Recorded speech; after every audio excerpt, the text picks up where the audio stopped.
Okay. Looking good so far. We just need to go over here. Hopefully my internet can hold up in this new spot. Always restart the stream at a lower latency if I need to.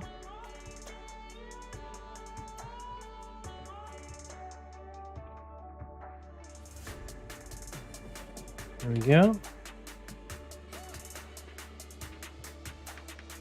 And just the live chat. Okay. We're doing good. First for Sax. Sax won't be till I'm done with my turns, but there's a big old Sax replay.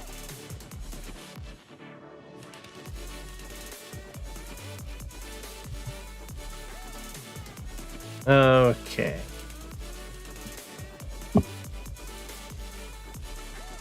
This game's looking pretty good. I did move my entire setup. So this is weird now.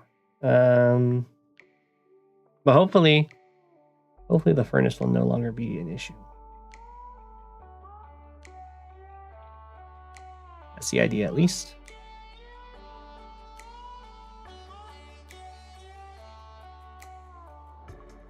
Yo.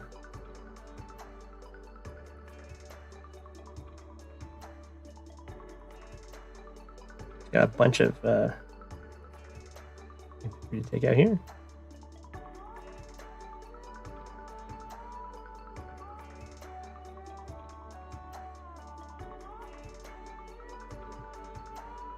Guess we'll just take him out like that.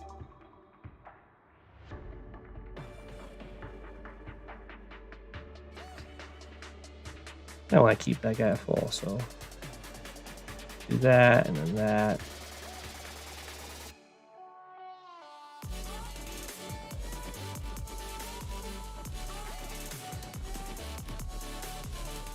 All these poor infantry.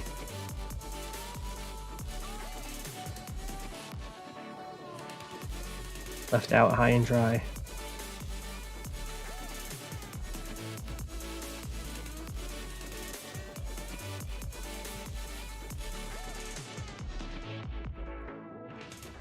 How you doing, Ghost?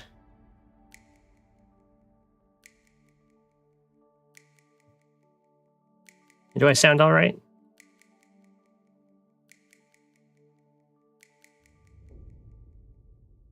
Hey, Genesis.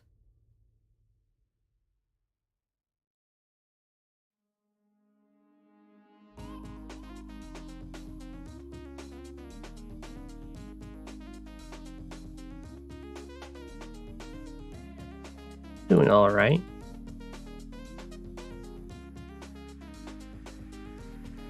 Mike sounds good. That is good.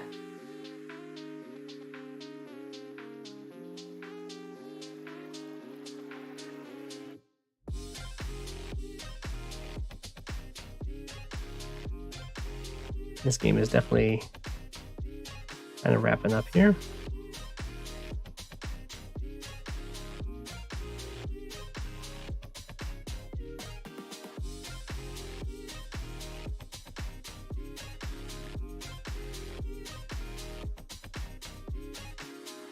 Okay. Got a bunch of anti-air moving into my area. There's nothing covering this guy, right? Yeah. I will attack him.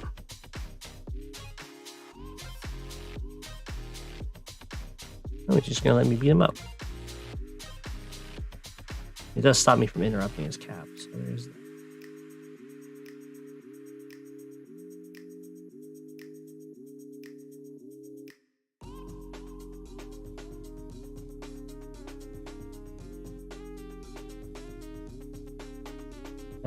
Okay.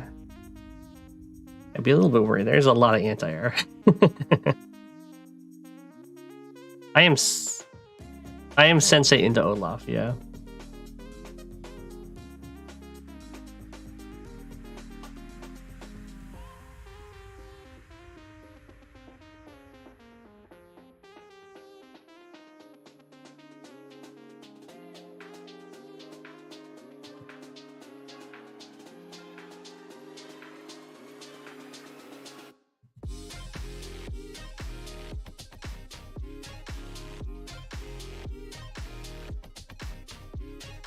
I don't think I go for that attack. I don't think that attack makes any sense.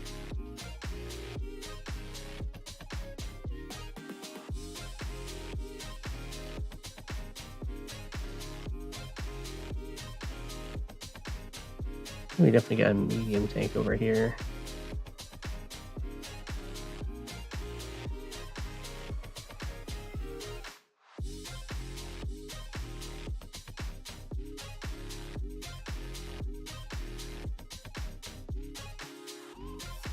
Maybe a mech.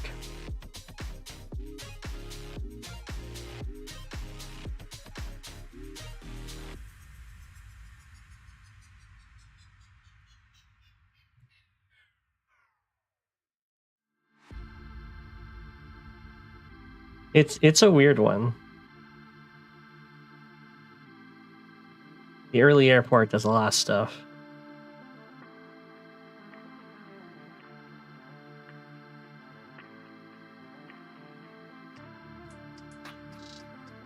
I think I want him to kill my guy, right? I want him to do it from really bad terrain. There. Go for it, man.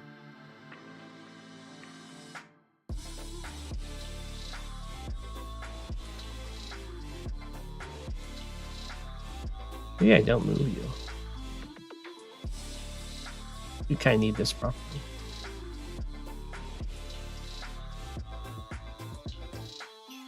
Guess I can drop off. Can't really do that.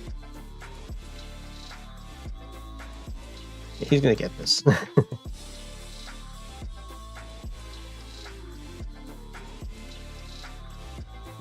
little awkward. That's fine.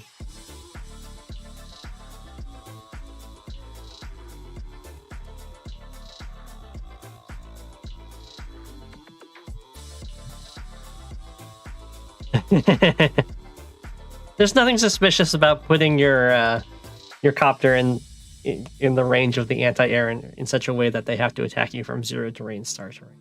There's nothing weird about that. That's just me making a huge blunder. Here's the double Neotake attack.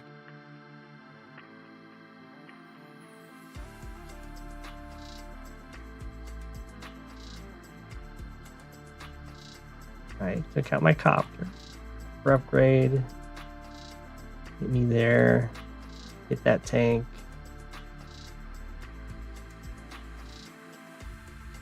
And then lots of stuff coming over there.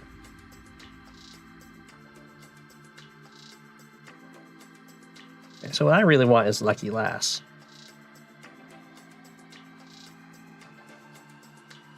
First, we definitely shoot this guy.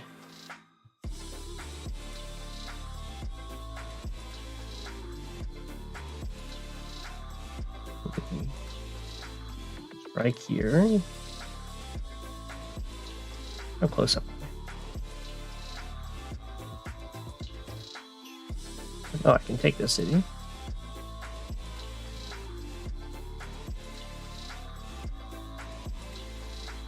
I need like 3,000 something more. Can't reach that. So one of these tanks finishes you off. Actually, the AA finishes you off.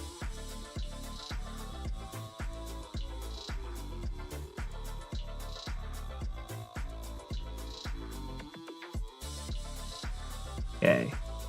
Sorry, tank. Please don't get trapped on your way over there. Okay.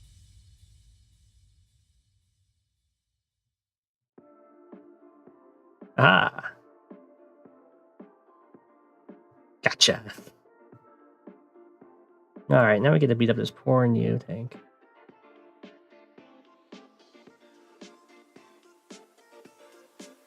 Ooh. Maybe the Neo tank beat me up?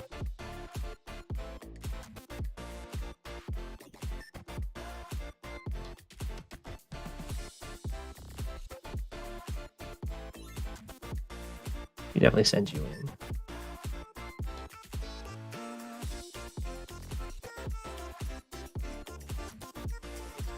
Okay.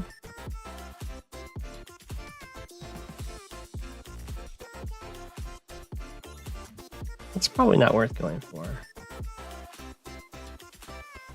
Well, I was hoping for a little bit better luck on the on that initial strike there, but it's okay.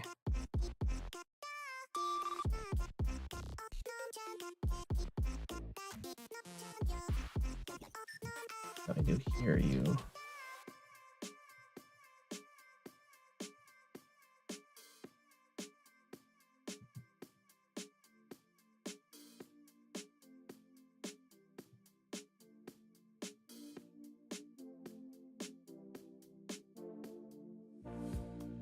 Yeah, that's not where it just heals up immediately.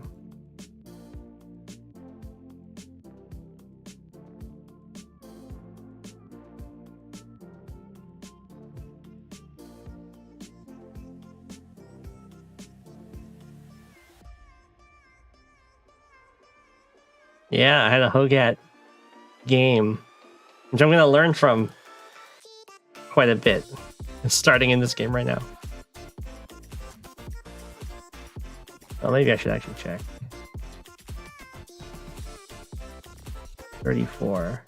Ooh, I'm actually really close to the capture.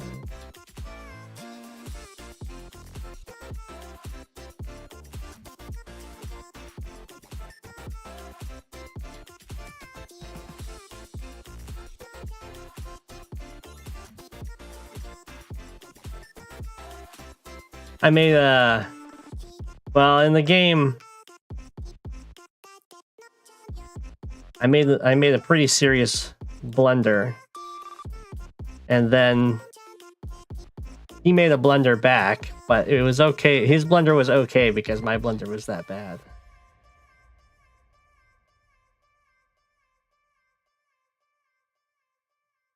I recognized it. Yeah, I did mention this. I did. I recognized it afterwards.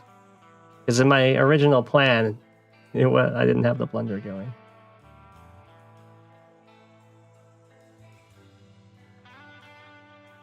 Probably should have gone for this captain.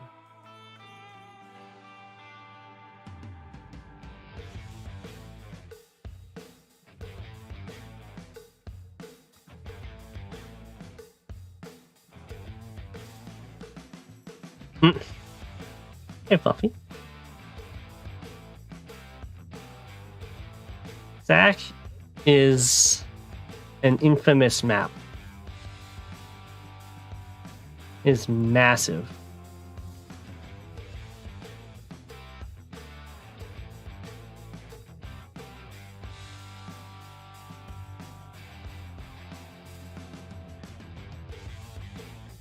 What a sack is it?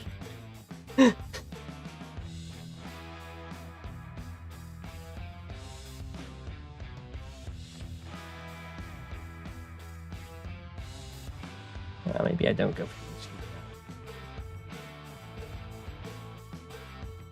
this. I do. Because I can always go for this property instead. And that's 4.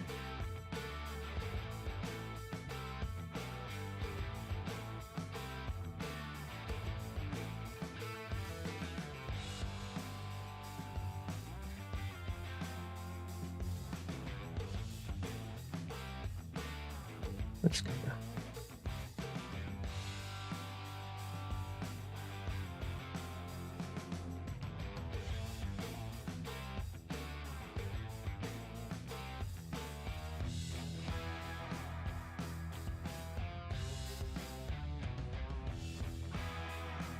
My own Neo tank over here. Sure.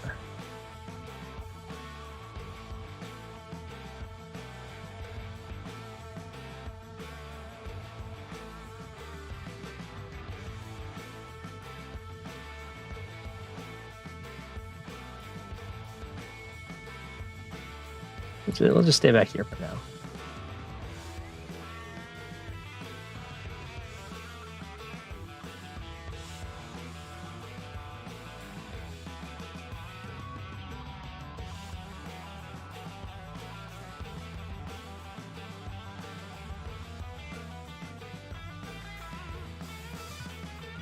Alright, well, it's not the lucky lass I dreamed of, but I'm still really annoying.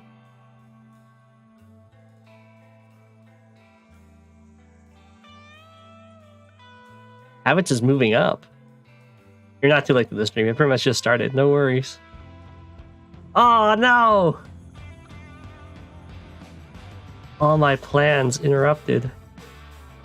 It's all going to come down to a Sonya roll with the artillery. It's awful. Don't fail me now. It super failed me. Oh, no.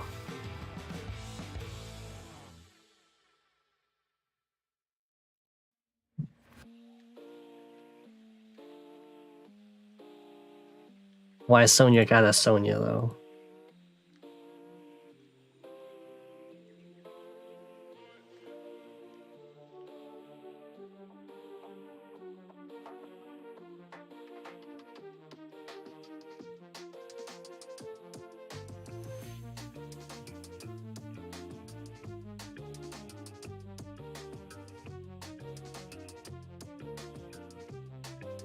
I think that's what everyone asked themselves.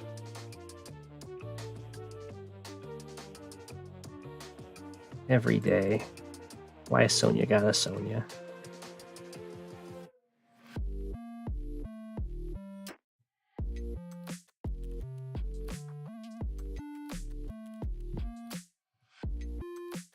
Bad luck first time.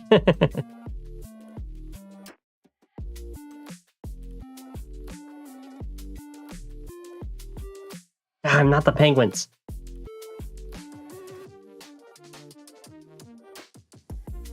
Every time.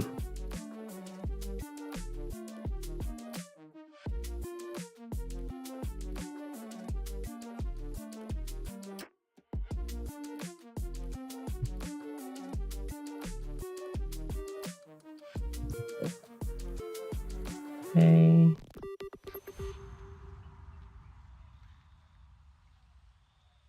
Could skip straight to there. It doesn't seem like a good idea.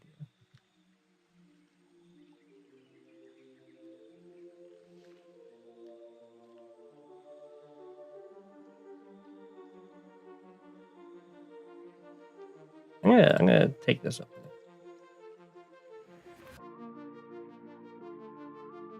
Yeah, I won't do early recon. Why do I need a recon? I got super missile vision.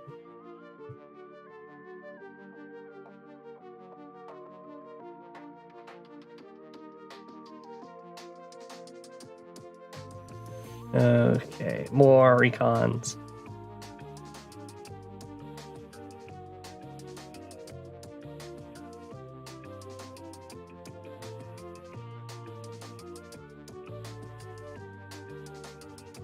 Okay.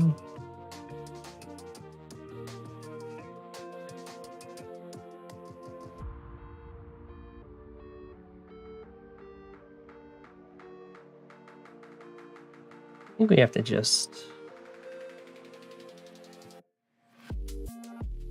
I think you definitely go back here.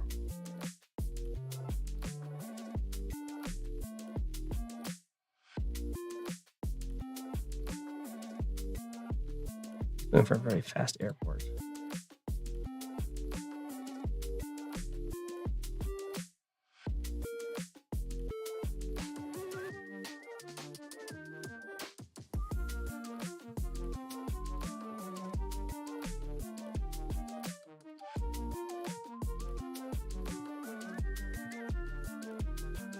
Okay, so this either gets the cap or interrupts this, so that's fine.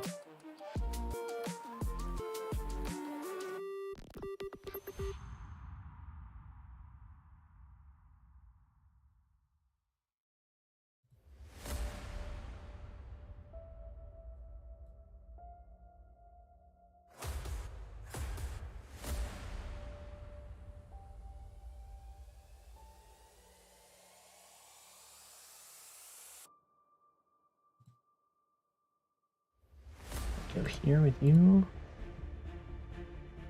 No.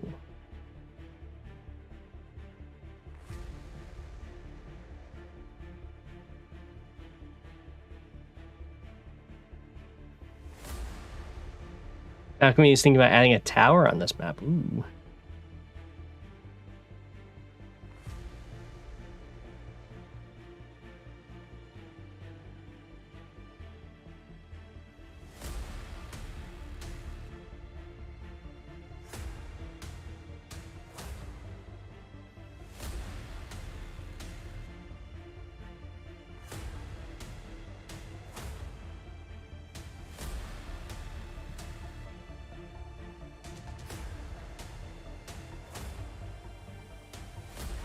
just go here.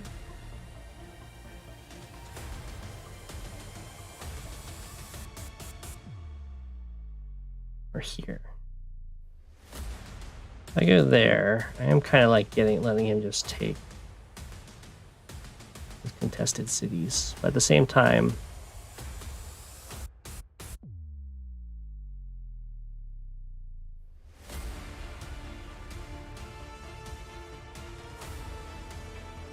I can probably take them. I'm not quite just Sammy infantry walking into recons.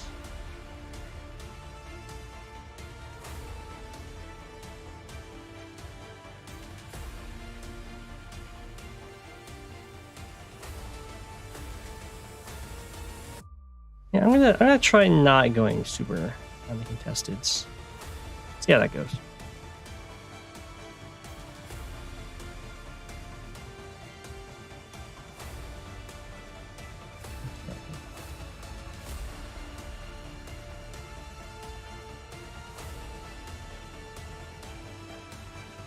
Didn't go for the airport, or go for the copter, went for the tank.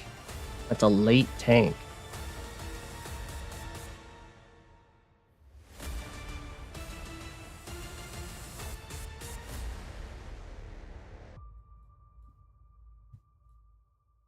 Which means I get a free interrupt here. It's not a very valuable interrupt because it's an interrupt on the comm tower, but you know what?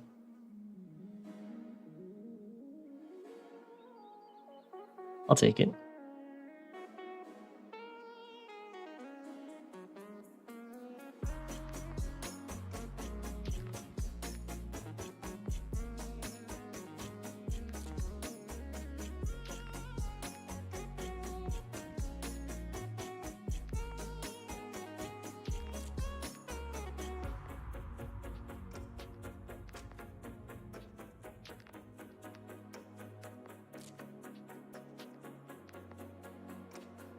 Go artillery, can go another tank.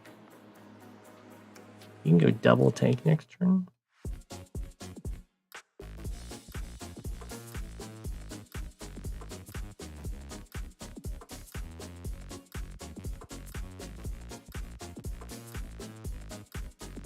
Artillery lets me go copter.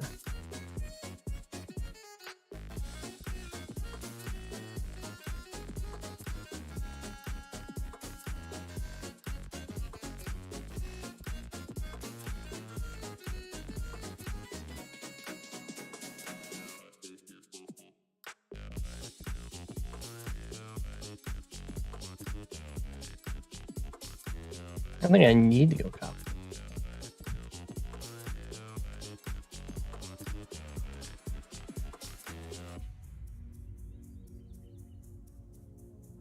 Artillery does seem kind of nice.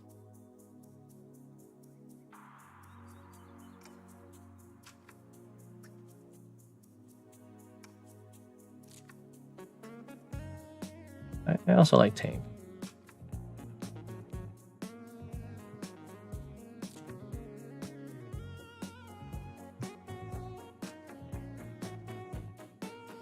Pyro did not build the tank the first turn.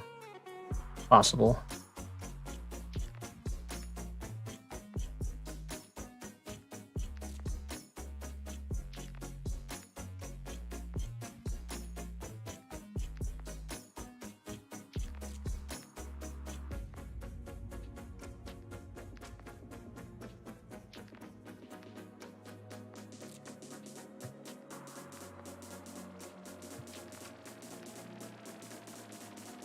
Can't go wrong with more tanks, you know.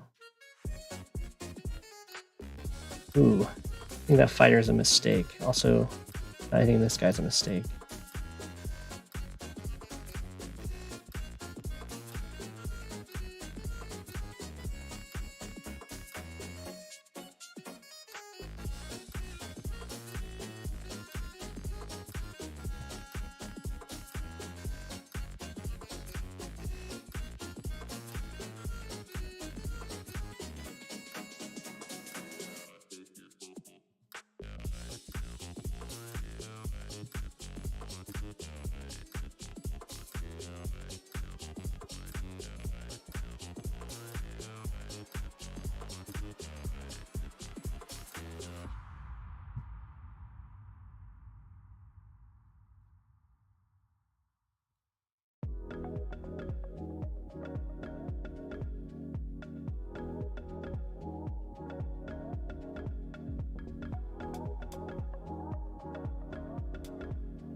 Just cause.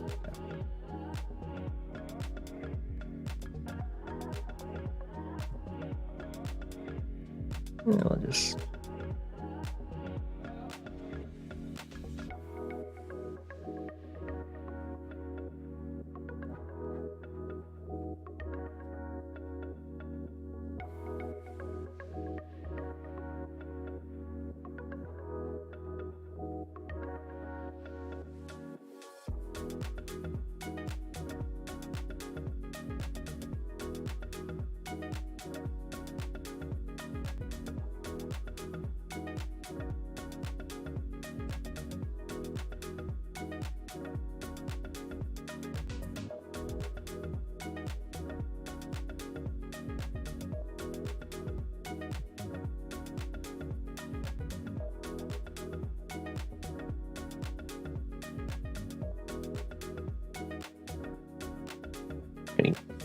Nuts. I'm not gonna disrespect him.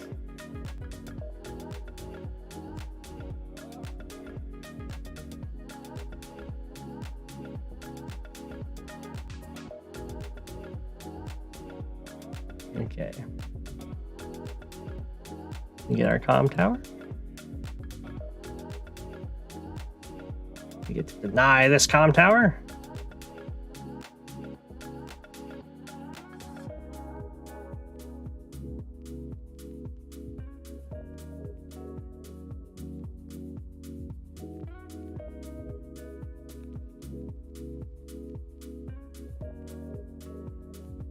Protect the artillery.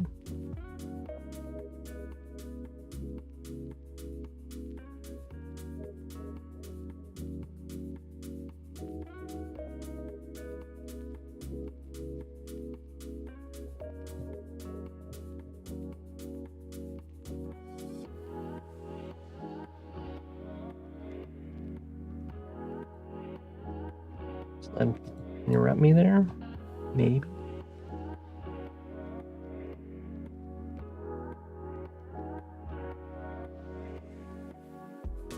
I really like a medium tank here.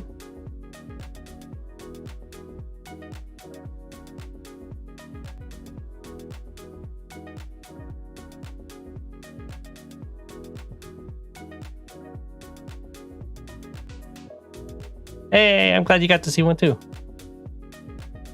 First time seeing an already deny the comm tower on this map. I don't think it's gonna work, but I had to try.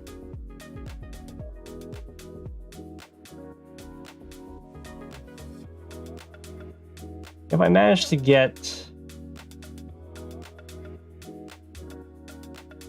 a medium tank, they'll be able to hit me with one tank here.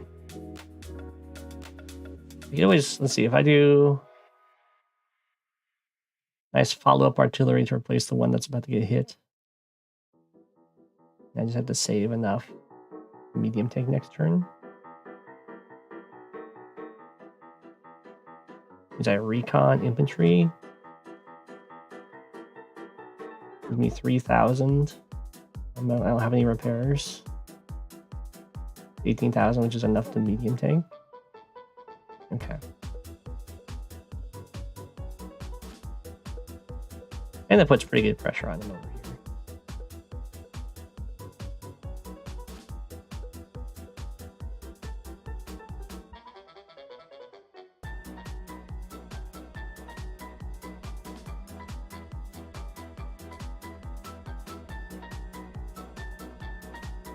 I'll see how it goes. Well, this was a full health infantry. I mean, I still get a nice shot on him. And this won't die, so it can still interrupt the cap. As well as having these two infantry around. Kill this guy after it clears this. You know, it might work.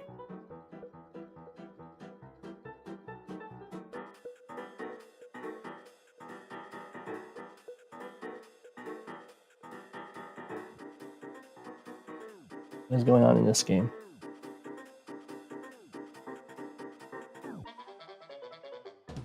All right.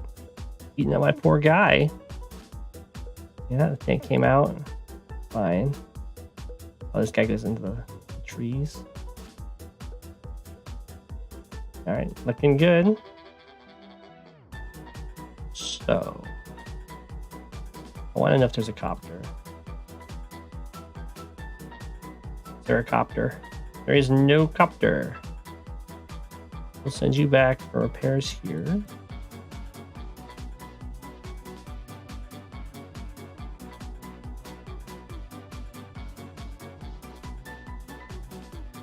You can finish off the tank.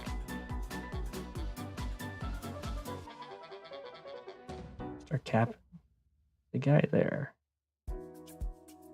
You just strike him.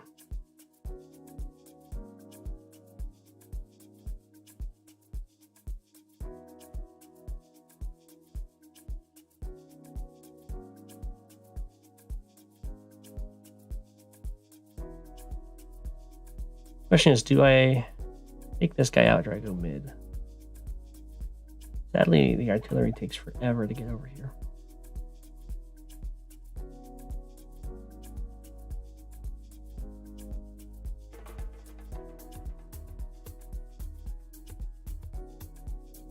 You don't reach, right? Oh, you do reach.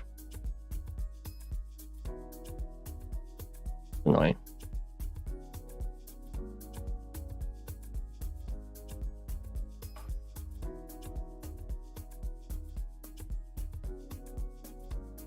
He's got, I think, a 2 health guy in there.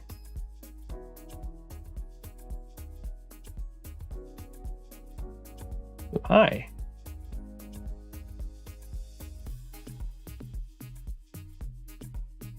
You want to fight? I'm down to fight. It means I don't really want to go here because he probably has more. So instead we will...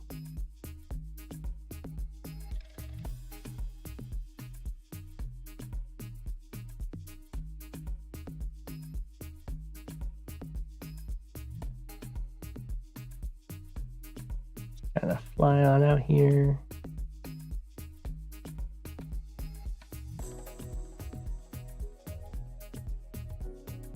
With the recon a bit.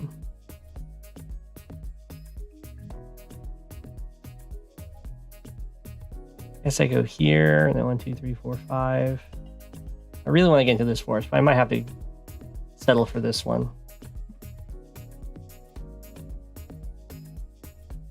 In case I can wrap around this way. All right.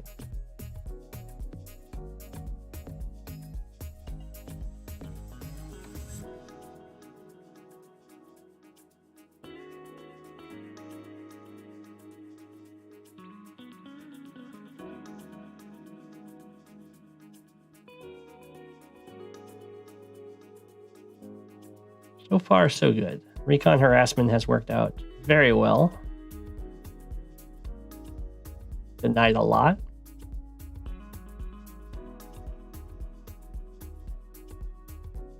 Might just go straight to medium tank. Not super worried. As long as I have something to help with the copters, the medium tank should be pretty difficult for him to deal with. I could also just get another artillery. Gives me 12k. I could go copter artillery, infantry.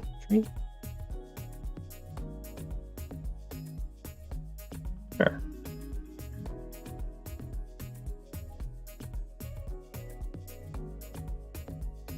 Let's go anti. You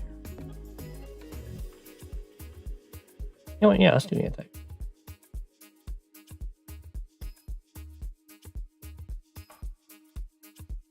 Who hasn't moved? Oh, they've all moved.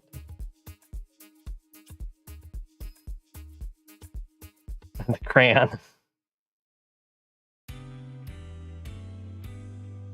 Oh my goodness. What is this? Well, it looks like I'm about to get some nice missiles. I can't use the move planner though. But from what I can tell, I should kill these guys. And then it's probably going to hit like right here-ish. or right here-ish. Let's see how brutal this turn was that I just got hit with.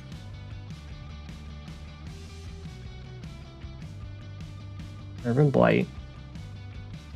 Didn't show that this guy got hit by it. Okay.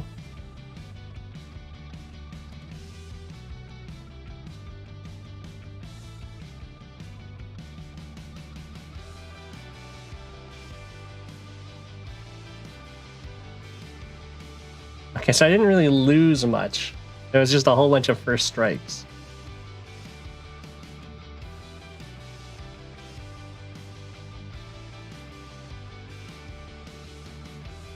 I mean, that's really good for me.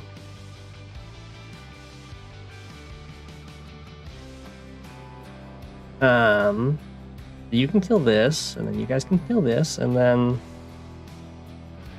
I want to kill you guys first, just in case. I don't think it's possible that the infantry missile would hit up here, but just to be on the safe side.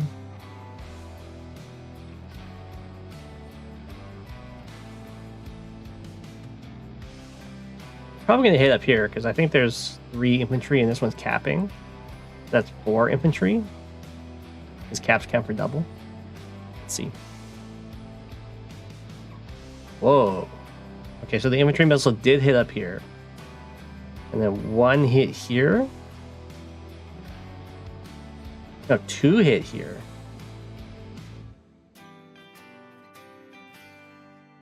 Okay. Well, you're just gonna go heal. You don't even have a target. You're gonna come down here and take this guy out.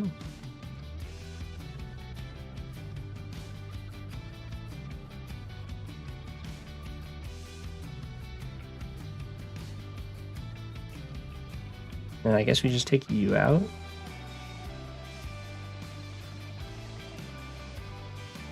Get some infantry help.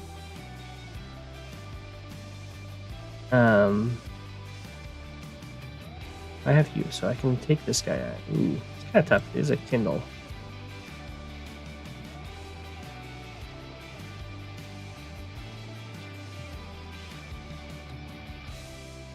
Can't really mess with Kindle. I mean, infantry will finish this off.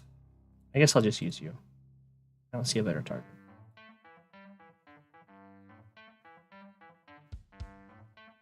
And then I can go here with you. Or I could have you go kind of like that.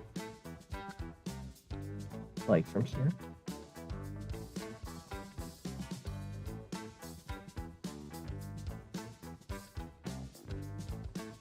Let's try and take you out with... I don't think it's going to work. Go for the property. Kind of like that.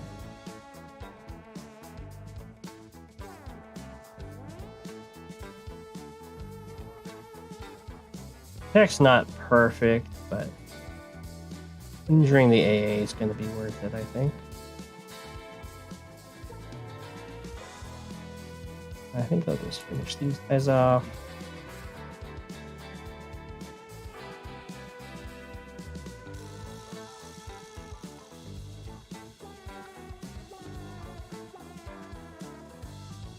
Killed it at 1.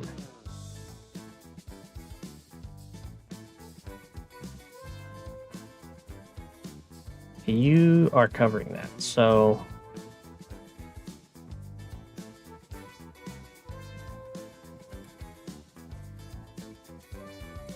I don't want to keep this tank here to finish this guy off. So at least I know this.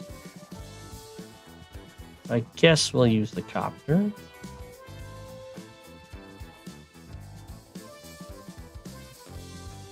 While getting some more vision.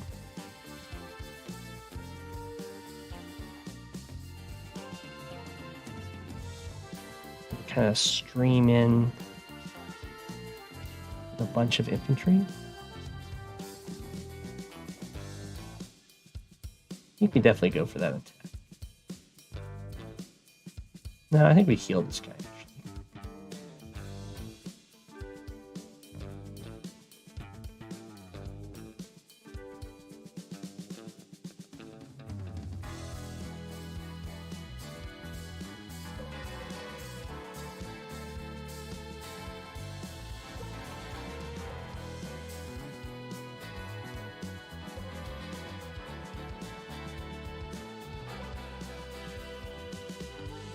See, there we go.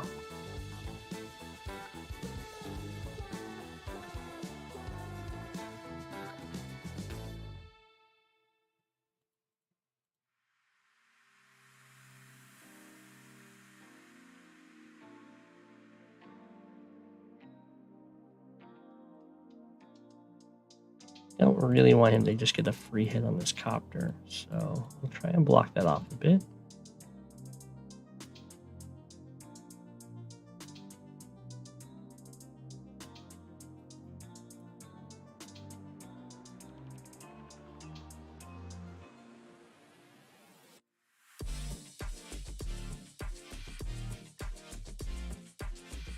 Overload his infantry.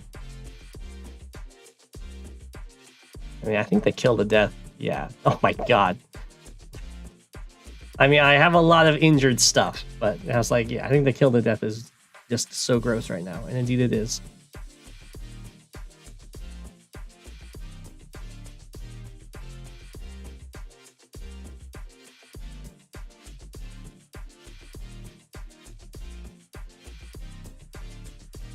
Maybe we'll just keep up the copter. I don't have a recon. Let's get a recon. Once you've kind of destroyed someone's unit count, if you just keep reducing max unit count, it's almost impossible for them to come back.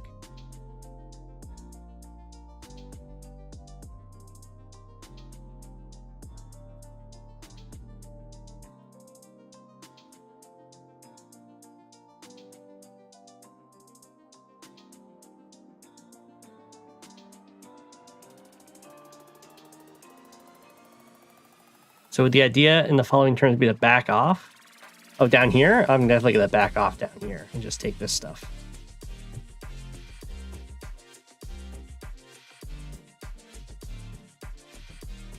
How much would they have left? Well, what we can check is, let's see. I've lost 4 things. So, but they have more copper production. So they probably have like maybe like 13 less units than I do. So maybe like 21.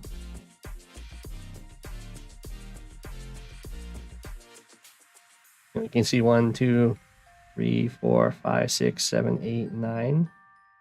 So this is close to half their stuff.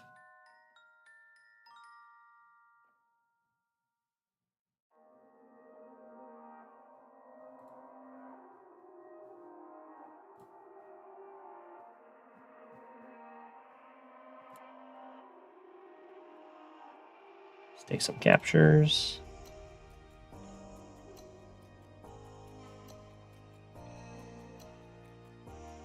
Very sad that I don't have a healthy guy up here now.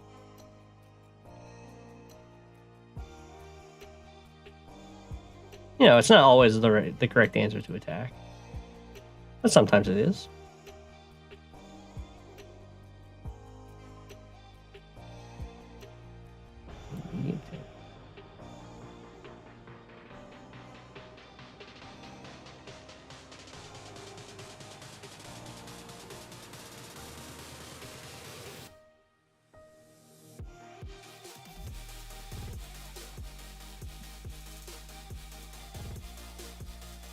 You definitely have to back up. Over here? Not with you, though.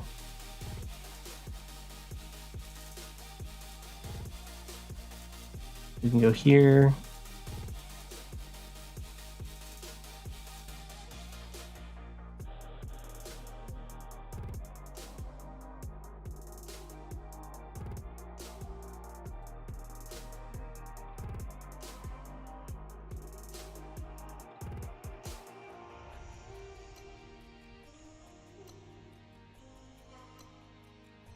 Takes this guy 3 turns to take this. I think we'll just let him have it for now.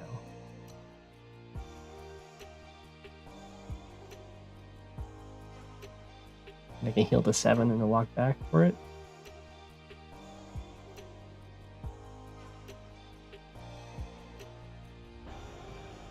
Yeah. In Fog, a lot of the information you can get, He's like looking at the stats and then comparing to what you have.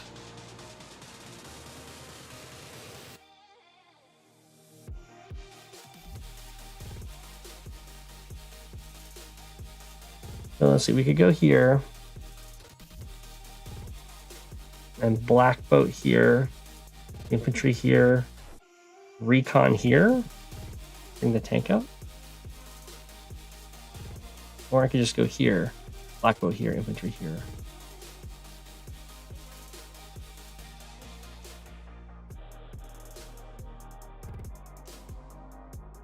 Doesn't quite work as well because he can sneak by my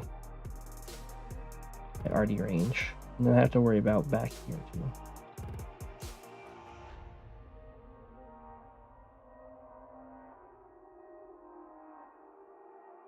So we'll do this one.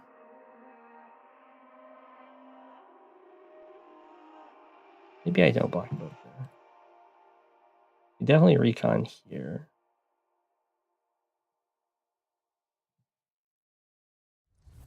And just tank here.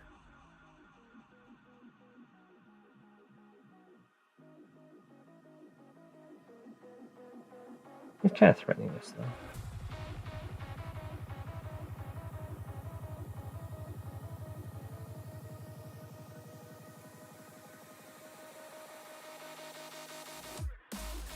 I prefer this.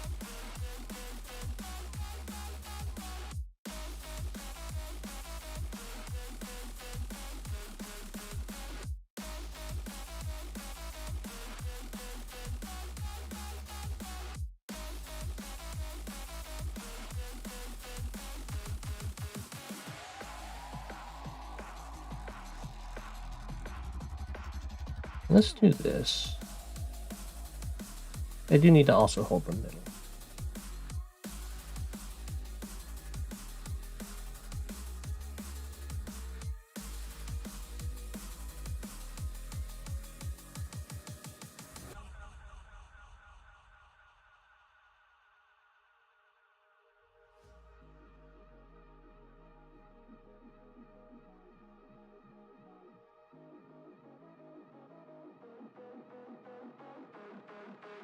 I go here. And then tank HQ infantry to here. That holds this city.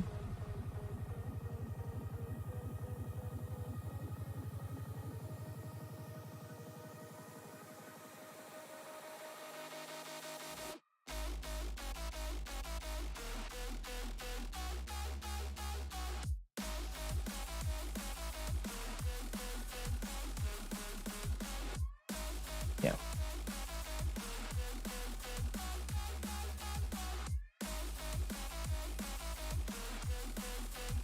That's my plan against the medium tank. I'm just gonna ignore it and eventually they'll go away. That's my plan. It's like a bad dream.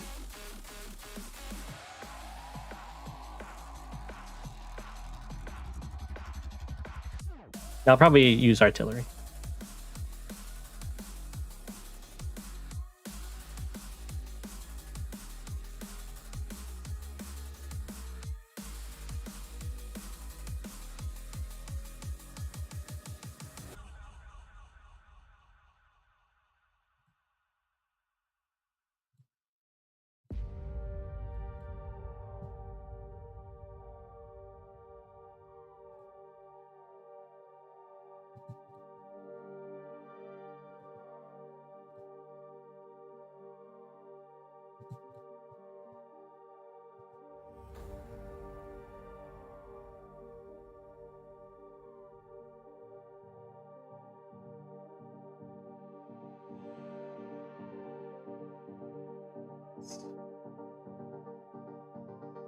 We go down there, but he reaches there. He does reach there.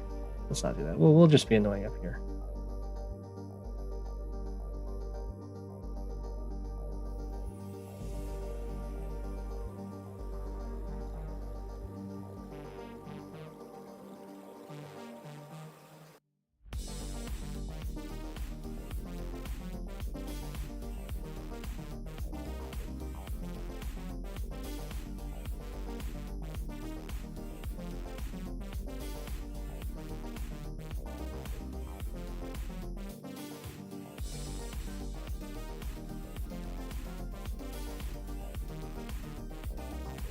Sadly, you can't repair like a free action.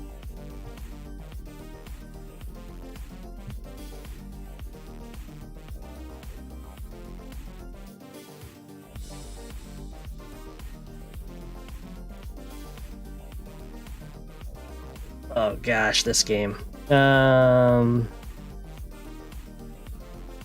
What do I even do? I take this city. Take this city.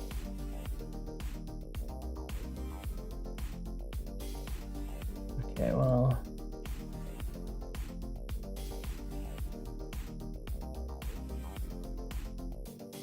You can.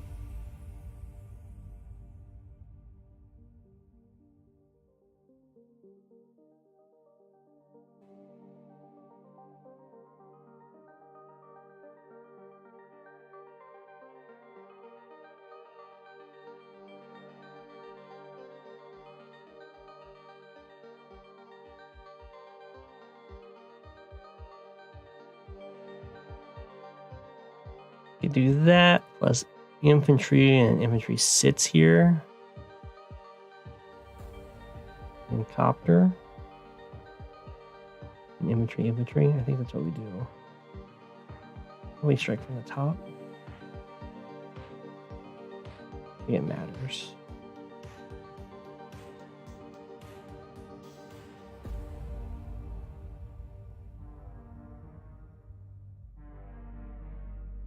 That way, if he wants to clear it, yeah.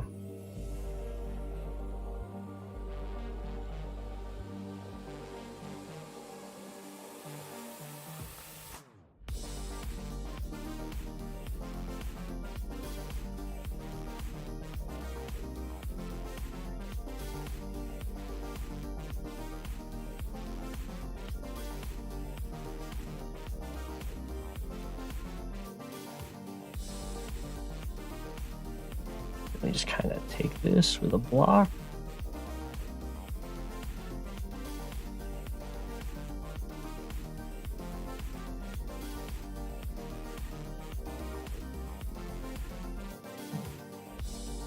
I could double base skip for the anti-air, but I don't think I can actually hold it. They don't have a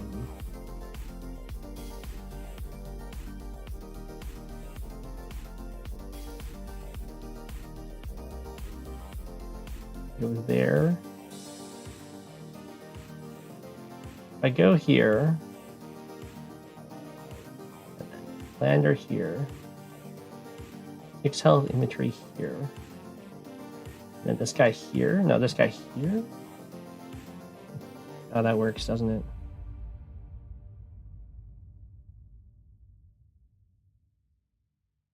Well, probably not for very long.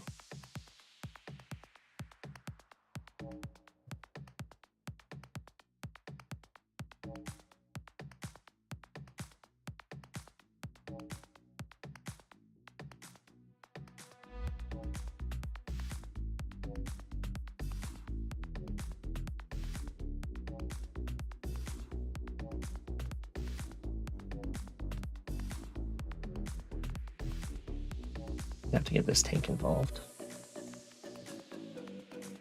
I just need to make sure that you can't kill us. You don't have comm tower. Yeah.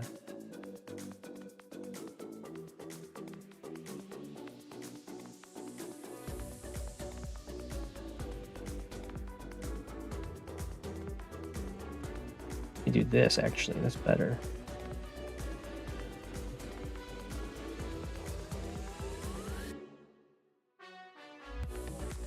Still have to retreat with you though.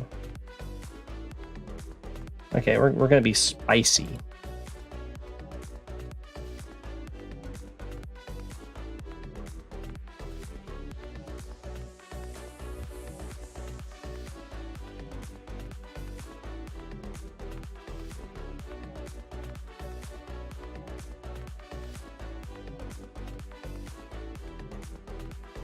I guess I don't actually need to. I just need to.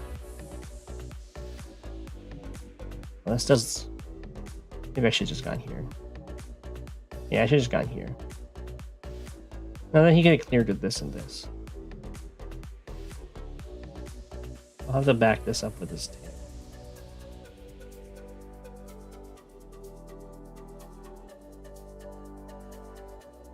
Do a double base skip.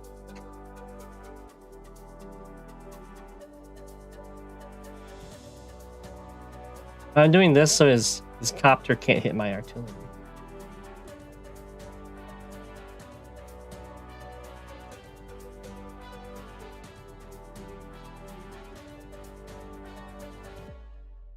I think I can just kill this.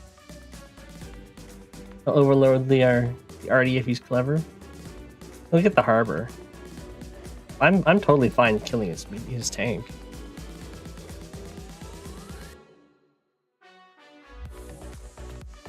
Oh, I need to be... Oh, I wasn't even thinking. He can actually get through if I don't. Yeah. I do have to go here. Otherwise, you can kill this with the copter, and I think.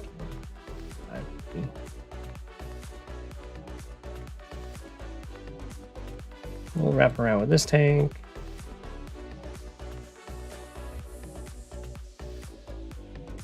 Double base skip certainly hurts, but that's okay. He base skipped once. Could be a lot worse.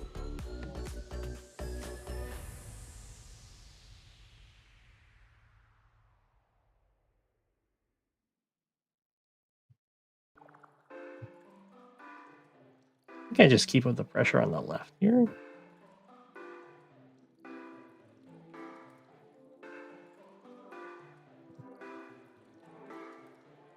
You are not safe to stand on that seat.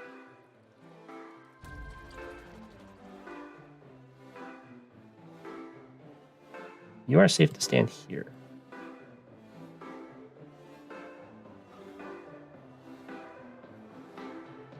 Which now makes it safe to stand on the city.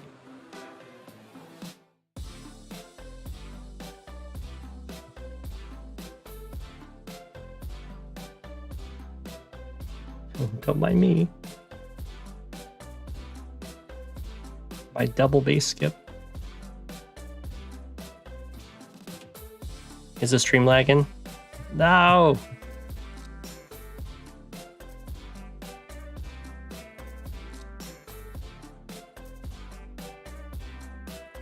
How bad's the stream lag?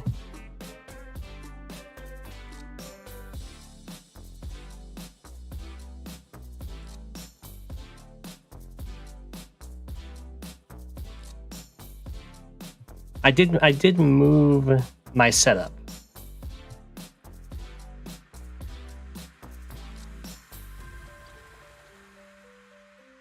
Ooh, I'm definitely lagging. Oh my gosh.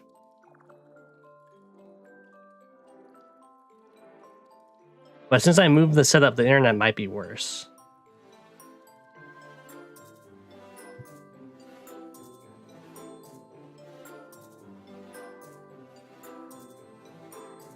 It says I'm still live.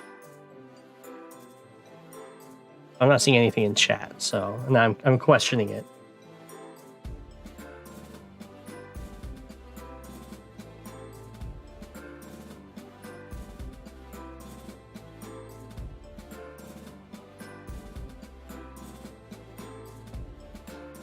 They're already so dead. How could you say such a thing?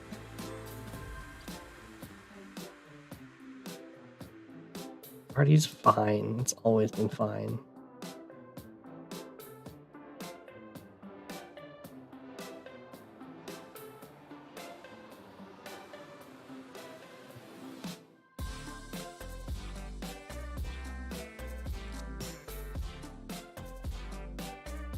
You're gonna go do your homework? Okay. That's the first thing I saw in the... Hopefully that means the internet's coming back.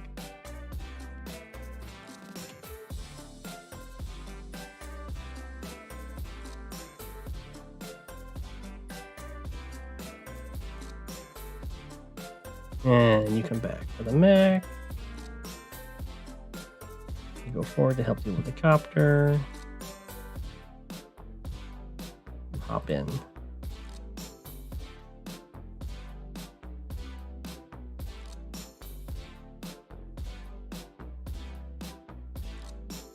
I should have just done it here.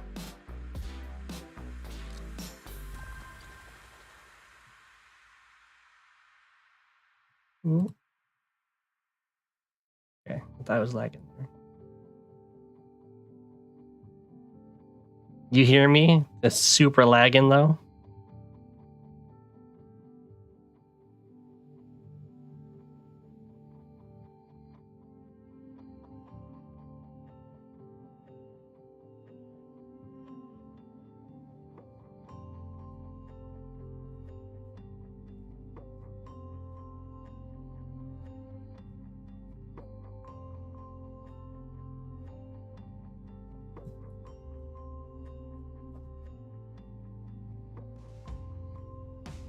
It seems better. I could try and problem resolved, which is like a lag spike.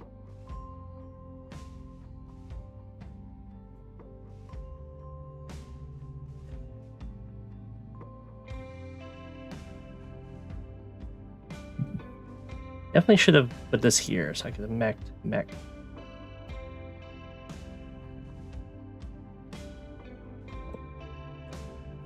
Doesn't mean I have one transport copter free. Enough complaining always fixes internet issues. I'll see if I can get... The game sucks at major bandwidth. Oh yeah, this is a heavy duty game.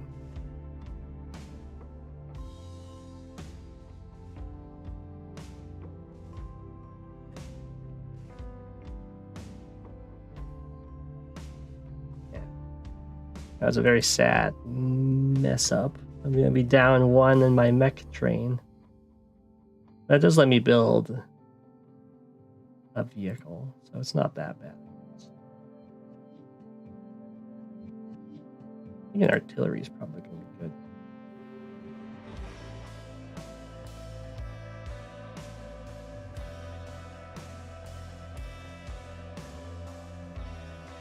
And I think we'll just go for some infantry kills here. I'm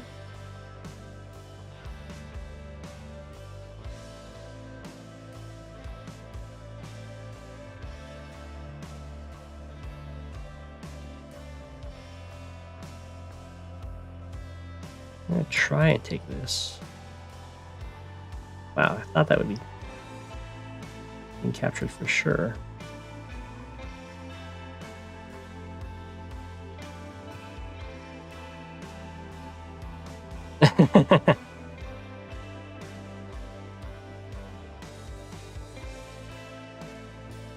Just 5 move planners? I don't know. When I was going hardcore, it'd be like every window was a move planner. Like 12. Sometimes more, yeah. So many. It'd be annoying to just sit on this.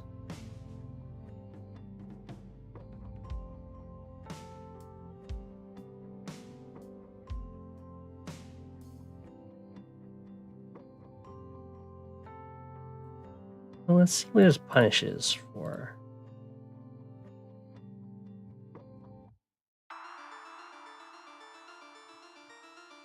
For me over here.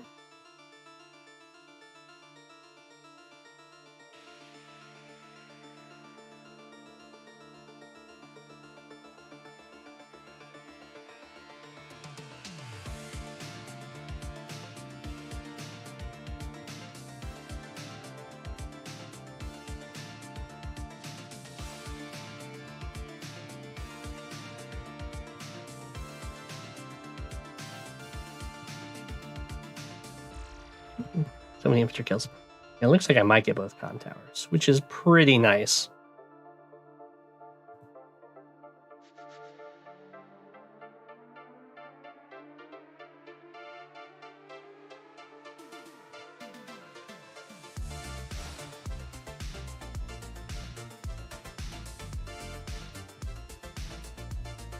Okay, we get to overload that tank, right?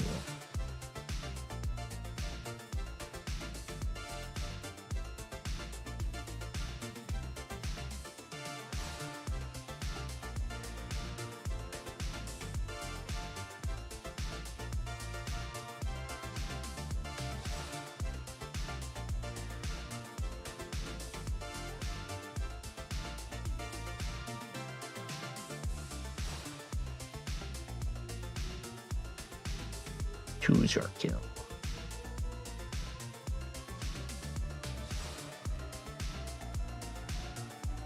Probably not this one. It's actually guarded. Oh, he does reach there. I didn't think he could for some reason.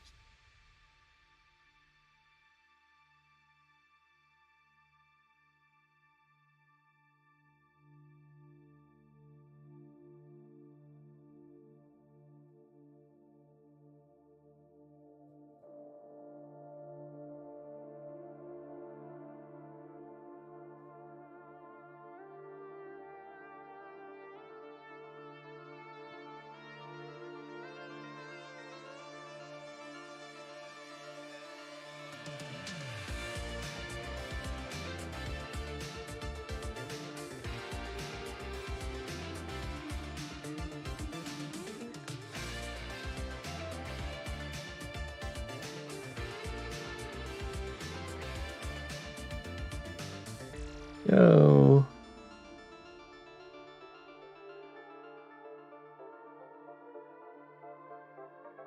Okay.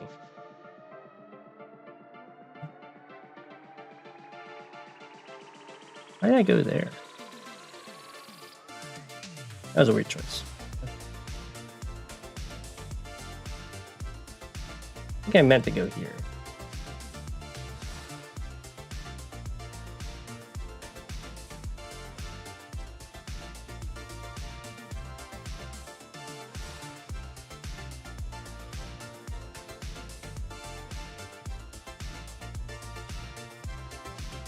I already took this turn.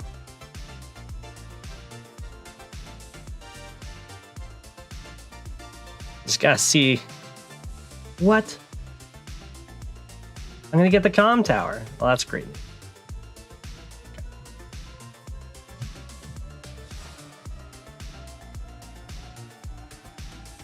You can submit a replay, yeah. No promises that you'll come in today, but he didn't. Yeah, he didn't stick around. He didn't want to lose the recon. I respect it. All right, I'm gonna switch over to the replays. Wait.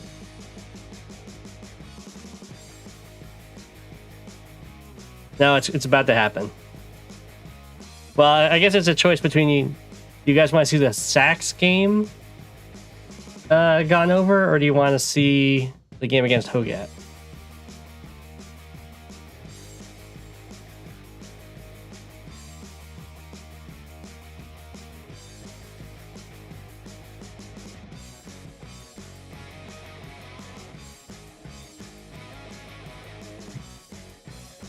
Hogat.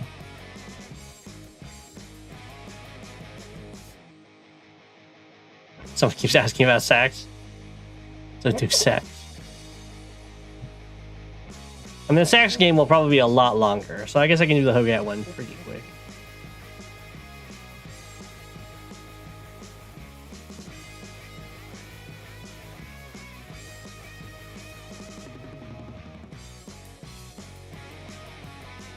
I changed my setup, so I don't know how this is gonna work.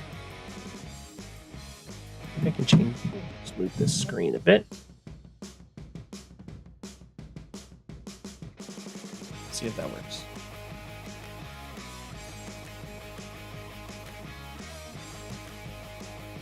Ooh, this is a big update to the replay viewer. It's still downloading.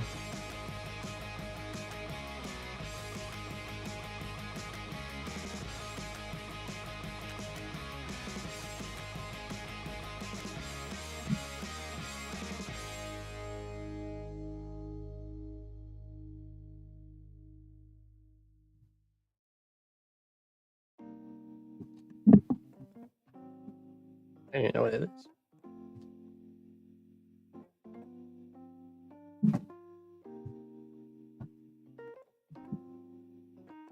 Click here to restart. Okay.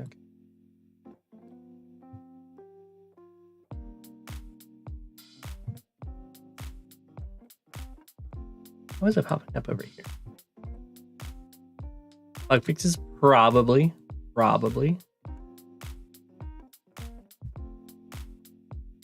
He didn't want to restart, which is weird.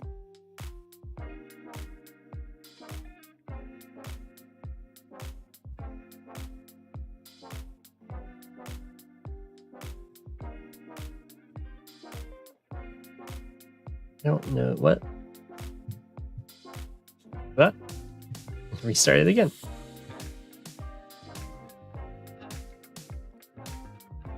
Maybe I can just move it manually over here.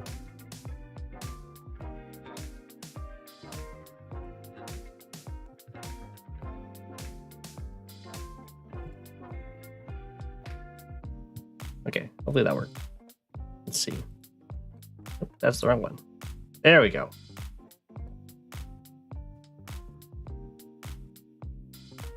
I need to move everything over here. 1 second.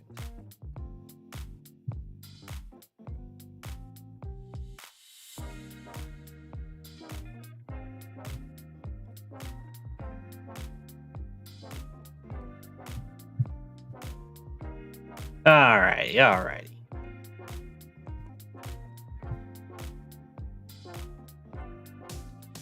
Exposed.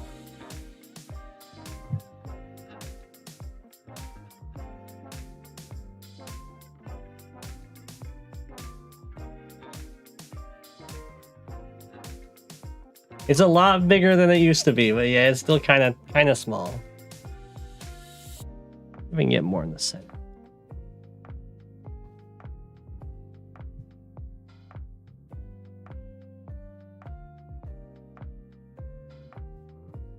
This is the Sacks of Terror.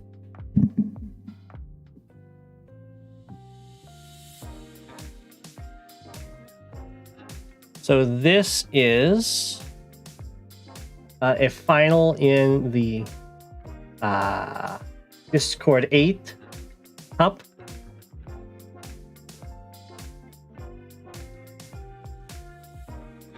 It was a high funds fog tournament with an experimental ban system for COs. Basically, if you are the if you're the lower seeded player, you just get to ban a CO or the higher seeded player.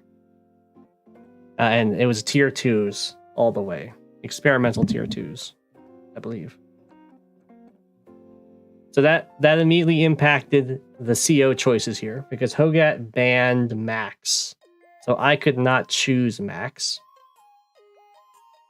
Which put me in a bit of a sticky situation because Max is kind of the deterrent for Andy, but then Max himself is also really strong, and I would prefer if I was going against Max to pick Sturm, but I'm not confident enough in my Sturm play that I'd be able to beat Hogat's Andy with Sturm. So I kind of went with the middle of the road Von Bolt, because Von Bolt should be able to fight Andy, and he's not the worst against Max. He's just not that great. And then this map is pretty darn good for Max. There's a lot of nice routes for his strong recons, and it's fairly open. So anyway, that's why I went with Von Bolt. I did end up regretting it. I think I would have much preferred to go on Sturm and just risked going into his Andy.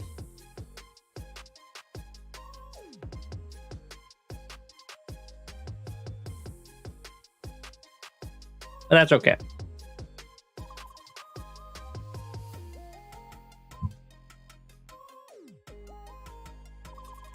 So I had I'm not known for going for... What does the tier list look like? There's Von Bolt, Max, Andy, Sturm,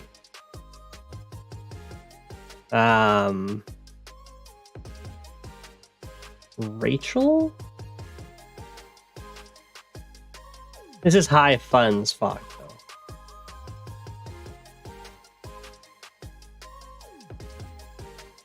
Yeah. In high funds, people with really good powers are a lot better. And Von Bolt's power is not that great in high funds. but Max's is amazing. And one of the big things that Von Bolt usually has against Max is that that Von Bolt's infantry can just bully Max's infantry all the time, which is just not really a thing in high funds. But you'll see how the game plays out. So I go with a day 1 APC, and I like this play. I go with the day 1 APC because all of these properties take 3 turns to get to, but they only take 2 turns with a boost. So I figure I'm not actually losing anything by going with the APC this early, because I'll immediately get a nice boost. I do kind of mess up with this APC, but that's okay. But that was my reasoning, was like, this is 7 away, this is 7 away, this is 7 away. So with a boost, it's like, it makes up for the fact that I don't have the infantry, because all the infantry would normally take 3 turns. Instead, they take 2.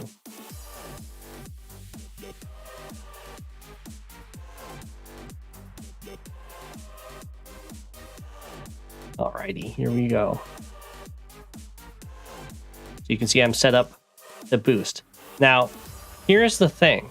I should not just boost. I should be alternating. I should be like pick him up, drop him off way up here so he can take this and then he take the comm tower. That's what I should have done. But I just saw the 7, all these boosts, and instead I just keep the APC here when it could have been dropping off and then coming back and boosting and dropping off and coming back and boosting, which would have been way better. So I definitely did not utilize the APC like I should have, but I do get a bunch of boosts.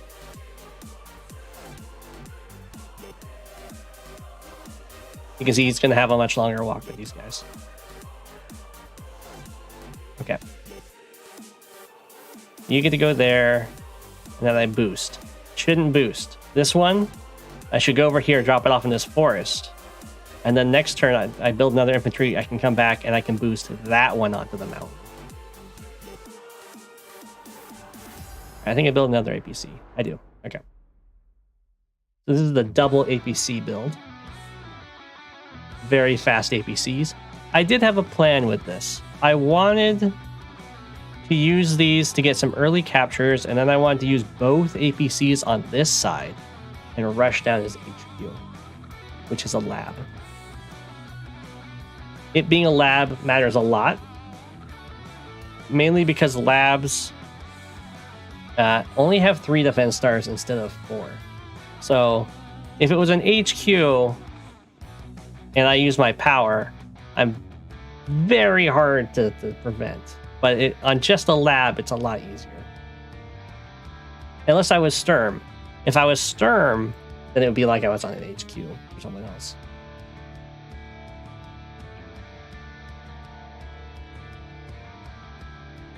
Okay, lots of infantry. Go for the harbor. I want to go for the harbor right away because I'm going to use a black boat to get this airport. Okay. Set myself up to bring this guy along. Again, see, this is where this isn't quite as, it would have been so much better if I had dropped this guy off here, come back and boost this guy up here, and then I'd be able to pick this guy up. It's just, I don't know what I was thinking.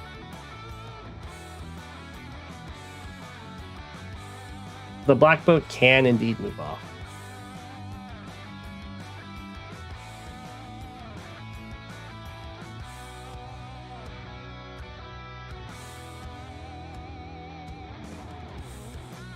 All right, I think he's going to get a medium tank. Yeah.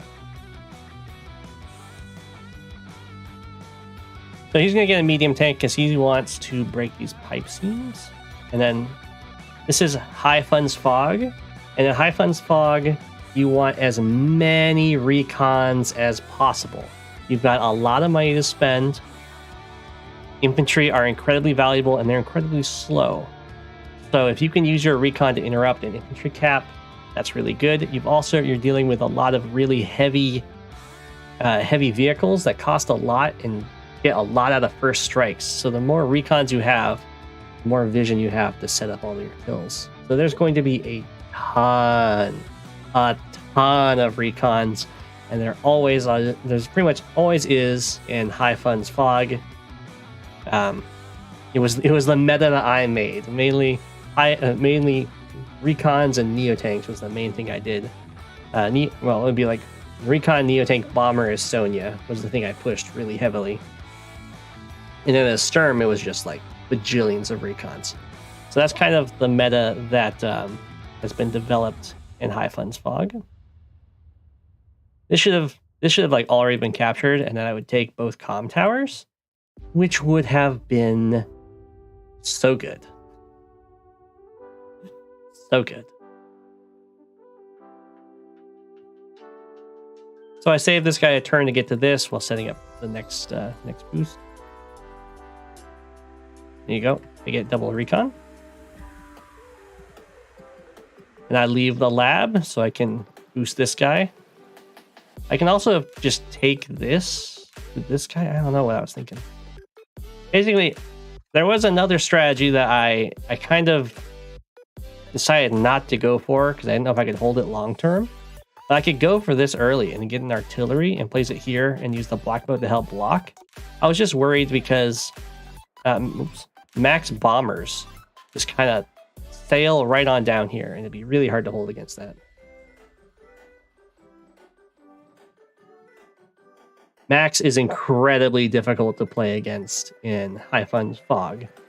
He also one-shots recons really easily, and recons are a huge part of the game. But what Hogat does is, because he's max, he doesn't have to invest in Neotanks. Instead, he's going to invest in Recon Medium Tank, which is really good as max because that plus 20% attack power really makes up for the firepower difference that medium tanks usually have against for Neotank in comparison to Neotanks. So his Neotanks would be like overkilling stuff, where the medium tanks kill just enough. So he can make more medium tanks, and their 5 movement doesn't matter as much because he gives them more move with his power.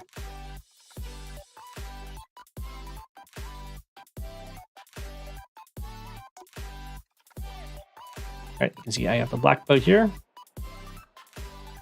Recons are going out. And another thing to keep in mind is this side's really hard to defend. As you can see, as soon as this pipe seam breaks, both of these bases just kind of stream straight on in, and then you have one base that very slowly streams on over. So really, the correct thing to do, and what I would definitely, if I had the do-over, I would do, is rush infantry out, take cities I can, and then retreat with them and preserve them. Because that's also going to cost me in the end. Triple transport.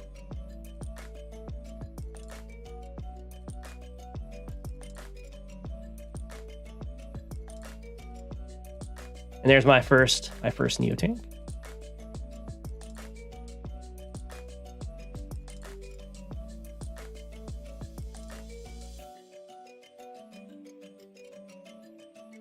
Okay.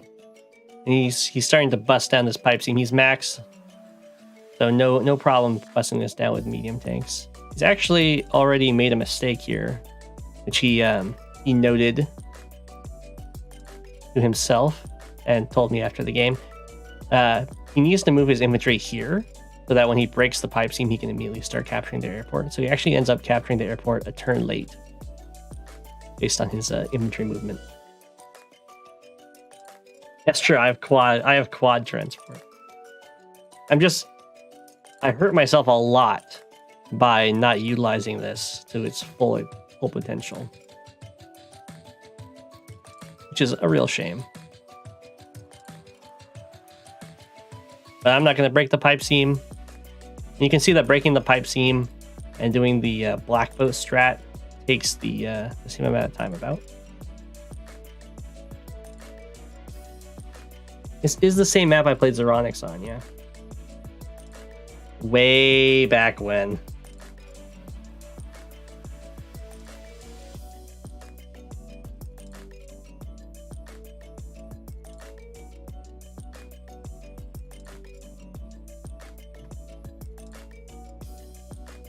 All right. I see his recon. I expected that.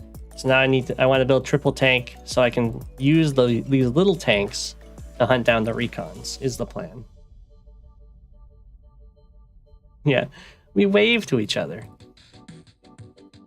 You can see this guy, and he could attack it, but I have a neo tank ready. And of course, I see this pipe seam going down, so I know he has a medium tank hitting that.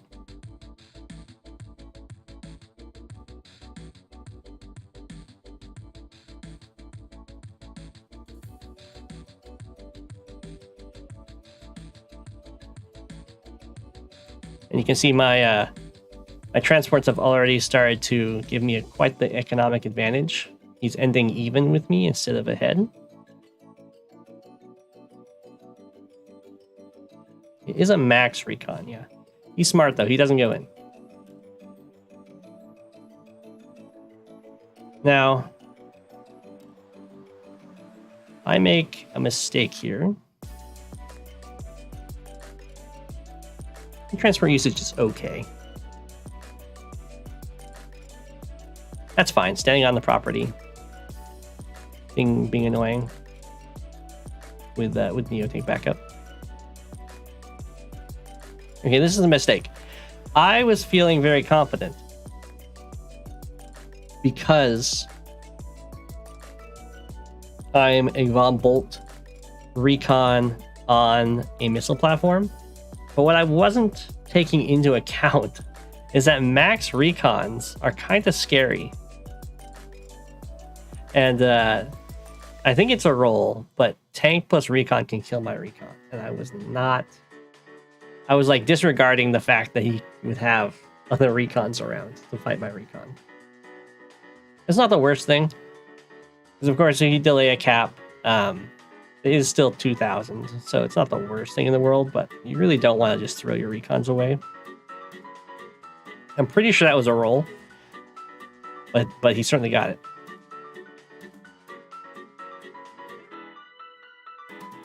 It was very sad days for me.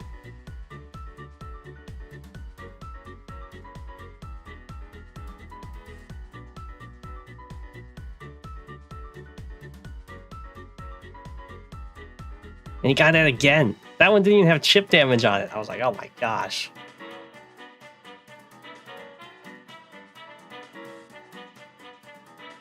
Why not attack from the road? To prevent the cap plus recon shot? You mean here? Doesn't this one reach? Oh, it doesn't. Well, I didn't think he had I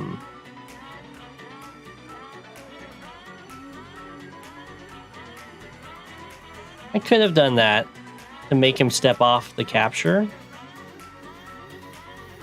That might have been better, but I thought my recon was going to live. I kind of wanted it to live with low health.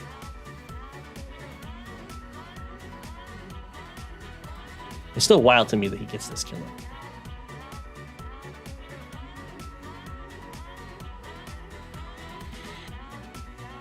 Yeah. If I attack from the bridge.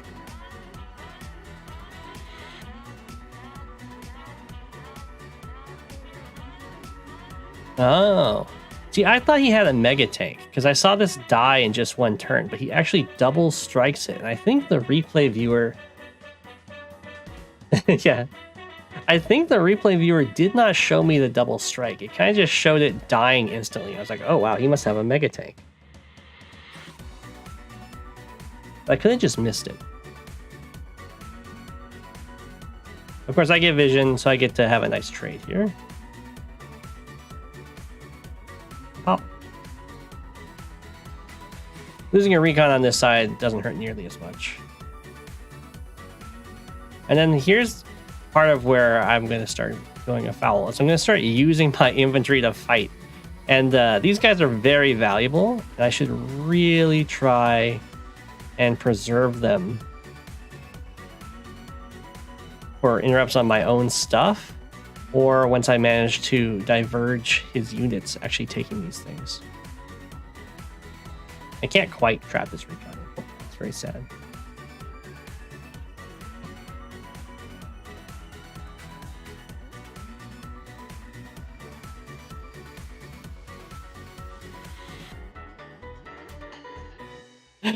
Max is so good. I kept underestimating how strong Max is. I'm like, this is a Von Bolt infantry on a mountain. Had that frog. Two-shotted.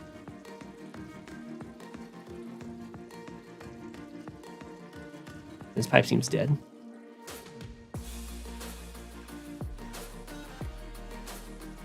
Why fast mega tank? It's because I wanted to break the pipes.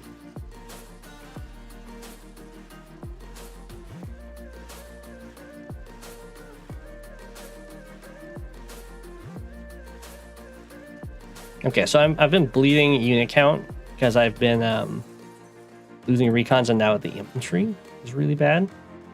I'm still up economically for my transport opening.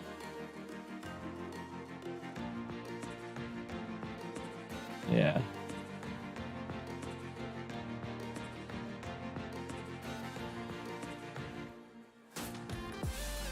Poor guy sacrificed his eye.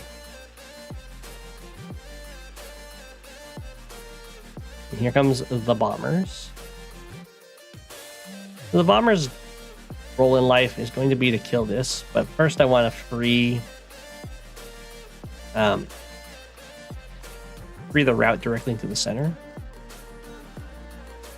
5, 6, 7. I think it takes the same number of turns to get to the flag. Now I thought he had his airport a turn earlier than he did, so I could have. Well, I mean, it would have been really bad, but I could have delayed this.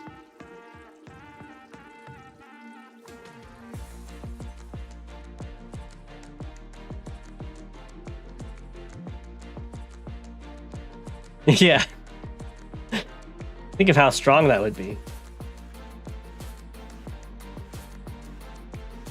I'm a little worried that he might rush my lab, so I keep putting my black boat in kind of blocking ways.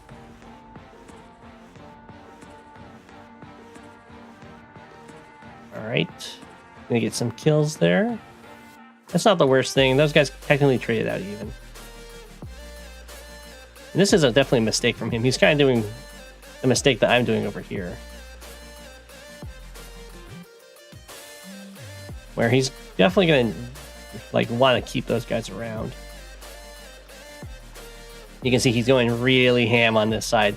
He can have more heavy tanks while still being able to afford bombers because he's going with medium tanks instead.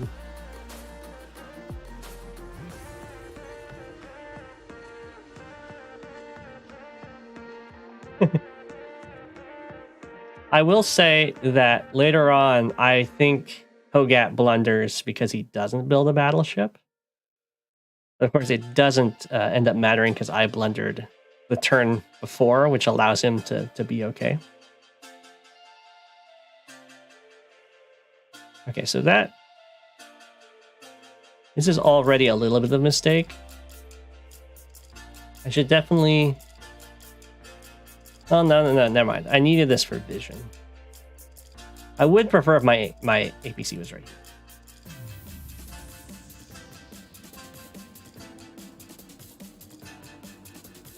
The bomber cleared this seam.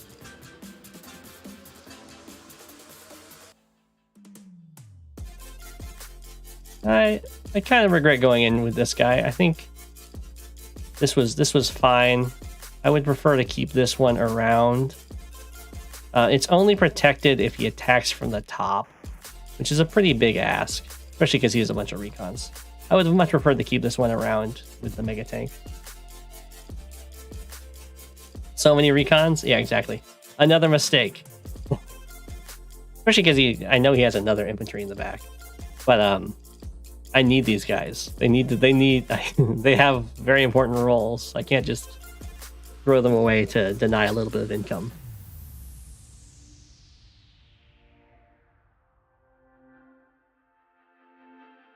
Have a good one, Shadow.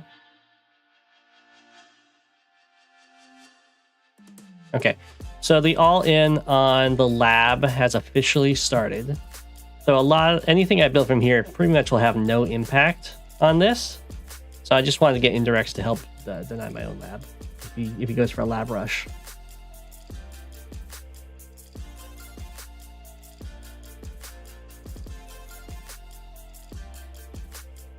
Any tips for your first fog game?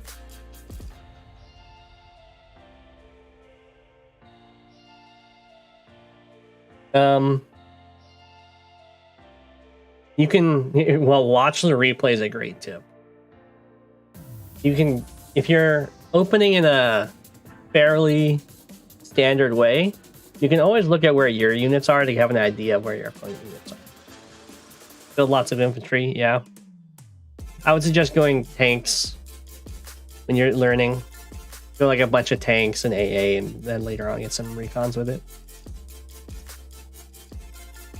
Okay.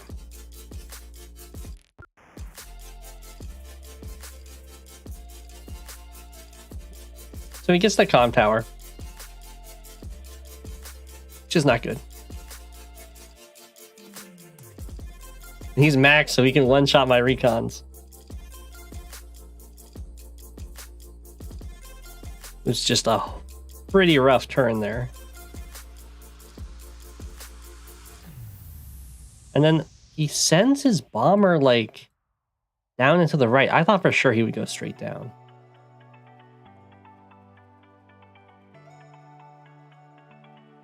But this is going to work out much better.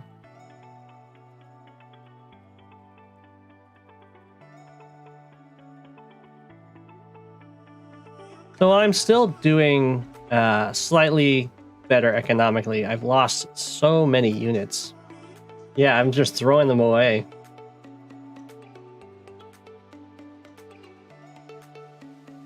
But here, okay. This is going to look really silly on so many levels. Okay, so first mistake is dropping off here. I knew he had an infantry here because I was like, well, where did this guy go? He's definitely in the forest trying to stop the captures. I wanted to hit him. So I got vision of him. However, he doesn't actually matter. What does matter is this harbor. So I should put this infantry on the harbor to stop him from building a battleship. Because he can't actually kill it in one shot without Neotank, I think. And then here's the second mistake. Well, in combination with the third mistake, I use this APC to get vision here, but I should really just use this 6 health guy. Because now, and this is because this APC could be dropping off right here or on this mountain to threaten taking the lab with a 10 health infantry next turn. So instead, I used it right there to get vision and then to drop a guy off in the forest, which isn't like the worst play. But it's a bad play when you're going for an HQ cap. And then the third mistake is instead of just keeping this guy on the mountain so I have a 10 health infantry in range of the lab, I'm like, oh look, I can take this city.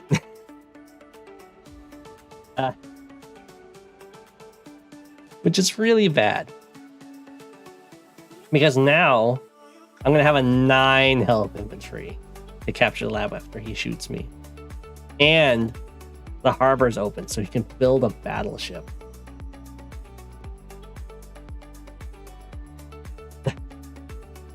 And this is what I was talking about on stream. Yeah, the city that no longer matters. This is what I was talking about on stream. I was like, I think I just blundered horribly. But this, I have to do this tank shot because bomber plus double tank shot will kill this.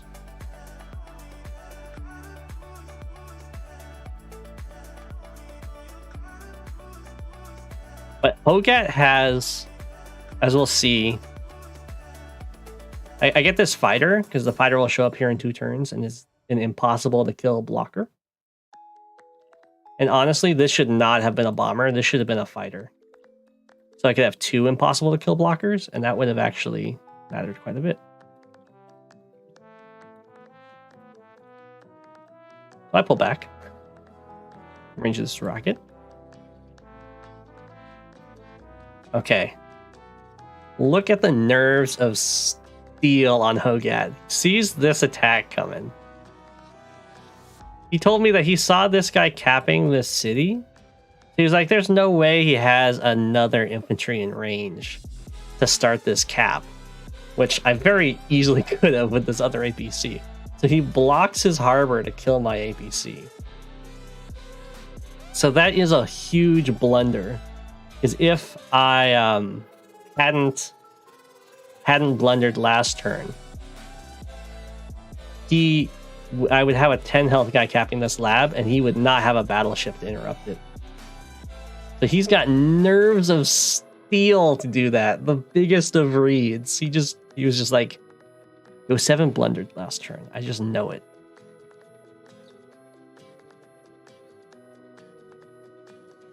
And then, of course, he starts moving everything over here. So at this point, you're going to note that he's moving all of his stuff over here, which would normally give me a huge opportunity to start capping this stuff. But I threw all my infantry away. So I can't actually do anything about this. So there you go, got knocked down to 9.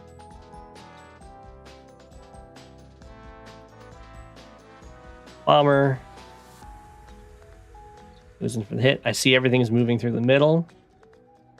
I'm scared of this anti-air. It can kill my bombers. I'd like my bombers to be good blockers. This is a fine attack to go for.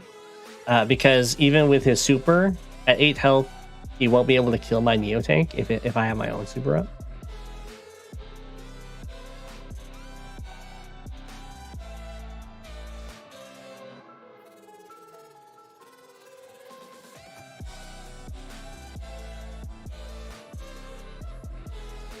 Okay, so you can see if I had a 10 health infantry capping this would just be game over. He has his stuff isn't close enough yet. He was too out of position. He did not expect me to go for an HQ cap because I never go for HQ caps.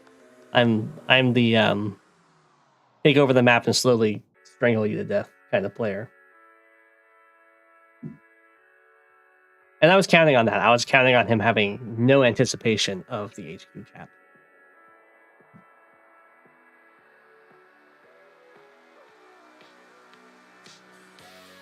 And then I saw he has this anti-air on the way, and I don't want it to kill my bombers, so I trade in to damage it. And then, since nothing I build can actually impact this HQ cap, I just build lots of defensive stuff around my own HQ.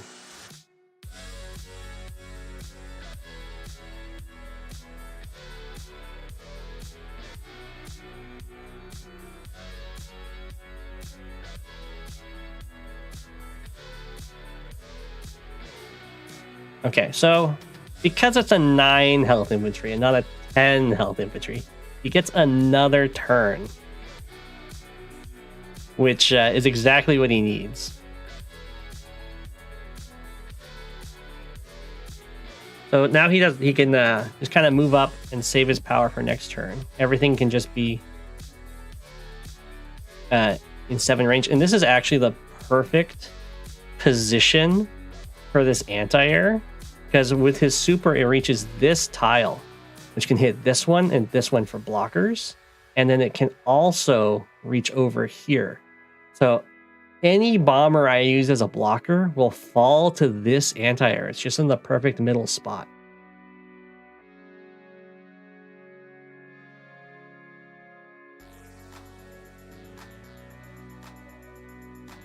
And then he's no fool. He's not going to let me get a Von Bolt super on his defending forces. So they're somewhat split up so that he can build a magnet over here, like so.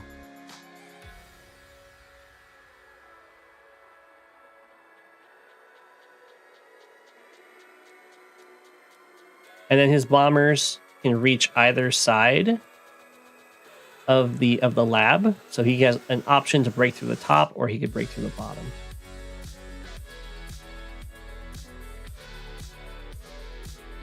But at this point, I definitely can't retreat over here.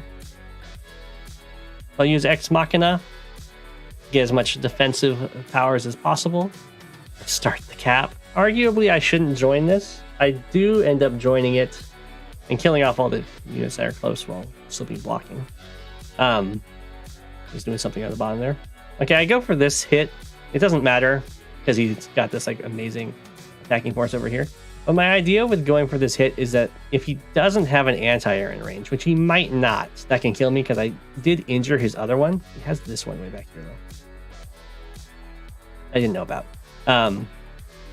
But this would force these guys to not be able to reach the lab even with the super because they have to walk. This one can't anyway, but this one then has to walk through the forest around the bomber. And with my super up at 10 health, it's a roll for his super medium tank to knock me to 1 instead of 2. He has to hit me with a bomber. And I haven't seen any bombers, but I do expect them. And sadly, the fighter can't reach this tile. I would have loved for the fighter to reach that tile, but it just can't. So the best I can do is sit here and stop any bomber coming through.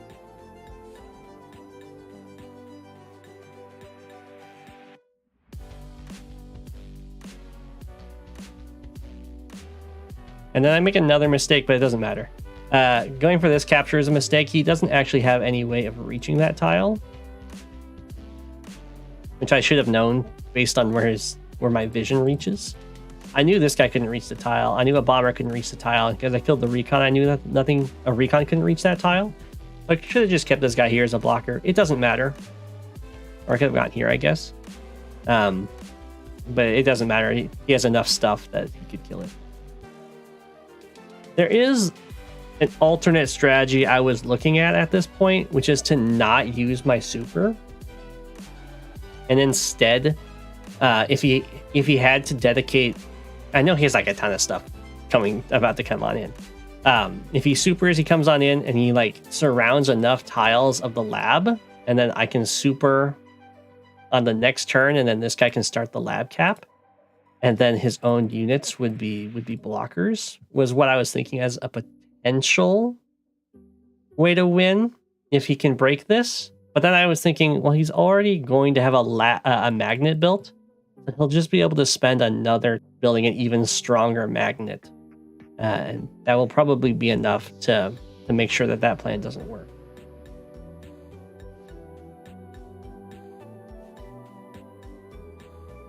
These builds don't matter. It would have been legendary. Yeah. That was my other plan. But then I decided I wanted to try and go for the medium tank roll here.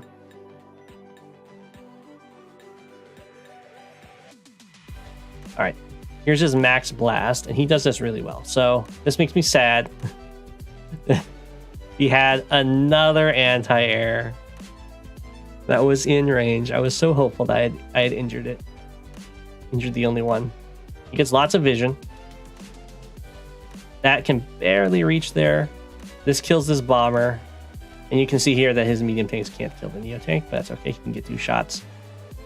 And then I was hopeful. I was like, oh, okay, so my plan's still going to work. The medium tank will have to like get a medium to high roll to hit me down to 1. And then the bomber comes in, and I was so sad. I was hoping I had actually blocked his only bomber routes, because I thought there'd be the one coming in from the right, and it would have to go in through the top, because these ones would have been going straight down to here, but they didn't go straight down to here. He had some movement to the right, so he could be much closer. So sad.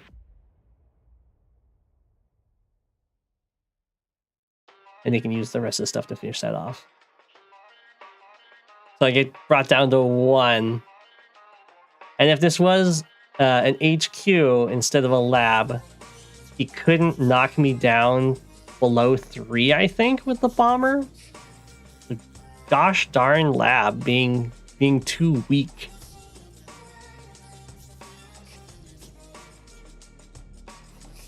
I do get a city out of this, though. I'm being a city up. So right now I'm talking to him, and I'm just thinking if I should throw in the towel here. And I decide to throw in the towel. The reason is, while I'm definitely down a lot in units, and I'm about to be down a lot more, I'm doing like better in income. I'm doing fine-ish in unit value. But the problem is I don't have any infantry on the left side, and I'm not going to have any infantry on the left side for quite a while.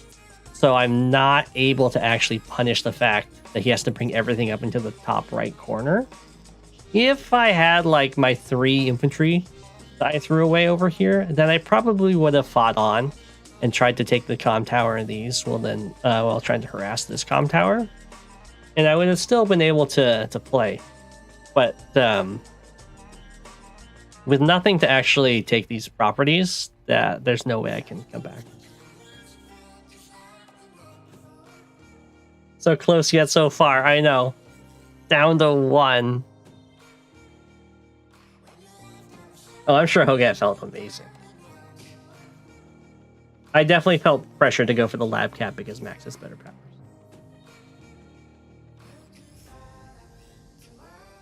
Oh my god. And yeah, I did say on stream when I did this. This horrible blunder of a turn.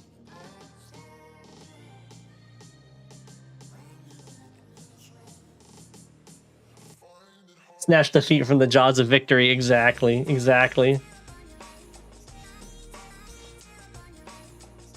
A good game to Hogat. I really liked his medium tank spam as Max in particular, because he has that better damage threshold.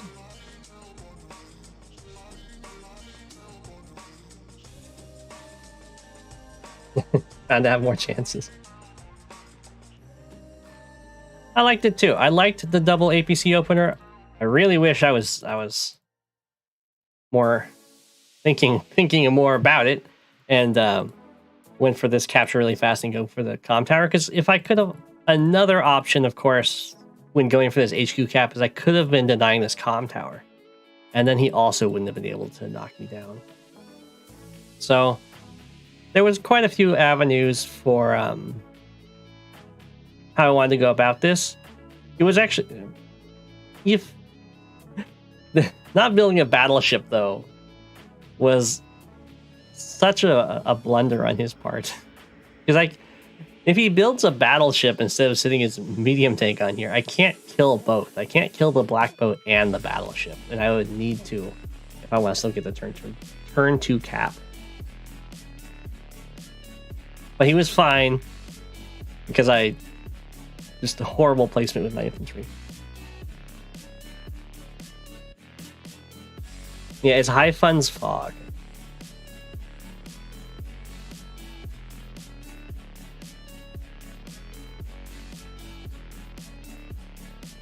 And yeah, I think the banning of COs for lower seed was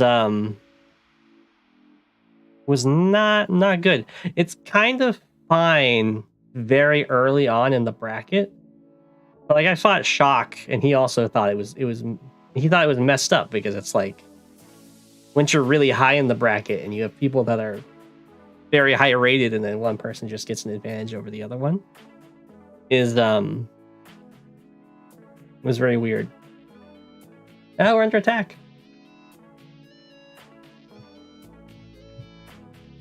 Get them mods.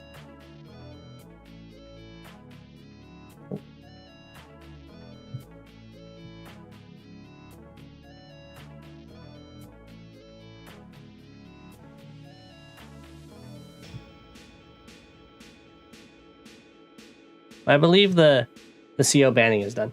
Part of the CO banning too being a problem is that we are playing within a tier, and the tier is kind of balanced around the COs in it. You already have CO bans involved, so when you can mess up with the tier, it messes. It's rough. I think Storm would have been a better option though. Storm is much harder to stop. Has much better blocks, and his recon harassment's just out of this world.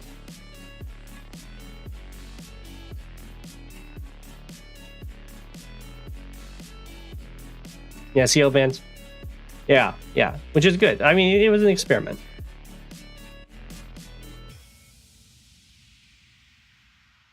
Map bans I'm not as upset about, other than they're just incredibly annoying.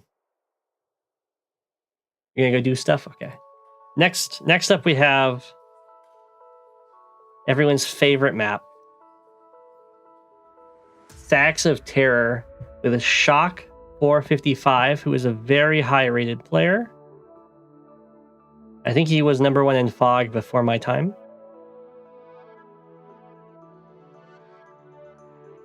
Why is there a line in?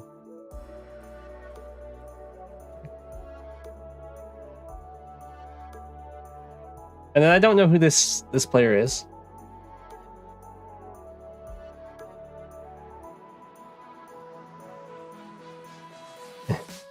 This is Sax.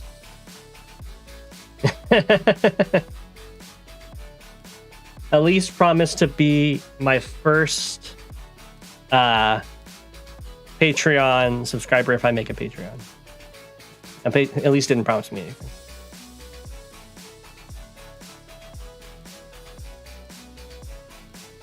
I heard that Shock originally played FOG and then swapped out. Yeah. So Shock's a very strong player. And I have no idea who this is.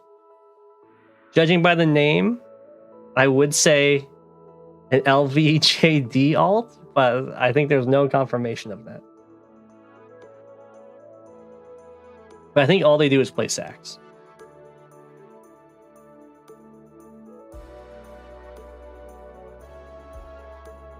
So as you can see, this is a very, very large map.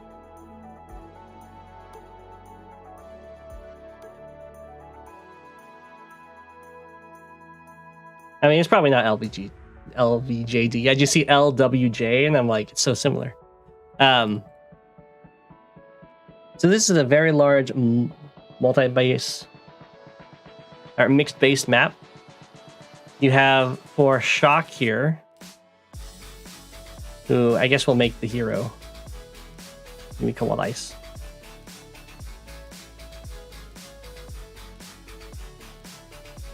Yep. For Shock here, we have the top, we have the bottom right, and we have the bottom left-ish, mid-left.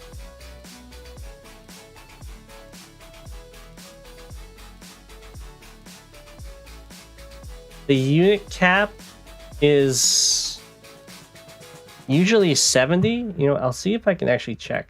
Or maybe it's usually 80. But I think I can actually just check on the game itself and find out. Stacks of Terror.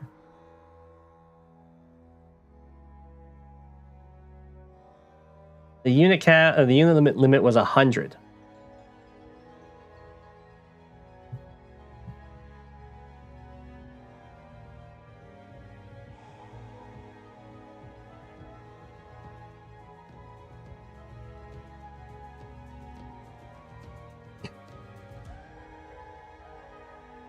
All right, here we go. And in the middle of all of these bases,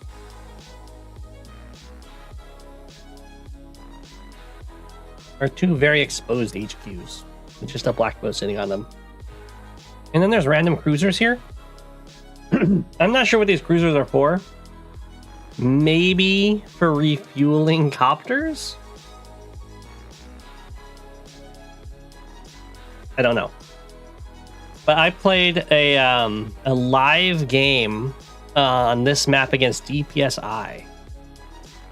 And boy, was that an experience. It was over 5 hours long.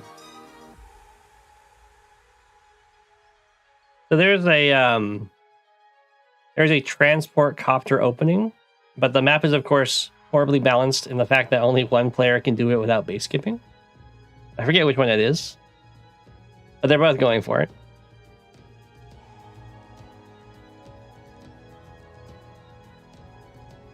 And in general, you're going to be using the T-copter to go up here. Well, there's lots of options. There's another airport right here to go for. There's 4 comm towers on the map. Usually they get split up 2 and 2. And then there's a lot of these properties in the middle that you can use this lander to boost. boost for, and then over here there's another airport, and you can T-copter over. 5 hours. You can watch it on his channel. I was Rachel against his Sammy, and I will tell you that Sammy is really good on this map in comparison to Rachel.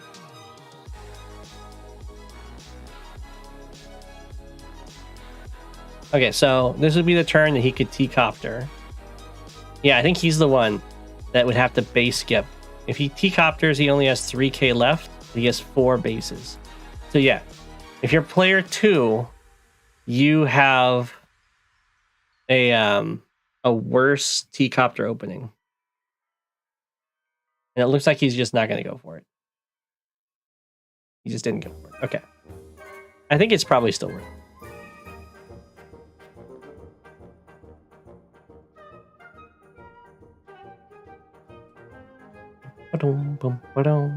Ooh, is Shock also not going for it? It's really good. See, player 1 lines up perfectly for it. There we go, there we go.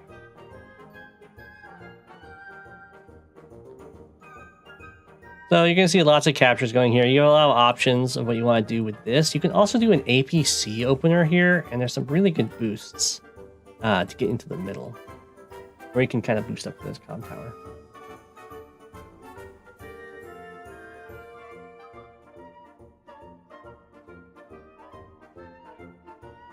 Right, there's the slower T-copter.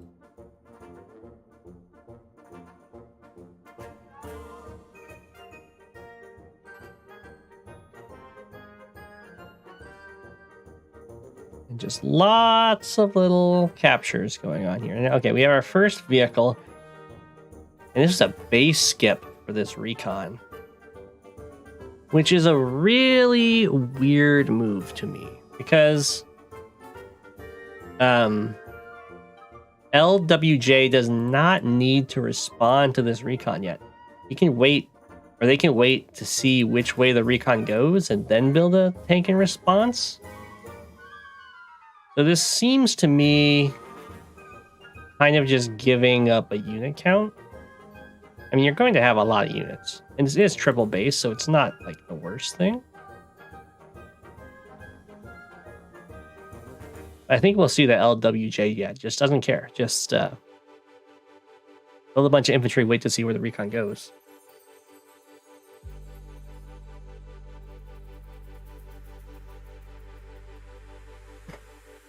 Okay, so what happened here is this infantry stepped forward and hit this pipe seam, which doesn't get covered in the replay, so it's showing it merge with the recon. Okay, he's using the transport copter to go for this airport first. I think that's a good choice.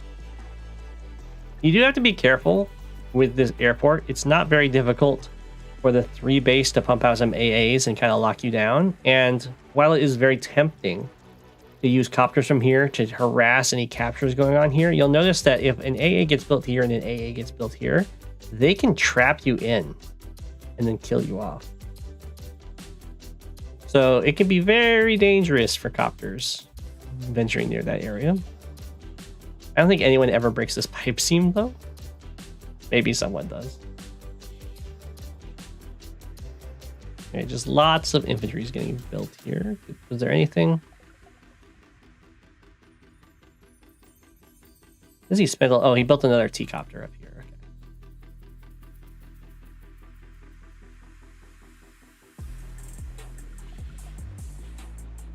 Now, the unit cap is 100. And this is a tier 4 sax match. Tier 4 sax game.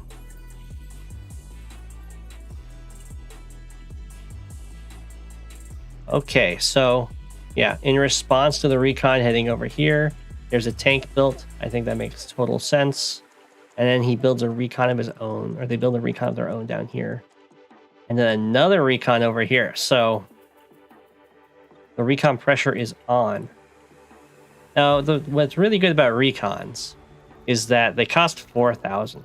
And the counter unit to a recon is a tank. And that costs 7,000. So you can produce more recons than they can tanks, and when you have a whole bunch of fronts to attack, you're pretty much guaranteed to get value if you just have a lot of recons, and your recons can always retreat. Is this map in the standard league? It is not.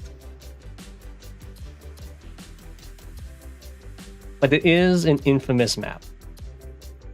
And it's fun to play on, I'd recommend.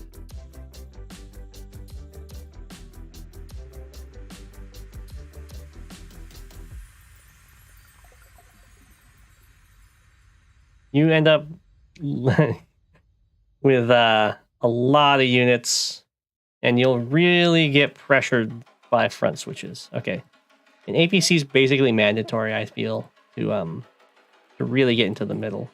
And you will note that these HQs are very exposed. Like, they're in the middle of the map, not close at all to these bases.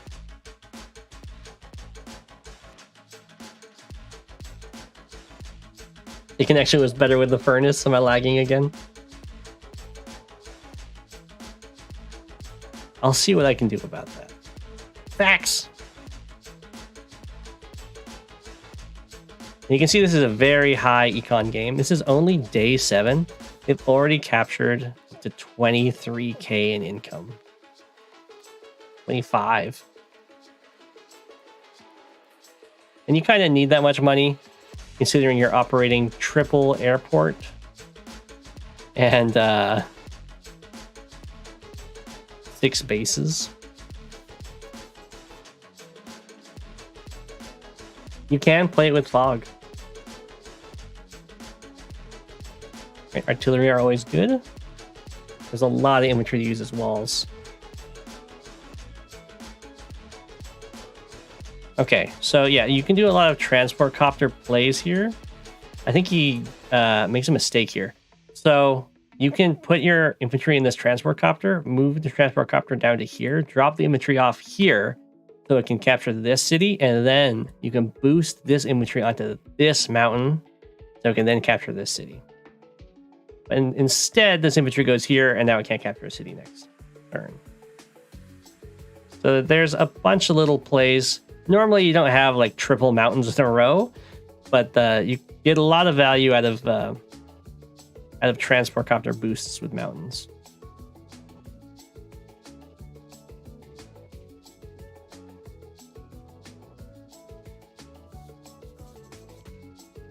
Okay, so he went for a boost here. Definitely not as strong of a boost. He's lining himself up with this property, I guess. It's not as strong of a boost because it's just kind of like it's gonna take the same number of turns to cross all these mountains as crossing it this way.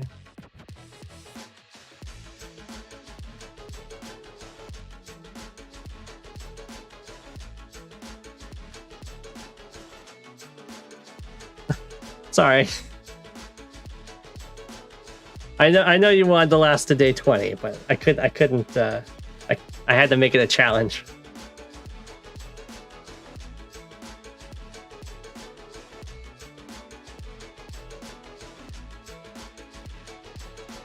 No, this needed to happen.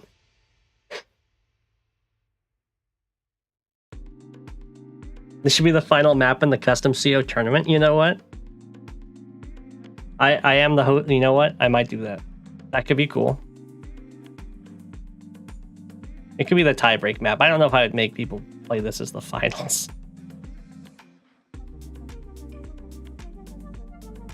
Because I think the custom CO tournament is live. So they would have to...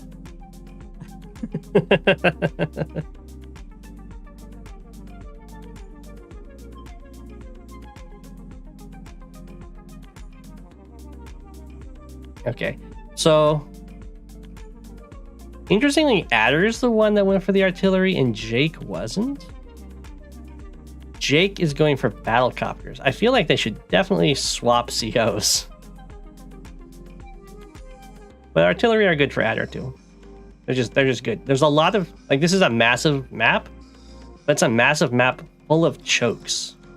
Lots of like single tiles or single squares, double double squares, lots of places for artillery to set up, lots of places to deny cities because there's just so many cities. This is a very vulnerable city. And this, of course, is interrupting this capture.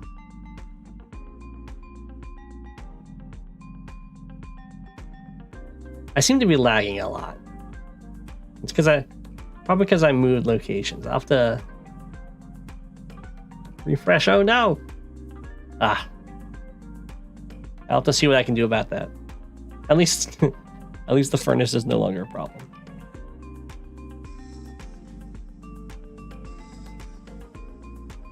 Yeah, I agree about the wired connection. I'll see what I can do.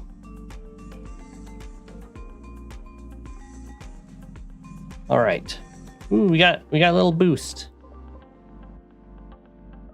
Well, I think only one of them actually matters, but that's okay. It's still cool. It's a boost. I agree with this. Definitely want to go for this comm tower before these infantry can really stop you. The corner comm towers are very contested. These center ones are not so much. If you play your cards right, you can get both corners and just be 3 comm towers to 1.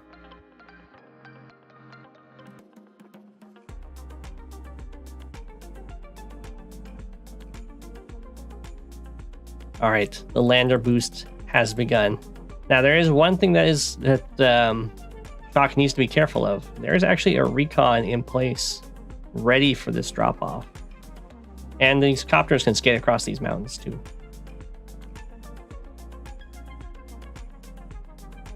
And it looks like LWJ is actually going to go for this pipe seam break. So really wants to put the pressure on right here and contain this base to this corner.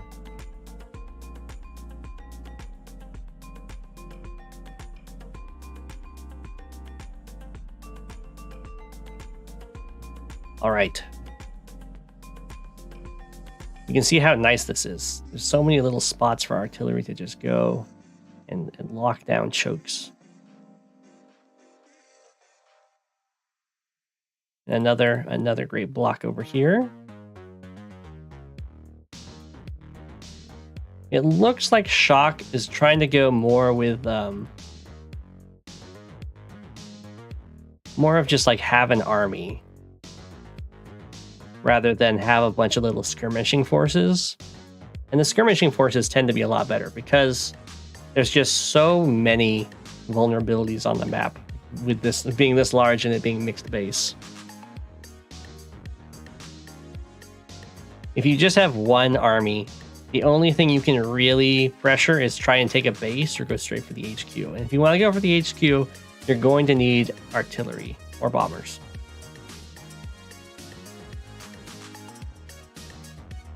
But Shock does get the first double comm tower, and this one is still being very contested.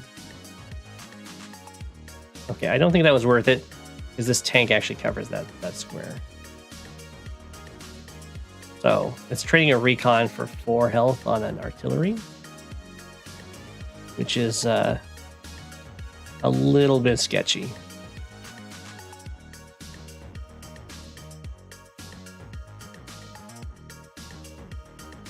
Yeah, movement powers, they're really good. There's a lot of units to affect here. Ooh, and Adder's probably looking to maybe... If Adder could, Adder would probably sacrifice something to get this copter in here. But he still gets 1 interrupt with this recon. It's basically an uncontested interrupt too.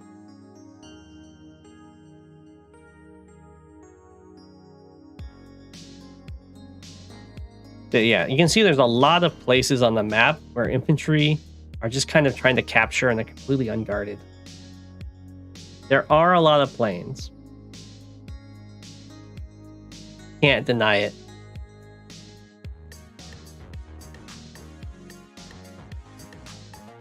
I do like what he's doing here though, with this APC block backed up by, I guess, only 1 tank, but still. And the AA is kind of forced by this copter. On the top here, I would like to see a little more pressure coming in on the left.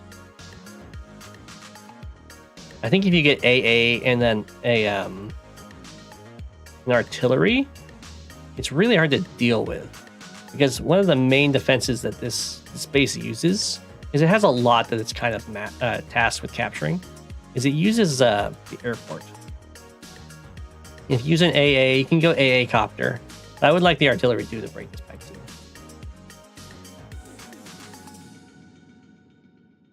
Lots of little infantry fights.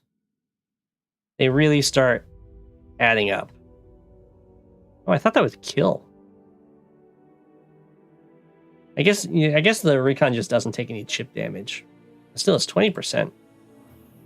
Because it's oh no, this isn't Jake. Never mind. This guy's only got 10%. Never mind. It's just adder. Mechs are pretty strong. I would recommend, of course, using them with a transport copter, but there's a lot of mountains here. There's a lot of mountains to get use out of.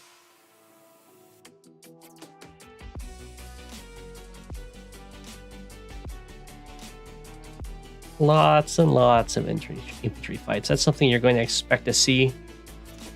It's basically impossible to have a vehicle getting involved in every fight because it's such a big map. I imagine he's going to break through this pipe seam next turn, maybe.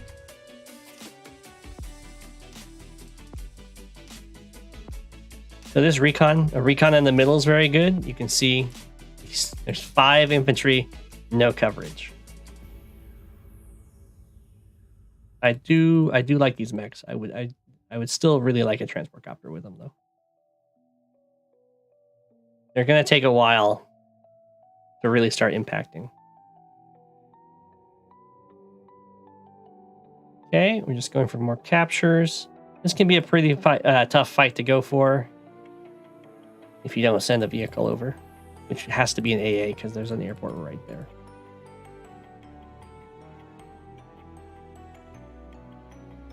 In general, you want to be very careful when going for a fight like this because it is going to be basically one base against 3 bases. If they choose to, they can invest a lot.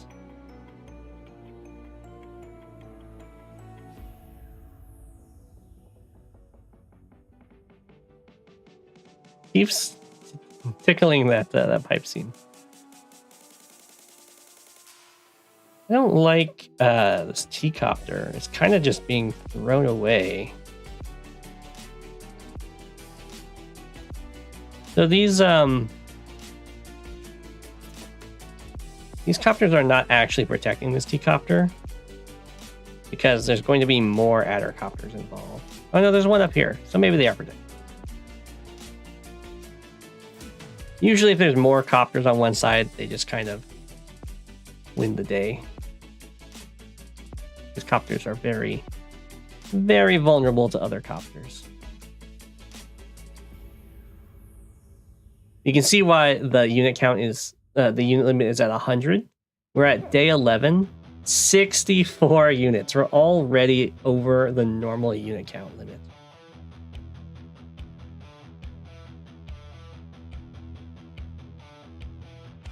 And that's with lots of fighting. So LWJ is being very smart and not letting this comm tower fall. It's tough if it's 3-1. Especially if you're against Jake, who already has firepower boost. Like someone said in the chat, he's currently like a mini max.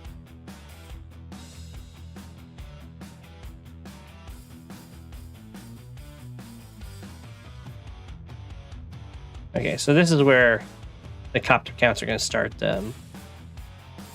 mattering a lot. So in this case, one copter can come over and hit a copter, and then the other copters kill it. Ooh, he still goes for the T-copter. I'm wondering how good that is. It is, because this guy's up here too. But I think he saw that he's got a copter chain coming in, and he's going to have an AA coming, so he can go for it.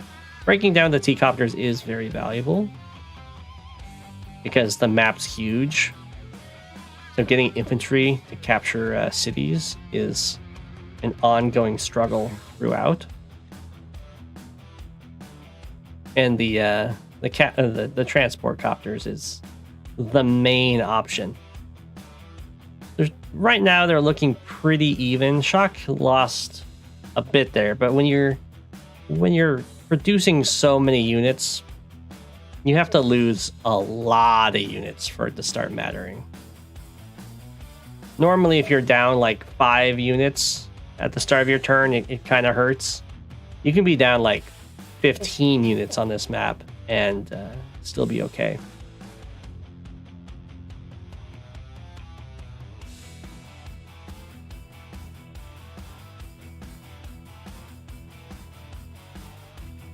And when it's because of comm towers, it means the foe has lost attack boost as well. That's true. That's true.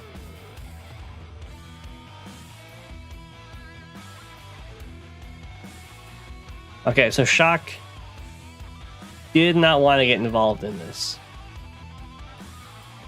Very, very sketchy here with the copters. So blocking with the T-copter was one of those, I guess, miscalculations. Everyone makes them, as we saw in the last game I was reviewing.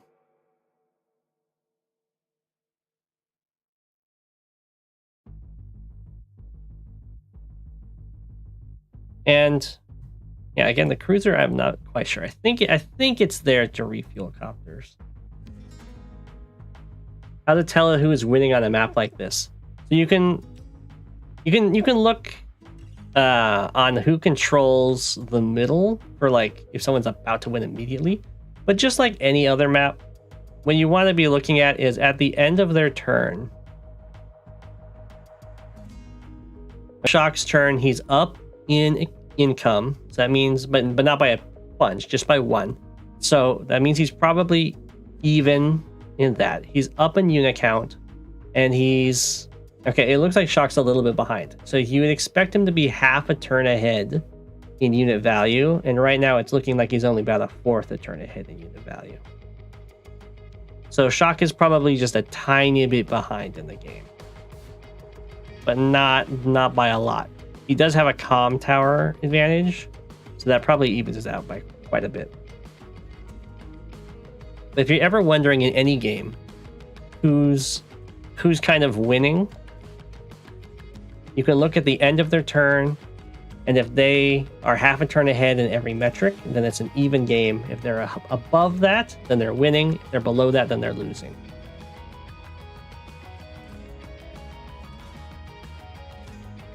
Okay, so Shock set up this like copter challenge. It's like, well, you can kill this copter, but I'm gonna overwhelm you in the counterattack.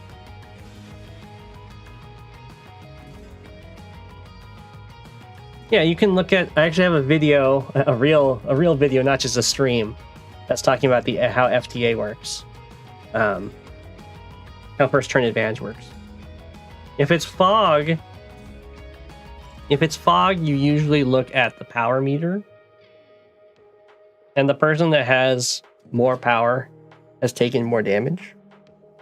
That's until power has been used, and then you can rely on stats. And you can rely on what you know about what properties have been captured.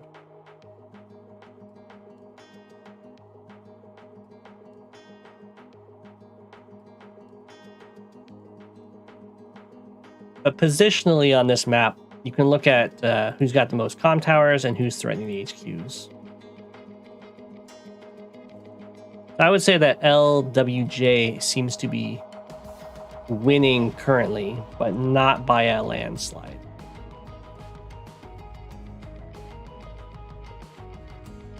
Because if we look at what he's got at the end of his turn, he's a full turn ahead in unit value before repairs came in. Yeah, he's like a little bit less than a full turn ahead, and then he's almost a full turn ahead in unit count. But economically, it looks like they're doing about the same. Yeah, LWJ does, I would say, has much better positioning on the map right now. He's going to equalize in comm towers, And he has an attacking force that's heading into the middle.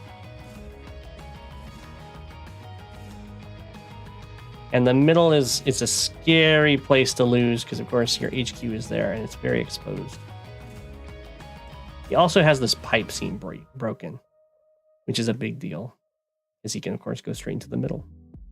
And he can cut off all of these properties.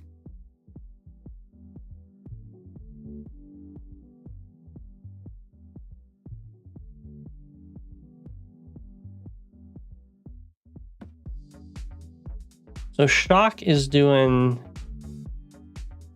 This is a big worry on any mixed-base map. When you invest a lot into defending on a side, but you aren't able to actually do anything other than just defend, that means everywhere else on the map with all the other fights, you're just down a ton of resources.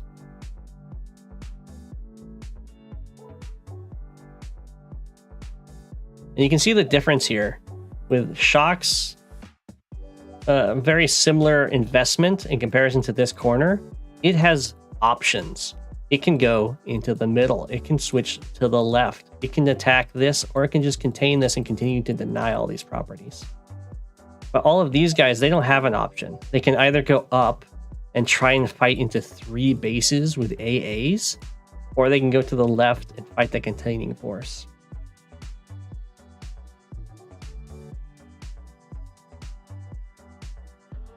And he's still building more stuff here.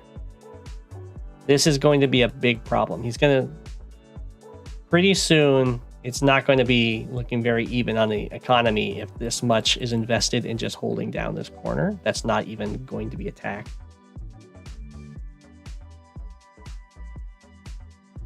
So now he's trying to break down this pipe seam. I think that's a very good plan. Definitely needs stuff coming in to help contest this center attack that's on its way. But if you look at the end of Shock's turn, just barely passing in unit value, barely passing in unit count, and not passing in income. So he's definitely falling behind by about half the turn now.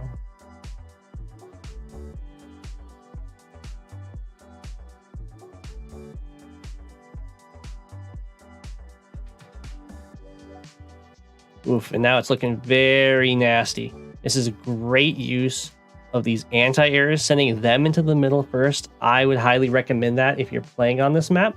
And that's because the main initial defenders to the middle are almost always the copters or bombers that come from this airport across these mountains straight down. So now Shock's in a really nasty spot because he's behind in economy and he's having cities captured.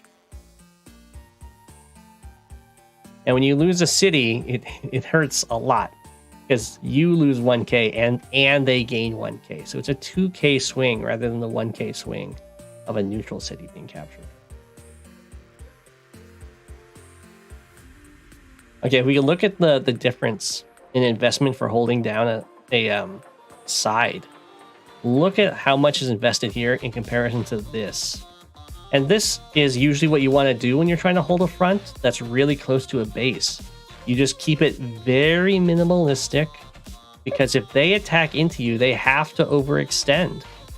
And then your bases can defend you. Now, in this case, there's 2 bases in an airport defending, where over here is just the 1 base in an airport. So it can be a lot harder to do that. It's not unheard of to lose a base in mixed base. It doesn't happen that much on Sax, but it could. Just because Sax is really big and you have a lot of money. So if they really, really push in, you can produce some big units. You can just make mega tank bombers and stuff. You have a lot of cash. So it's hard to even take a single base.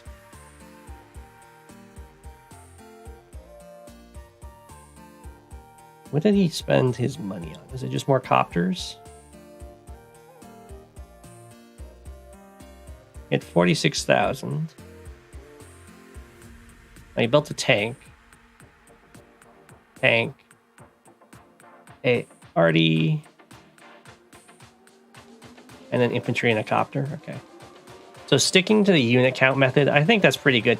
He does need to be a little bit concerned because he's starting to reach the unit count limit. So it might be worthwhile to start investing in more expensive units like bombers.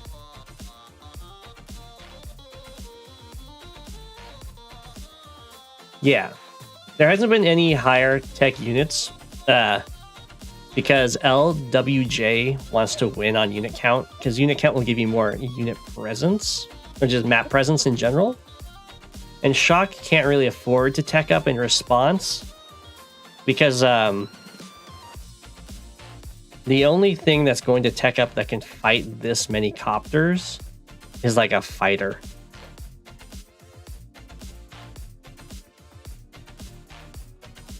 And while I think a fighter would be pretty good, it's not going to be very good when there's AA supporting them. All right, Shock has recognized that he can't just sit here. Starts putting a little bit of pressure on over here.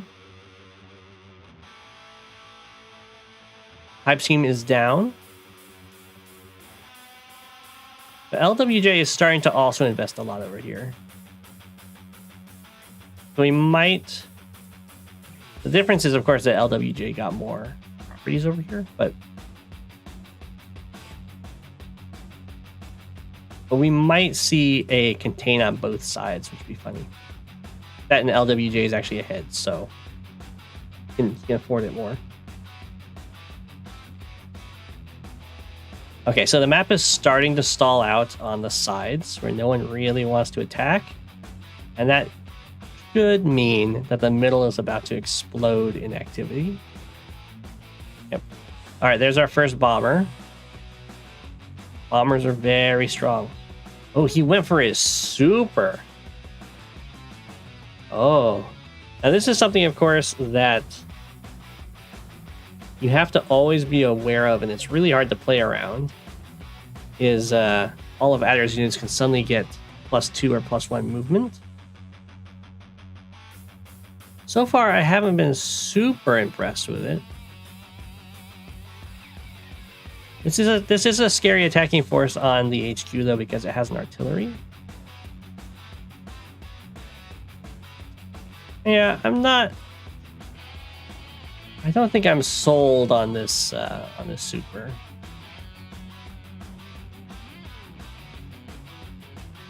So he's gonna super, lose all of his charge, and it looks like he's going to get one city from it. He did get quite a few first strikes, which is pretty good. But I think the Jake counter super is pretty strong if he wants to go for it. Ooh, this is a huge threat though. I didn't even notice that the AA is encroaching with a bunch of infantry. It'd be really bad if Shock loses this airport. Okay, so yeah, I think down here, 1, 2, 3, 4, 5, 6, 7, 8. So 2 copters are going to go down. And sadly, this artillery is not actually in place. Oh, only 1 copter is going to go down. Probably fine. Probably, maybe not. It would not be fine if Adder had just used the normal power instead of the super, because then this mech would have been actually defending. That's also not unreasonable for Adder to get the normal power this turn. Okay, there's the fighter. The fighter's probably in response to this bomber, but it's one of the best tech ups on here because the map's huge. The map's huge and air is really strong.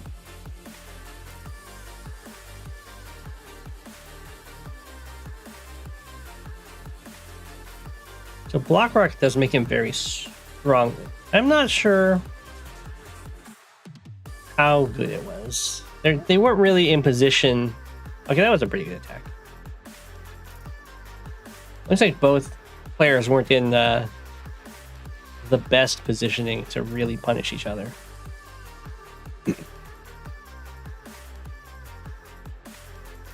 But Looks like Shock is getting a little bit back into the game after that. We'll see if LWJ can have a nice punish in response, or if Shock is just going to fall a tiny bit back. That mech wouldn't be that close with the normal power. That's true. That's true.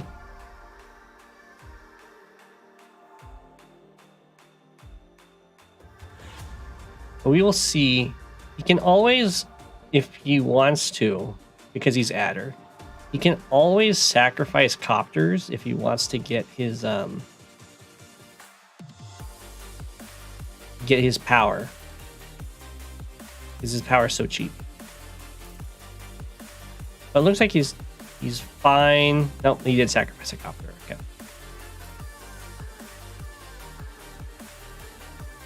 Ooh, that's a spicy play. Can't break the tank, so the bomber got it for free, surrounded by mountains. The unit limit is 100.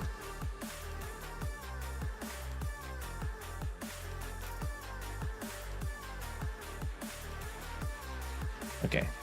Looking pretty nice. Down here, just needs some more tanks.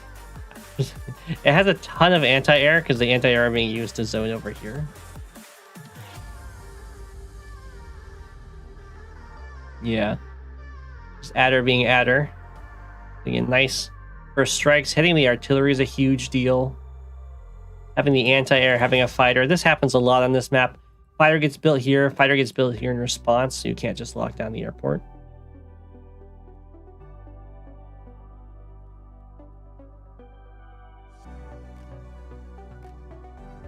Of course, if the game goes into fighter spam or air spam in general, that just is going to benefit adder a lot, because while Jake does get the stronger air on planes, just having bonus move on all of these copters is a huge deal.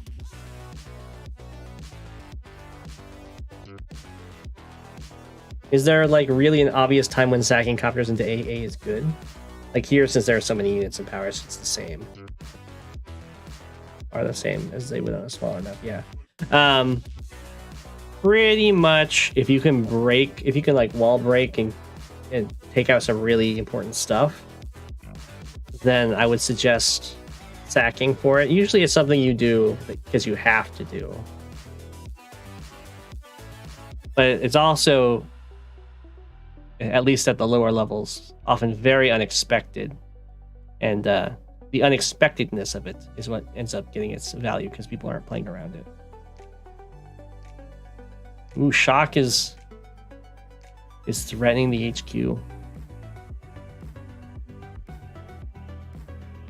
Things are looking very, very shaky for Shock right now. And this is the problem, of course. You can't use one AA to fight a bomber. You have to use two. So he has to retreat with that. Okay, that's a really good attack. I think the fighter is going to go down. Or not go down, but take a hit. He had to build a replacement fighter.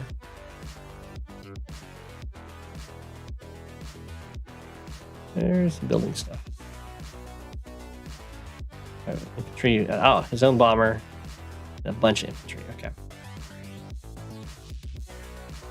This bomber is probably to stop this AA from just walking over.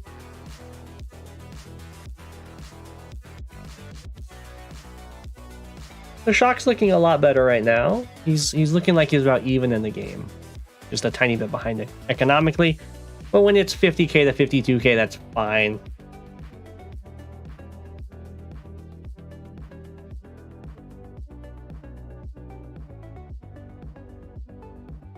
Fighter gets hit. You can see how much power that generates. It's a lot.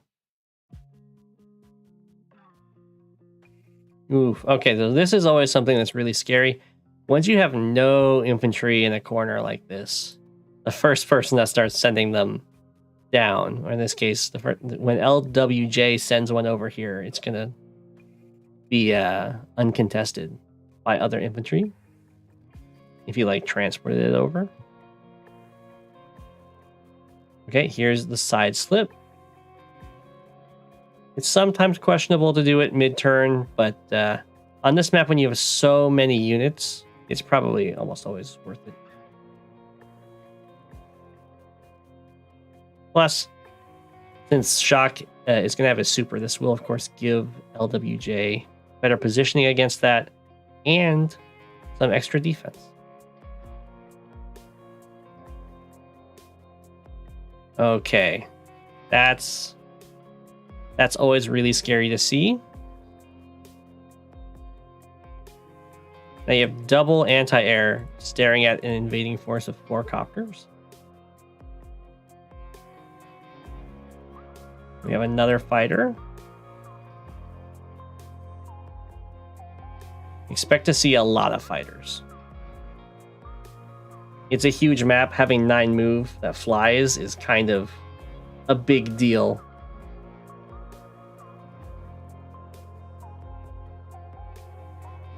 So at this point, LWJ is massively ahead, but you can't really rely on these metrics when there's ongoing fights.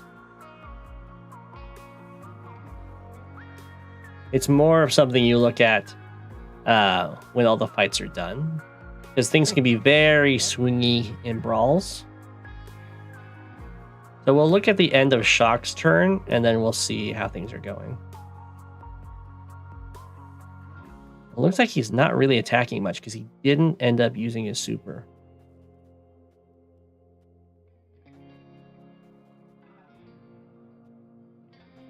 Okay, so he's going to be really far behind then. Yeah. So if you're ending your turn and you're behind in unit value, this means that, and unit count, this means Shock is about a full turn behind LWJ.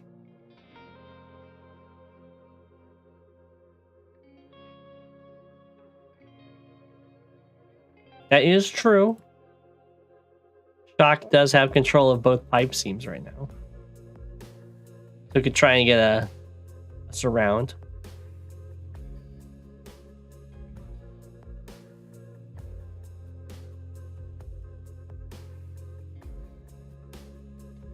Let's see here. Doesn't look like LWJ is very scared of the surround. I don't think I'd be very scared of it either. Mainly because the surround is coming from Jake copters and not Jake vehicles, so they can't zone. They can't outzone Adder. So if they try and come in for a surround, Adder can power and hit the other one of the sides.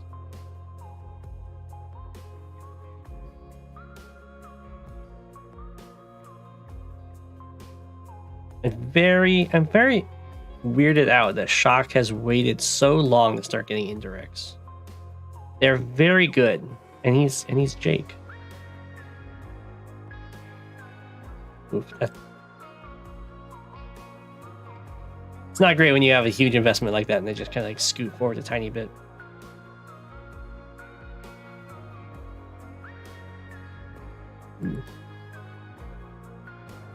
Gotta be careful too, because it is Adder here, and he's so far ahead.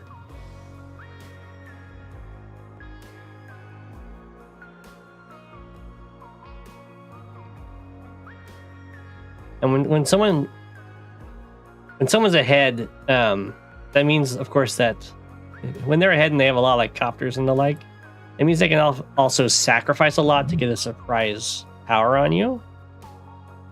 This is more of a big deal against like Olaf and Eagle, who have like game-winning powers that can sacrifice like half their army and then win because of it. But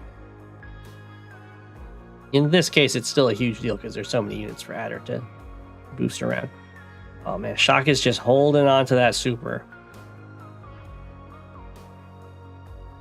You can see he's not getting any closer to...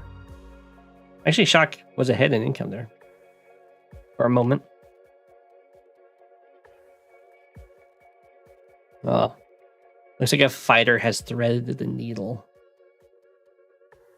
There isn't an anti-air here to ward it off. What's Adder's end game? It looks like he's going to try and take the HQ. It looks like right now he's going to try and kill this force and then take the HQ. I'm just saying that because he has an artillery in the middle. But in general on this map, you can kind of win this economically and outposition your opponent to death. Obviously, if you manage to take one of these comm towers from your opponent, when you have 81 units, that can also be a win condition. Oh, you meant Jake. Oh, well, he might be saving the super so that Adder can't zone him out. And once Adder reaches 100 unit count, this is I like this a lot. I don't think it quite works. I think Adder can free it, but I do like the attempt. But once Adder reaches 100 unit count, if Shock can keep it stalled till then, he will effectively be coming back into the game because Adder will not be able to build anything. And that is something you can definitely do with a super, is you just threaten to use it and then don't use it. And kind of do what Adder does to you and be like, well, my units can actually go +2. Well, +2 move, while yours can't right now. So I can sit out of your range and threaten to hit you. Looks like he's taking it very slow. I'm a little bit worried about this force down here. Because this is not... actually, with this here, I didn't see the tank movement here. That might hold them. Yeah. Which is cool. This fighter is going to go down, which is a big deal. This is an expensive unit, and... well, I don't know. It's kind of good and bad for Shock. Because you do get to kill a fighter, which is an expensive unit. That is also going to give Adder a ton of charge, and then Shock is going to lose his power advantage. So you almost wish you could just keep it trapped and not kill it.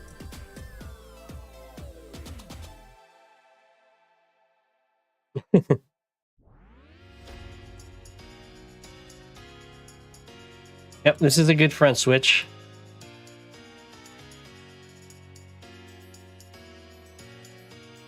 This is the problem with you're like trying to pin it in and then it just like goes after the weaker force. In this case, it was probably triggered because of this fighter being trapped. But yeah. This is a tough spot for Shock. LWJ has almost reached the unit cap. Okay, here comes the super. You kind of have to. If you just kill this fighter, you're going to give a power to Adder, and now you'll no longer be able to zone them out. So you kind of have to do what you can. Get as much damage in as possible.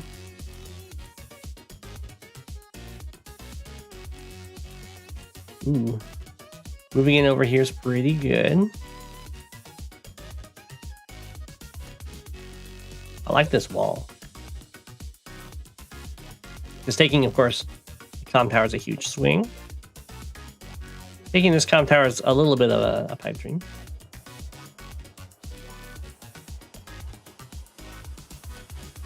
Okay.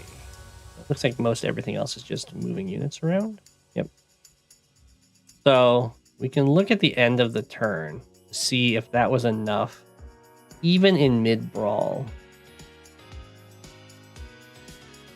Okay, so he ended 3 units above and about 30k up. So I would say if there wasn't an ongoing fight right now, that would have gotten Shock back to even in the game. But there is an ongoing fight. So that's really bad. If you're in an ongoing brawl, you need to be like really far ahead to be winning. Because if you're about even at the end of your turn, and then your opponent gets to attack and kill a bunch of your stuff, like we're seeing, you're just going to fall right back behind. However, over here, Shock did a really good job of walling, so the most of the attacks are going to be pretty small.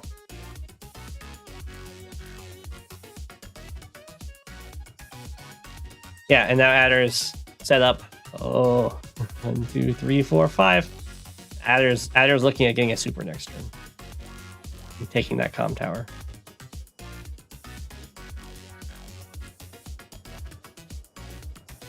Okay, so this is still an ongoing fight. We can look at what he's got at the end of his turn. And you can see just how untrustworthy it can be. Okay, so at the end of his turn, he's up 90k in value and up 13 units. So that's way, way far ahead. Like almost 2 turns ahead. Of course, it is still an ongoing brawl. But Adder, of course, has the power advantage now because he gets to double normal power, where Shock just doesn't have a super anymore. 1, 2, 3, 4, 5, 6, 7. And of course, I think Adder is going to try and go for a super. Now Shock needs to block this tile. There we go. It's not quite enough if Adder supers, but it's what he had to do. Ideally, he would have blocked it with something beefier, but I don't know if he had anything.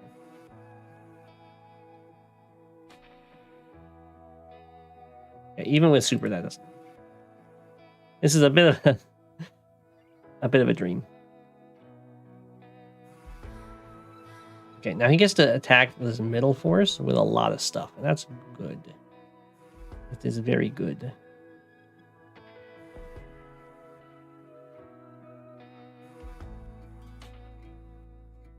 He's going to be ending this turn. Oh, he resigned.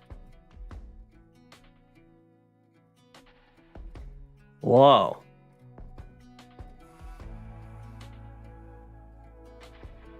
Could he have resigned there?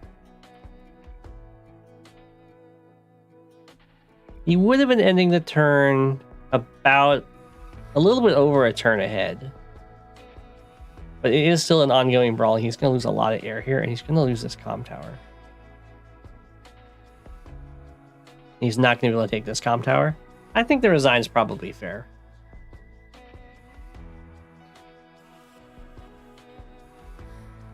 He's going to win the mid fight probably, but he's not going to win the mid fight enough to take the HQ. And he's going to go down a comm tower.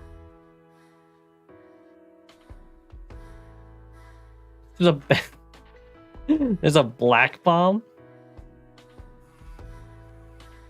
Well, the black bomb is another reason to resign. Adder super black bomb just flies in and murders your entire attack over here.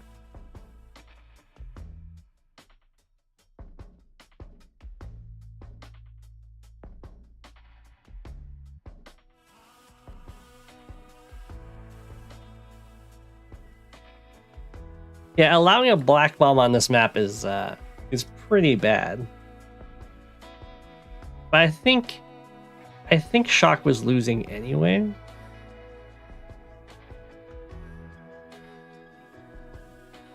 Maybe he could get this comm tower. He's not going to get it this turn. He's going to lose this comm tower before he can take this comm tower, which will make taking this comm tower that much harder.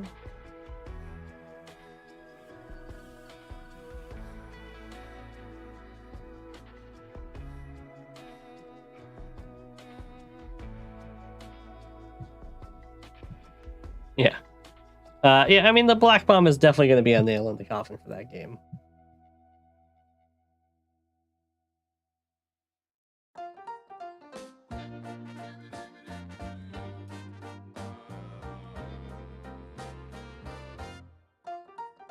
Oop. There we go. But GG, that's definitely one of the higher skilled sack games I've ever seen. Sax games.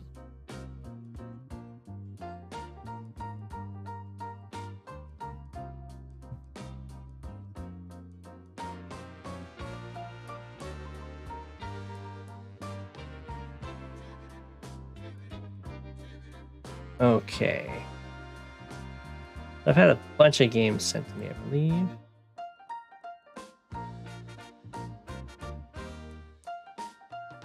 Well, Starflash sent one. We buddies, so special privilege. I can feel my head relaxing now that the map is gone. It's a fun one to play on. I'd recommend giving it a shot.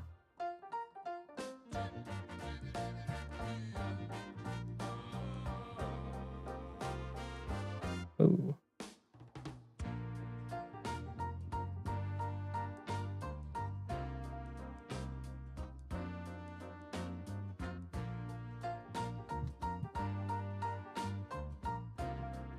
Okay, this is a much smaller map.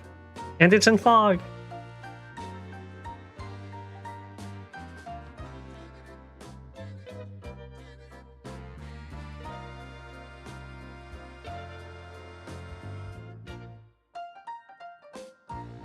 You messed up early and you don't know how you won. Alright. Well, let's see how this goes. Ooh. And for this property first. I think that's fine. It's going to be a slightly slower into the middle.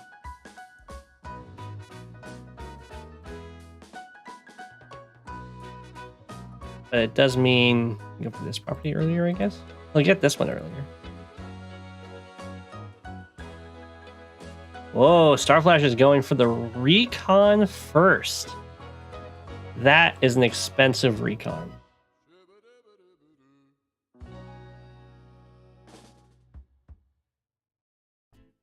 All right, we'll see if the recon does anything. 95 is not going for the transport opening.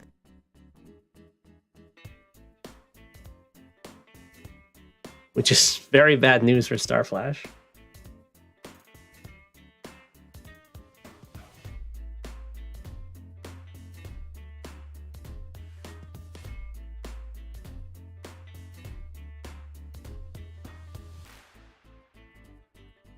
Okay. A delayed recon from 95. A very... And then a very fast tank from Starflash down here. Okay.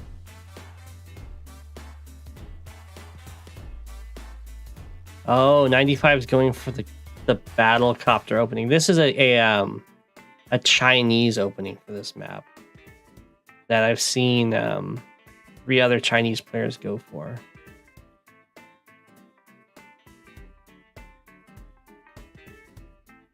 And then the battlecopter is going to rush directly over here, and it's going to snipe my T-copter that's sitting around that mountain.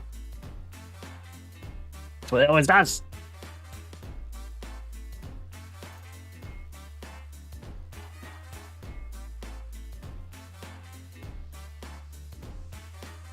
Oh, it didn't. It went up. Oh, he's mixing it up. I would not go up. The reason you don't go up is because people always get an AA from these 2 bases.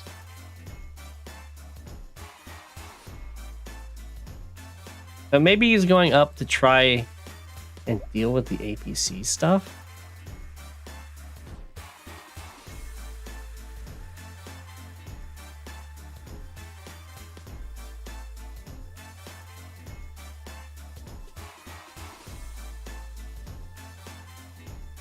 Okay, so far this recon has delayed an infantry.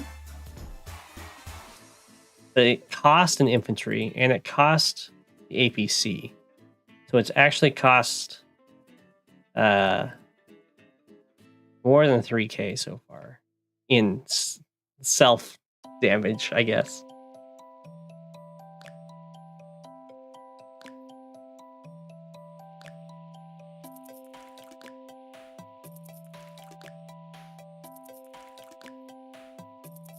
But you do have a recon and it gives you vision. And it didn't just die, so that is good.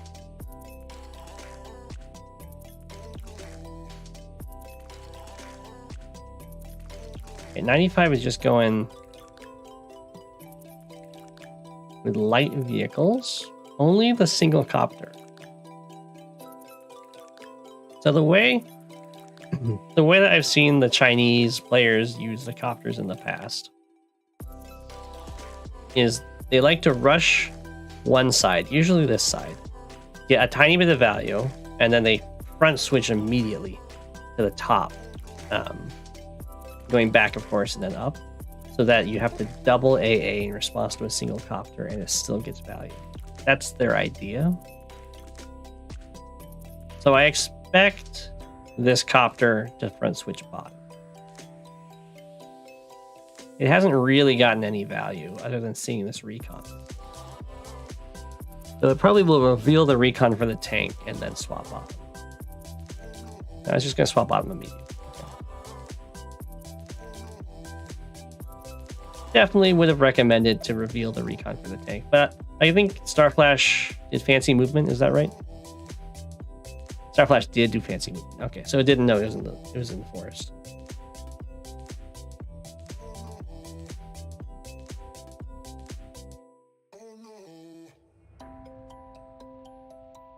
Yeah, you land around the vision. It was very good.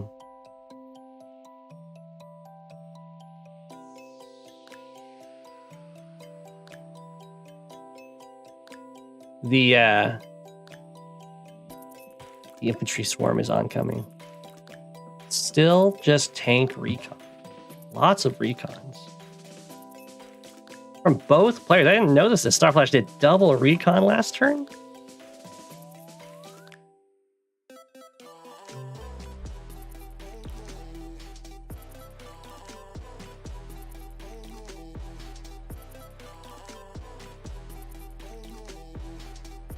Okay.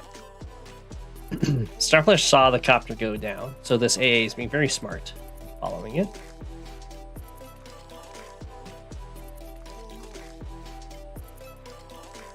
Okay. Very light vehicles, no copter from Starflash. I would like to see some artillery at this point. And maybe a copter.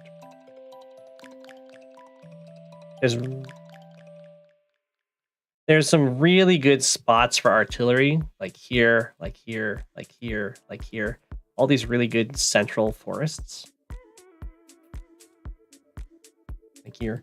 That matter for a lot of these fights around these properties. And as Jess, of course, you have stronger artillery. Which is nice.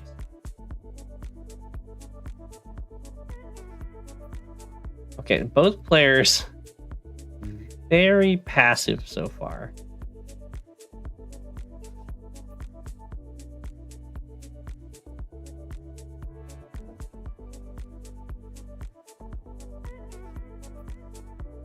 I'm not quite sure. I'm not quite sure what this is.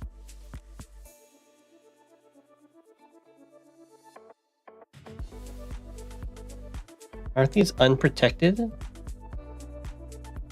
These are unprotected. That's quite the bluff.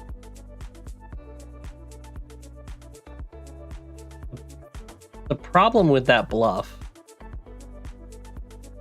I think it's going to work. The problem with the bluff is that it doesn't really get you anything.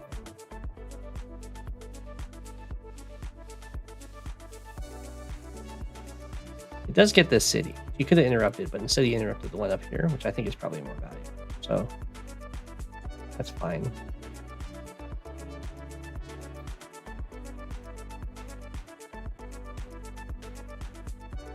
It's a good bluff of an artillery, though. Except for this guy, I don't know. You can tell it's a... Like, I'm assuming it was a bluff of an artillery because these guys are positioned perfectly well that an artillery in the forest would cover them.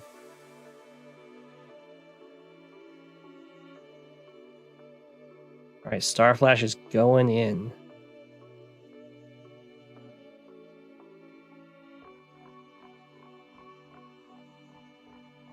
Pretty aggressive. I don't think that 95 is really in the place to punish it.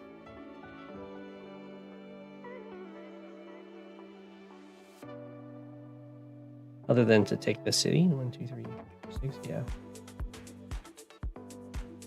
Oh, it goes in. This copter, this poor copter. So much economy was given up to build that copter, and all it's done is spotted a recon. It did force an AA build. Ooh, Neotank base skip out of Star Flash?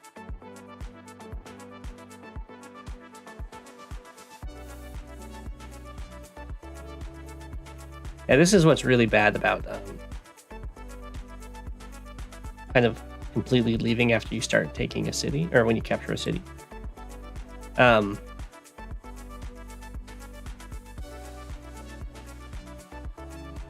I mean, I think this will be quite the surprise. I would have liked if the base skip was this base instead of this base. Just because this is a lone base that's always infantry starved.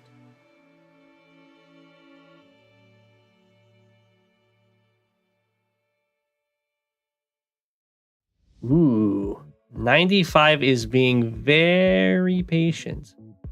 Not patient enough that he didn't kill this recon, but still patient. There isn't really great tiles to attack this tank from.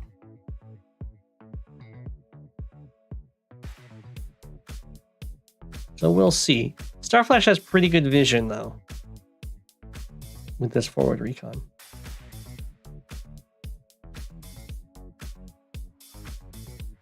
I mean, the Neotank is one way to secure that. Oh, okay. Oh. Ooh. 3 recon kill. So I definitely... Well, actually, where could the artillery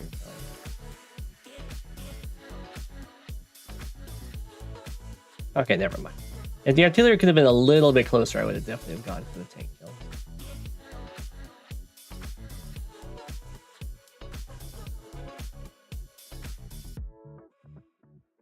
I don't think I've seen Neotank base skip out of the Chinese players. They usually, I don't know about 95, but the few the 3 that I've played a few times, tend to go very death ball and try and just win on unit count, and they'll like give up cities very easily if they can punish with some kills.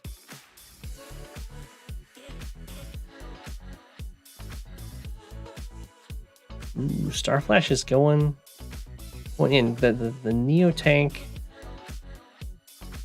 is given the boost that he wants. I would be a little bit nervous. The problem, of course, with Neotanks is they can get kind of swarmed.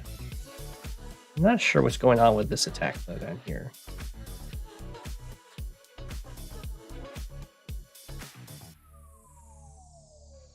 Having to use... Did it kill something over here? It must have been something on that city that I missed. There wasn't infantry, okay.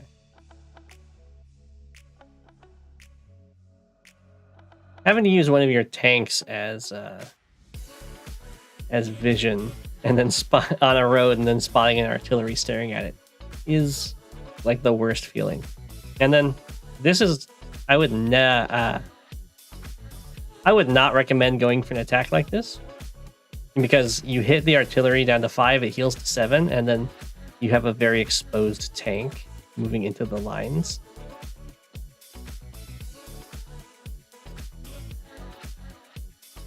So this tank's still gonna get shot for a lot, but then you also lose this tank on top. You thought you front switched. Gotcha. Oh, because you saw the tanks over here.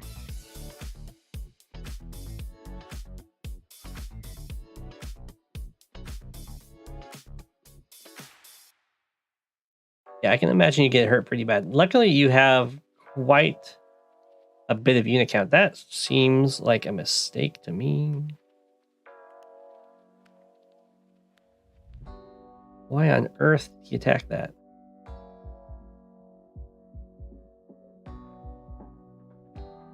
What? Well, he definitely should have just hit here, have recons do other things.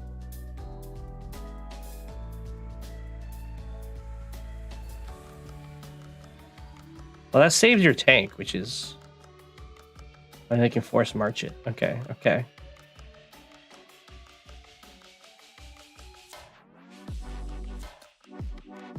That was still a huge blunder, though. Because he could have done this at the exact same turn without having to use his power. He had just used the infantry to clear that.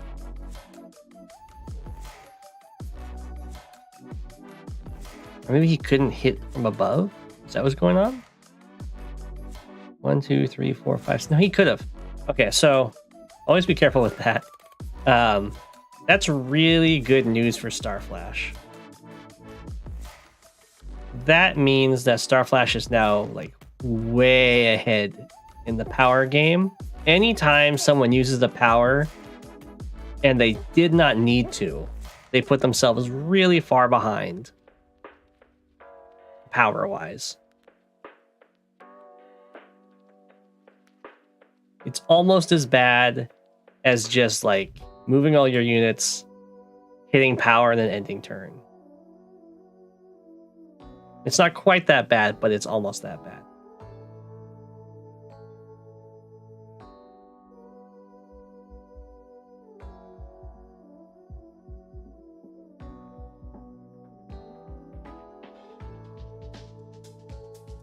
And Starflash, while getting pressured over here by quite a bit, it's not a huge deal because it did keep these tanks alive. Because it's not his HQ, so he can afford to lose ground here. If this fight was like this army attacking here, that would be a very big deal. But in this case, it's Starflash can lose some units, fall back, and he's totally fine. Especially because now he's got his super.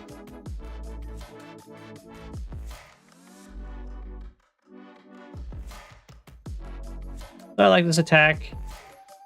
Gotta get something out of winning this fight. This is the third one. It was just a huge Sax game. It was really large.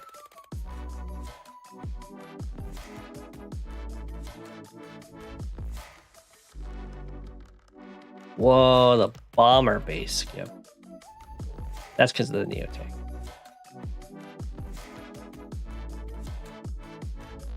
Okay, so Starflash.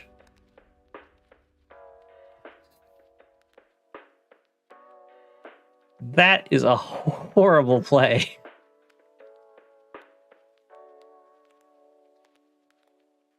So Neo tanks are bulky, but when you show you have, if you've already like used your Neo tank, I'm pretty sure I killed something. Do not put them out on the front lines. That's a really easy way to lose it, because they're gonna have built a counter. Oftentimes they'll build their own Neo tank, and then you just get hit with a Neo tank first strike.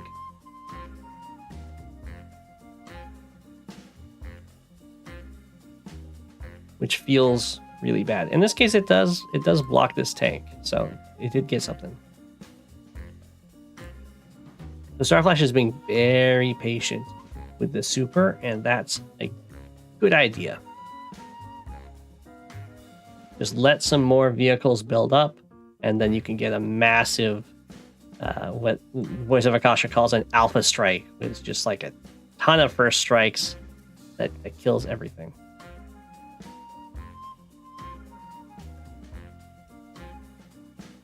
So if I was playing as 95 now,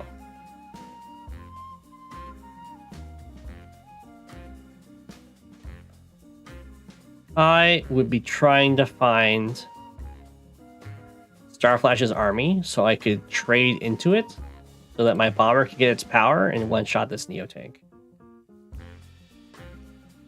It's in base range, I know. If he built a Neo tank instead of this bomber, he'd go, oh, hi, Bob. 95 is like, whatever. I also don't know why 95 does not interrupt this cap. Just, because the bomber covers this. I don't know. That's okay.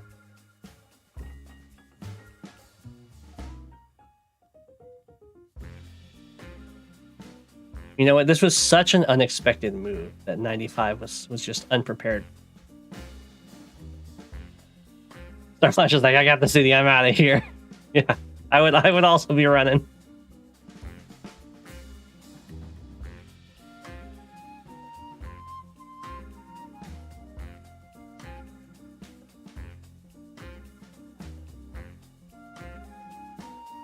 The Starflash is really far behind unit value wise, but having the super is always a very big threat. So 95 does have to play very, very carefully. And the guts to build a bomber, not reveal it. So Starflash doesn't even know that the counter was built to this Neo tank, and then just move the bomber over here. I don't even know what this bomber's goal is. Whoa, Starflash just goes straight in for the super. Oh, because you saw this? Down here? Okay. Wants to protect the city.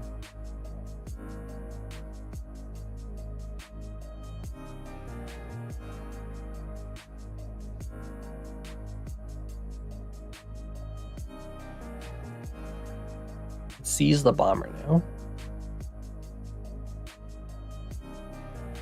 Seeing the bomber here, I feel pretty confident with the Neo tank.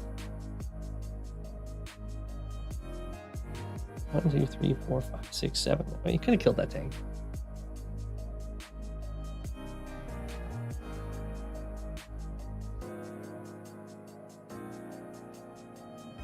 Alright, I'm expecting to see a lot of anti-air builds. Because this is a dead anti-air and there's a bomber right there. Straight to fighter. There we go. Just fighter.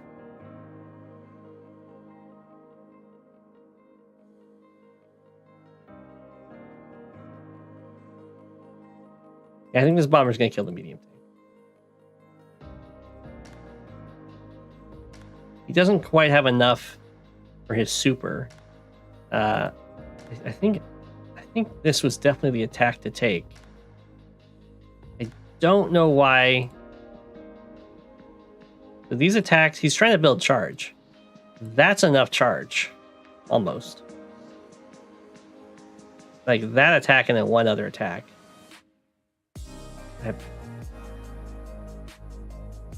Okay.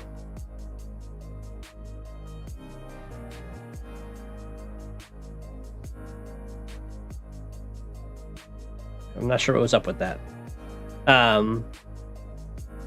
We have our counter super going pretty well. He's not going to kill the AA. He must. Okay.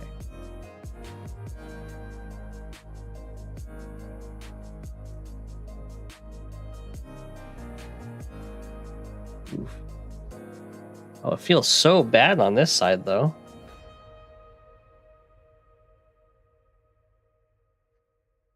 This copter just kind of came in and sacrificed itself for the greater good. So 95 is looking really far ahead, but this is in the middle of a brawl, so you can't really trust that right now. Just copters. Not getting them kills. We'll see what Starflash has in mind here. Looks like he's just going to take 2 of these tank first strikes. Almost get a whole bunch of kills. That is... That's a sad sight to see. It happens.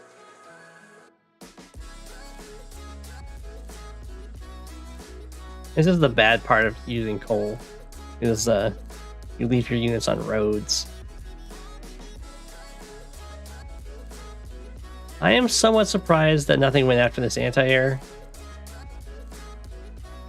But I get it. Okay, so 95 looks to be in a very solid position after that turn. Oh, never mind.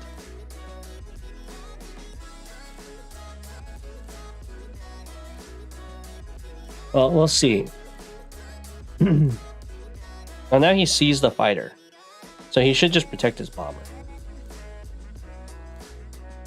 Okay. If he didn't see that fighter, then that would have been really, really bad. Yeah, surround the bomber, protect it. 1, 2, 3, 4, 5, 6, 7, 8. That is a horrible protection. What? Did he not have an option to put something in the forest?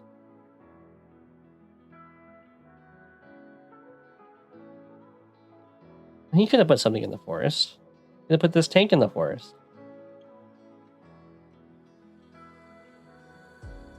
Well, I have a feeling that's a dead bomber. At 1, 2, 3, 4, 5, 6, 7, 8, 9. Pretty easy for Starflash to clear that. The Starflash doesn't actually have vision of the bomber right now.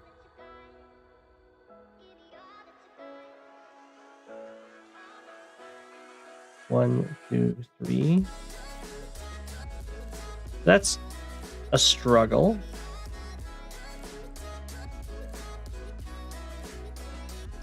I guess this guy can get vision of it. You couldn't scout the forest, so you didn't go for it.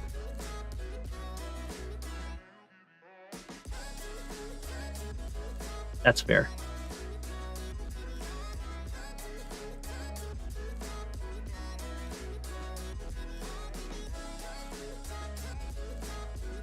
You're so close.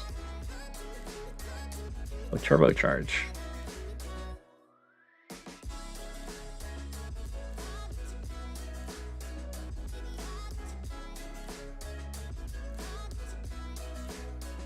Is that turbocharge for the vision? Does that kill? No.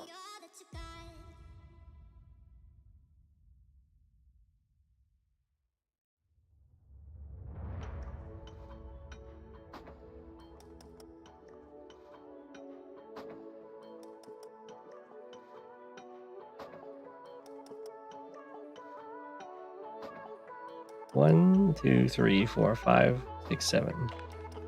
1, 2, 3, 4, 5, 6, 7. Oh, you could have scattered it, but you would have had to use a full tank. And I guess it's a reasonable expectation that they'd put something in that forest.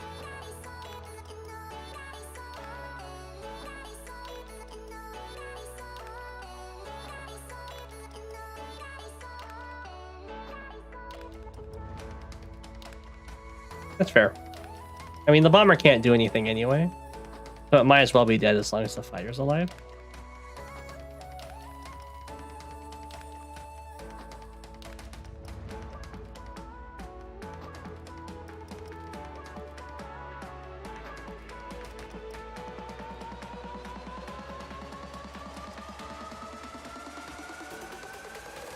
Alrighty. Pushing forward here is a little bit risky. I know you have the fighter, but he's so close to his power.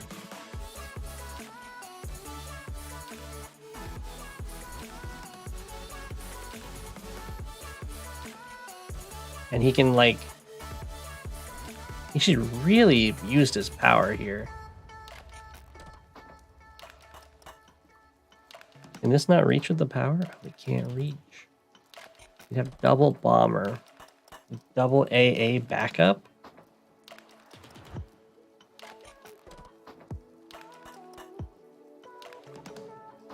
Oof. I don't know. I think that was definitely a nice power. Bomber ran so far back.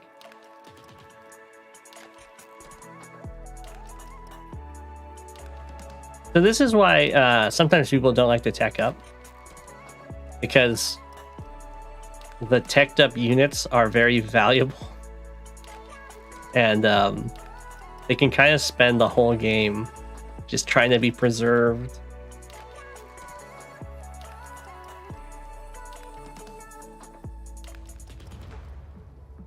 Where if you go for like just lots and lots of like tanks and battlecopters, you don't have to worry so much about like taking a fight. He decides to use a super here. Because he sees this strike. Oof. Neotank barely lives.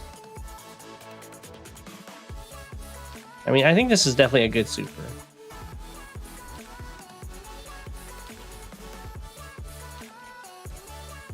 And it was definitely smart of Starflash to cover his Neotank with the fighter.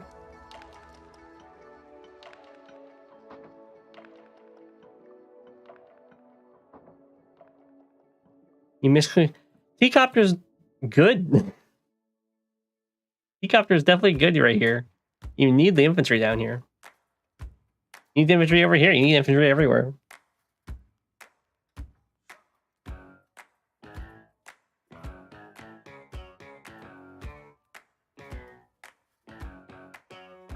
I'm amazed that Starflash's first move was not fly over kill this. I guess it's because he's Jess, and the bomber, the power is currently active, so it's not going to one shot. Now it'll one shot. Ooh.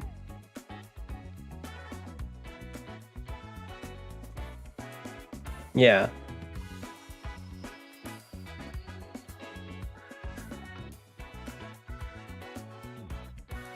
Looking pretty good. The Neotank living is huge.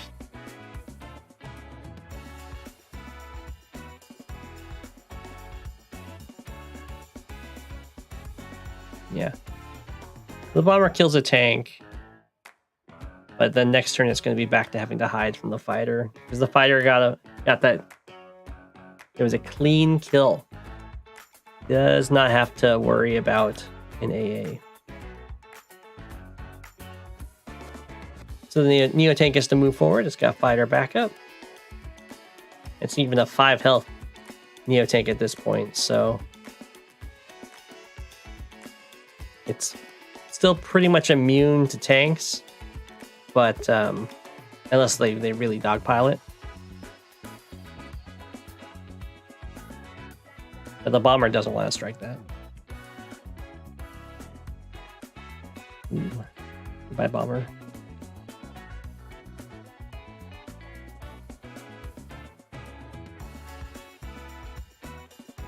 Yeah. Units like bombers and Neotanks are really good if they have a lot of support, but they're really bad if they just kind of go out on their own. Because oftentimes their counters are very cost effective in Advanced Wars by Web.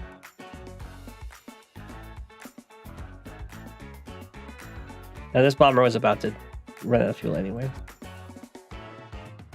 Yeah.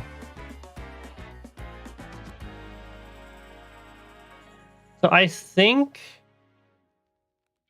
Starflash won that because of powers and because of some of the weird plays around letting some cities get captured.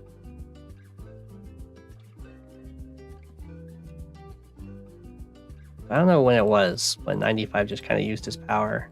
Oh, it's because he messed up that engagement, right? And Starflash, even though 95 was like really far ahead, Starflash had his super, so 95 had to respect that quite a bit. But very well played. I didn't like the openings from either player.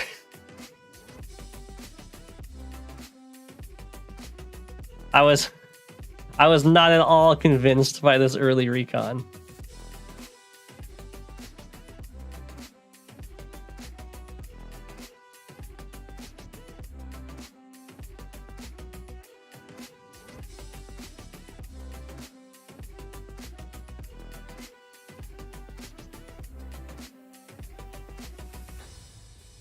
You wanted to stop that one specific chain.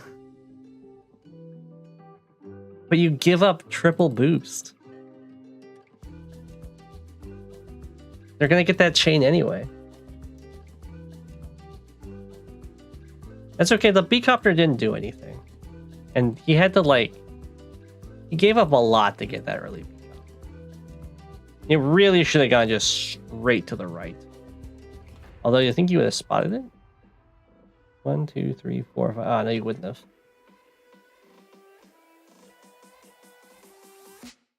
Yeah, I am unamused with that opening.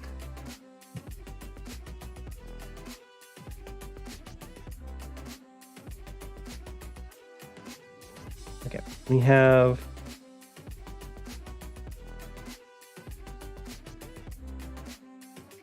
a game from Hazel and Lazuli. I spent so much time on that sax game.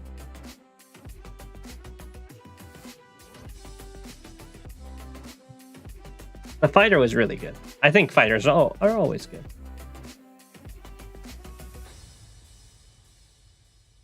Oh, it's Celeste.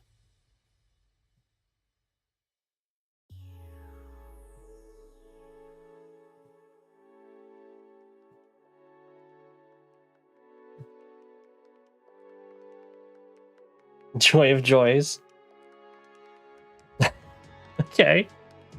I have high expectations then.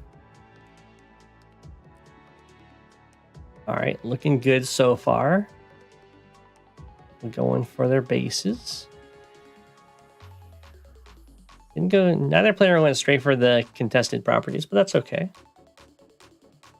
I think that's probably not something you want to really be doing early on anyway. Where it's more risky than just taking your close stuff. Okay. This guy should not go for this property. You can just let this base take care of this property. Okay, go here.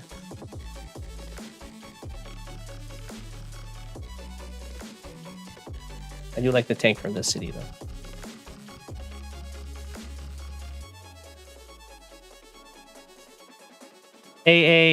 Not AA. Artillery is usually the opening of choice.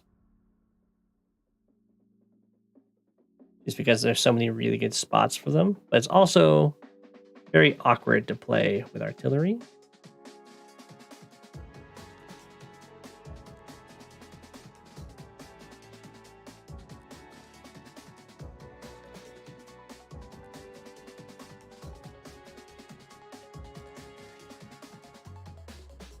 And the capture phase looks fine to me. It's a little bit slow from what I would expect from like a 1500 match, but it's fine. It seems very solid.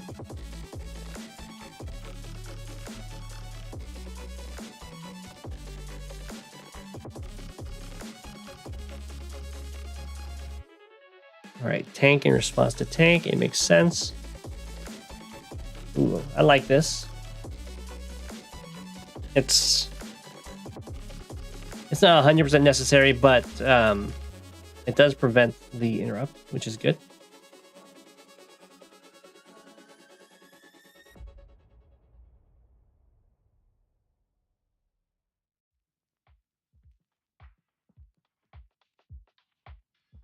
Yeah, Hazel is a Hellraider alt.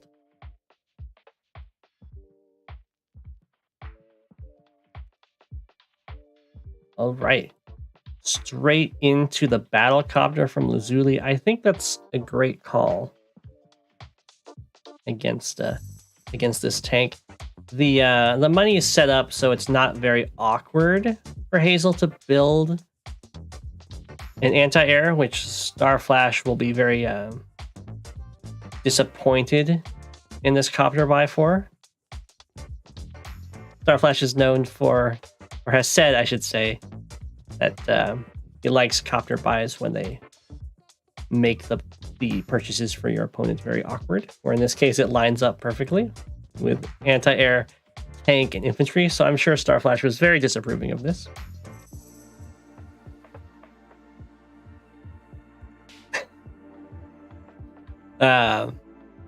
I think it's fine. I don't know if I'd go for that shot. I think you can immediately like leave with the copter and harass the other side. See? Starflash. Yeah, this would be a bad time. That's what I'm saying. Exactly. That's how he thinks. And it's true. It's true. Usually just helicopters are pretty expensive and they do force a counter, but the counter they force is cheaper.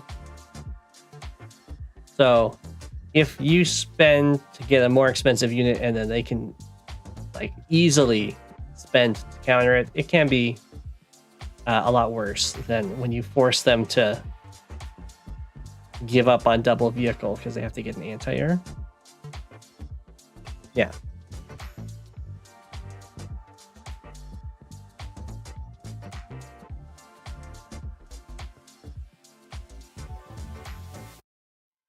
Okay, looking good. Gonna leave the city, I assume. The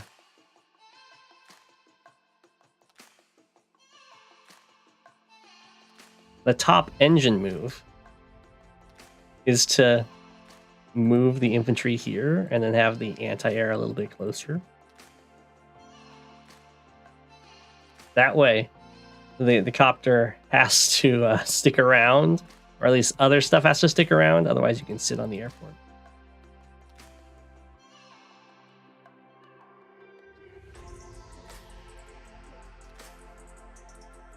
Yeah, the top engine move. Now, there are not any Advanced Wars by Webb's engines, as far as I know.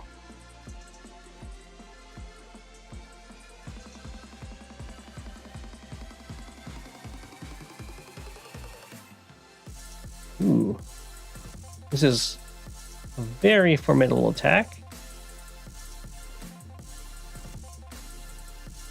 Yeah. Oh, that was awkward. Yeah, definitely don't keep the infantry here. You'd want to step it back here if you want to keep healing, because the anti-air did back up that. If this is coming at you, you need to start building artillery.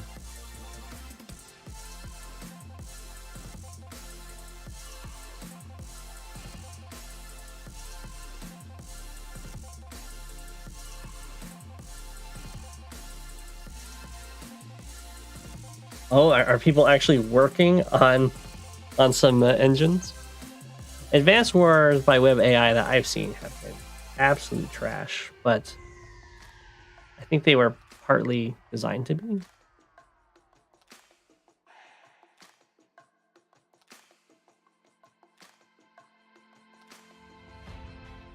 Okay, I like it. I like this anti-air, or not anti-air, this artillery.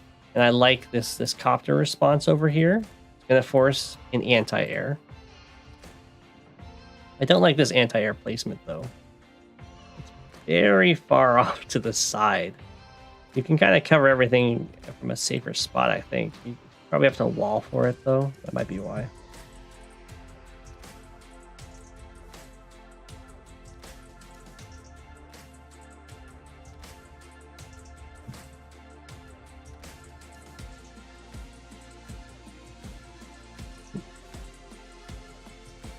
I imagine it would be really easy to make an AI that sees tactics very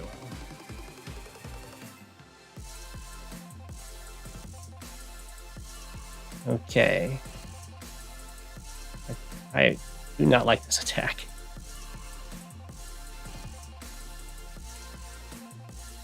Okay, well, nice free kill there. And then oh, this is a C tile. Ah, okay.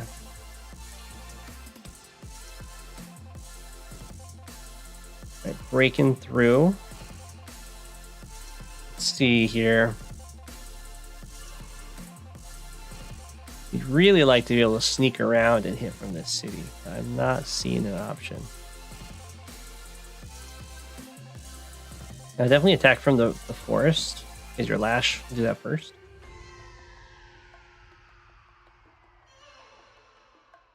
Oh, what am I saying? You can break right through the front. I was thinking trying to sneak around the back. Very nice. You just need to bring the AA on over. Ah. Here I would have attacked from the mountain for more power. You actually have a lot of options of what you want to do here. AA doesn't reach, so you can even like copter strikes from here. And then you can use these two guys to clear this guy.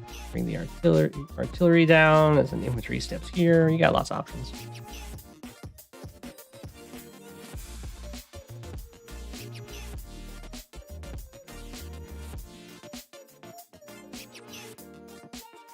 Ooh, I would not want to bring the artillery over here, though. You don't have a good wall for it, and the tank can just kind of come over and smack it. Over here, if you brought more infantry around, it's a lot safer because you got this mountain protecting it. You got your city here. You're right in base range. I like this attack over here, though. It's looking very nice. Just move this guy out of the city so it's not free shot for the Hey, you did build a wall. Okay, nice.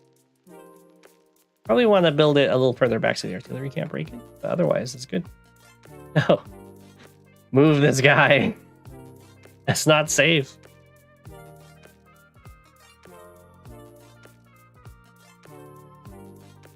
Ooh. Looking very scary. I'm not sure why the copter went for that attack. There was a lot of other really good attacks.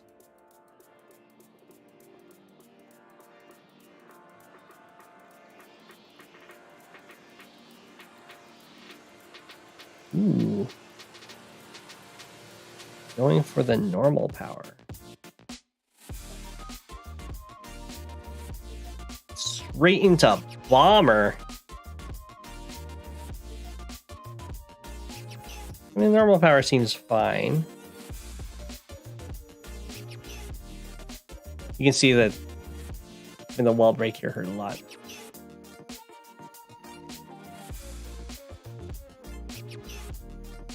One, two, three, four, five, six. Oh, that just doesn't reach. I'd probably strike up here and then build like a medium tank or something. That's not any safer.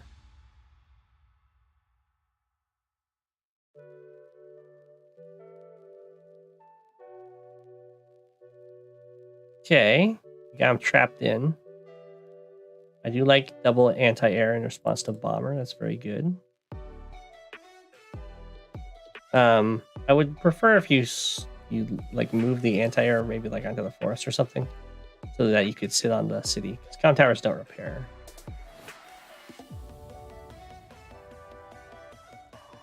Ooh. Well, there isn't really anything that healthy to hit you, so I think that's fine. And you waller.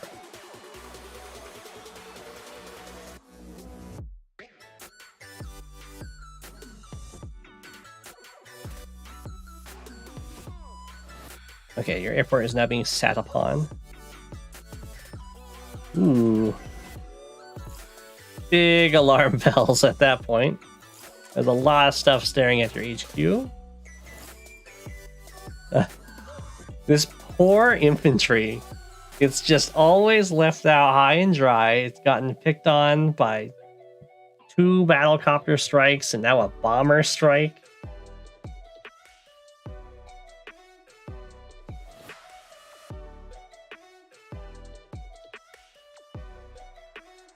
I mean, prime tactics on the HQ will refute for a turn.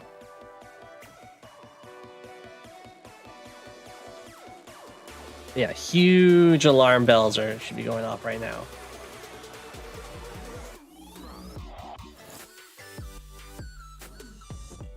Prime tactics. Okay. Ooh, do not build an infantry over there. You we need some big buys over here right now. You could even base skip once for a neo tank or at least a medium tank.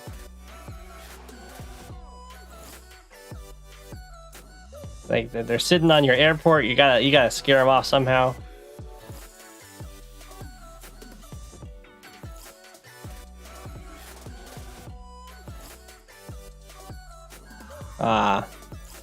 So in this case, we have a problem because the anti-airs are not actually covering each other. So they do not have an operating buddy system.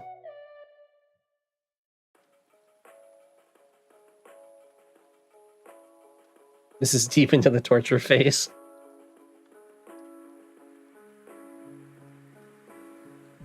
I mean, I guess when you have prime tactics up, the buddy system isn't necessary.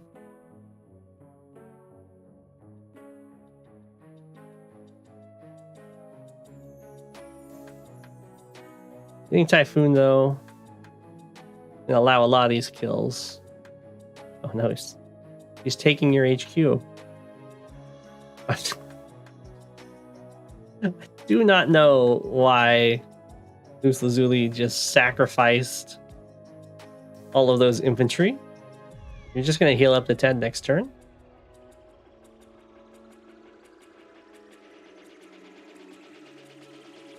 Did this artillery not? Okay, so it's moving to here, and it's going to start base locking you if you don't build something really big.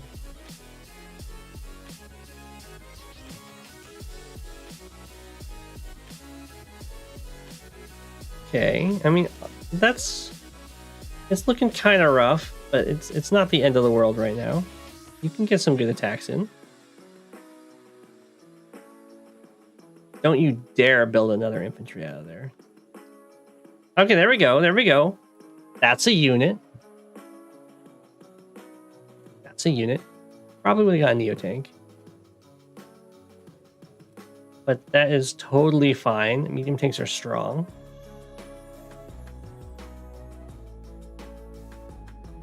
And I guess you do need more anti-air on this side. 1, 2, 3, 4, 5, 6. Could you not have? Maybe you do still. You still have this guy to move. Oh no! Copter kill.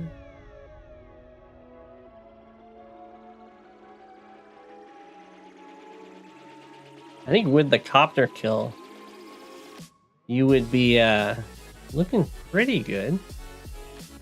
Although I guess economically you're looking really rough. And losing the airport here is going to suck.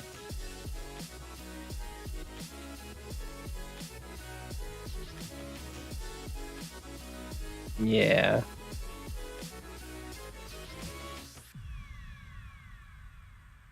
just got that. You got that too.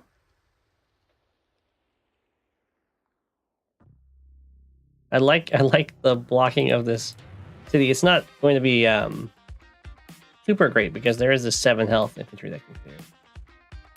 Usually when you want to do that, you want to do that stuff when they are forced to use a vehicle.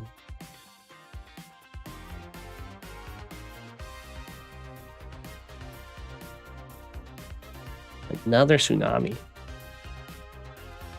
Normal power central. Hey, we got the neo tank though. And we got the Drake stealth. And that is because we've lost our airport over here. So there's no answer to this stealth.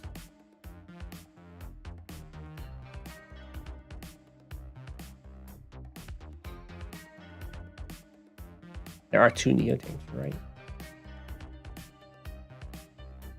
Drake stealth's very rare.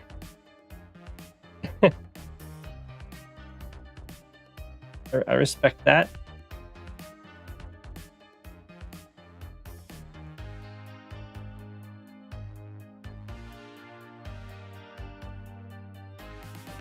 Okay. I'm not a huge fan of these retreats, especially not this join, because it's basically gonna give Usazuli 2 unit kills in one.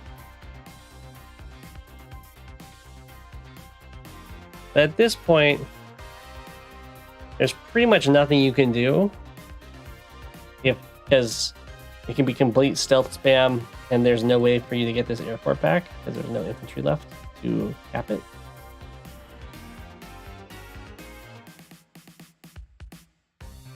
Oh no, only 4 fuel. 1, 2, 3, 4.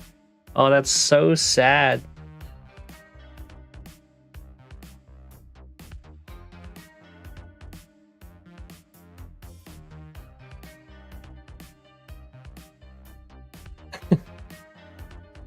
Yeah. You didn't build an APC. Go into the city instead, at least. 32 is the cap limit.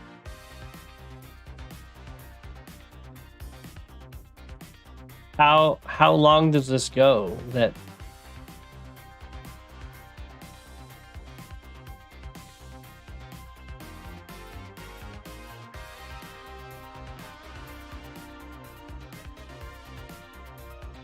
I mean, kudos to you for holding the space for so long.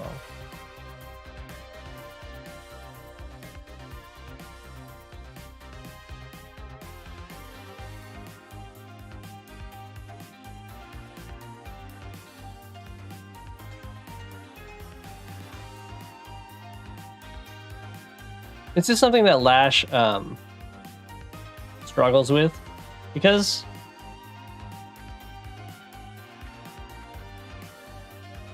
her powers don't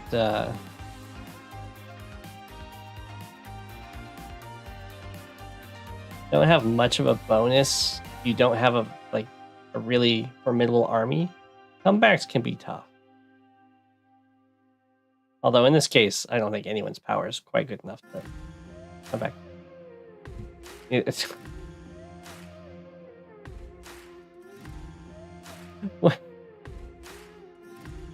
What is this? What is this horrific torture I'm witnessing?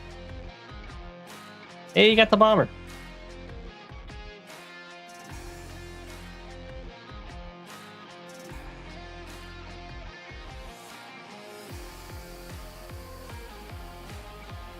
Oh, starting the HQ cap. And the 9 units. Still fighting on like a trooper.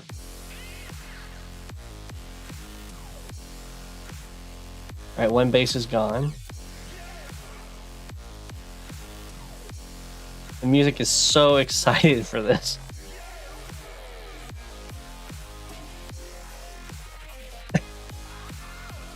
Extreme. How long does this go?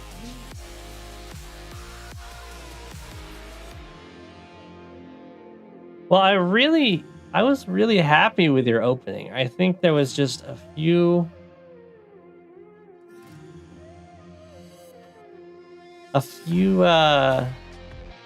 oversights with positioning around,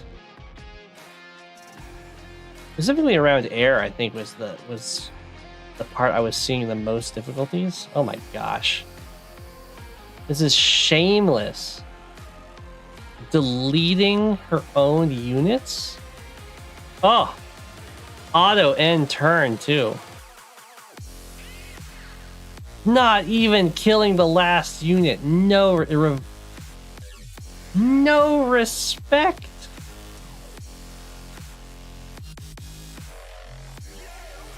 Absolutely no respect.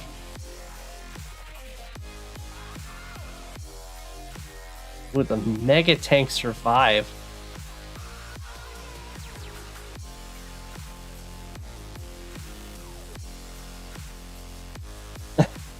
Just sore winner.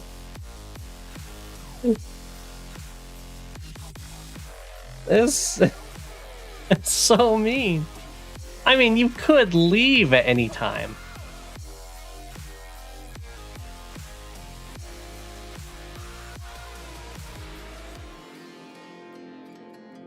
Even APCs here to make sure that nothing runs out of ammo. There we go. Eliminated by route. It's a rare thing to see. Although I guess when Hazel Dazel is involved, it's like every other game is elimination by route, one way or another.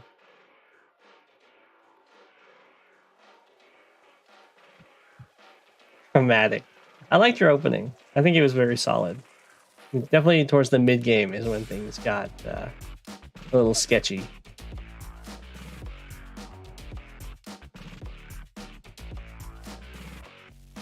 Okay, I'm gonna do one more, and then I have to call it.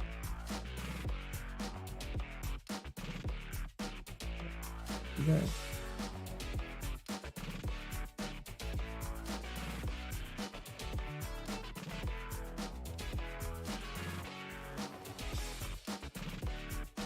Okay, we'll do this one.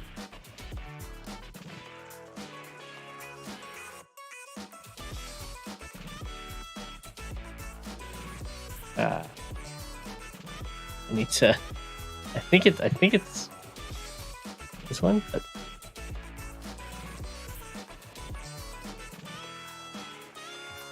okay, what's that one? Oh, it's everyone's favorite map.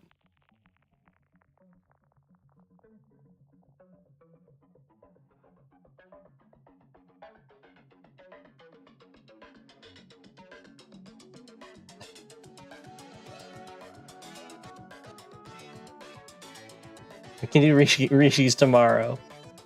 This is sent in by Megton, I believe.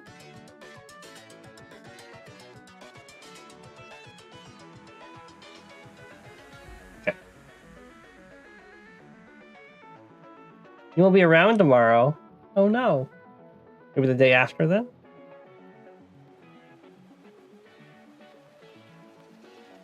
Kindle against Rachel. Do Rishi's tonight? Alright, I'll try to do this one fast and I'll do Rishi's quickly. Well, how long is yours, Rishi's?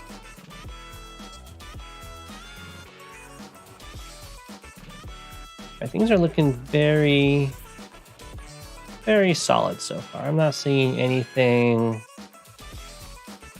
jumping out to me as weird. Usually I would recommend going for this property first, but going for this chain right away is totally.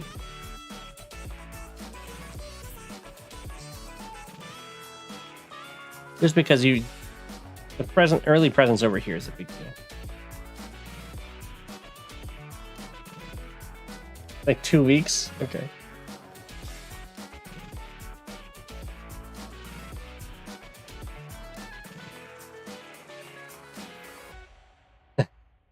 Oh, you want me to skip yours? Well, I'm sure it'll be fine.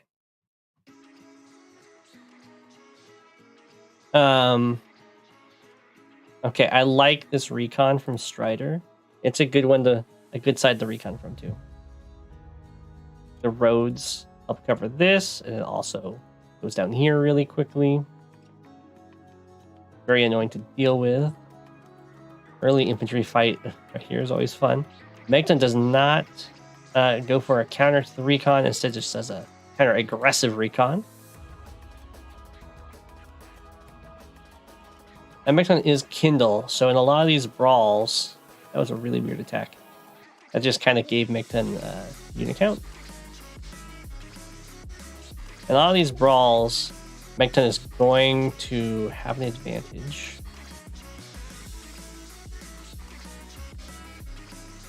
Yeah, I like this. Just, I would recommend moving this guy down there, because 100% this infantry is going to step onto this forest. 100%.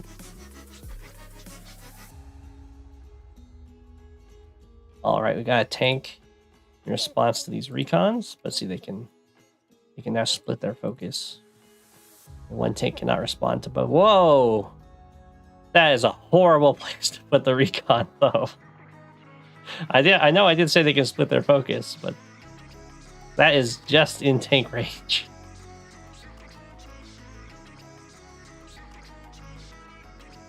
And this tank does not cover that.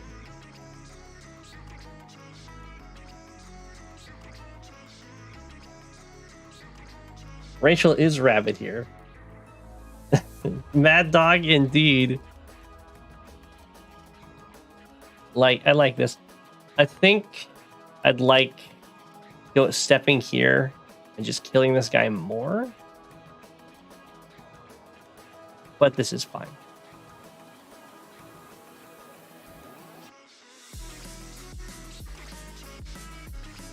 Okay.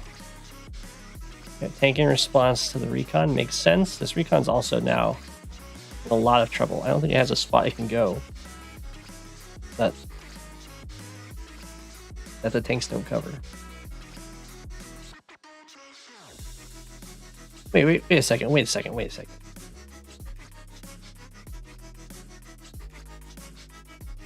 What? Why did you not take the free recon?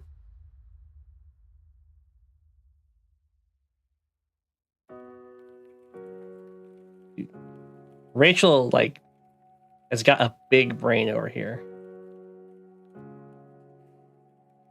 I will use this recon to shut down all of these infantry. I just know that Kindle won't strike it.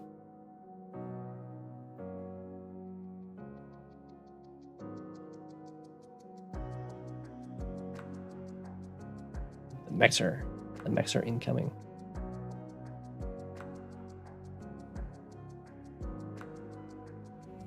Fighting Kindle around the property. As long as you're on the property, it's pretty good.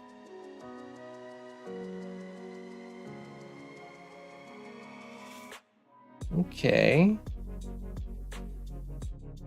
Lots of that's not free. Okay, so now Megton's kind of forced to build a tank here.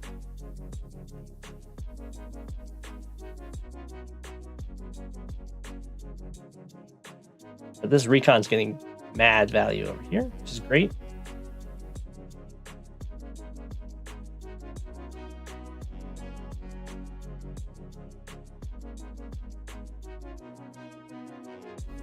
Okay, recon sat on the city. Whoa! So this is just people are just gifting recons to each other. Double artillery. I guess that's to stop the mech.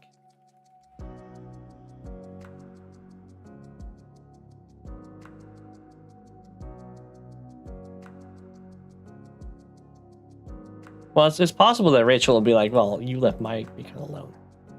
You left my recon alone, so I'll leave yours alone.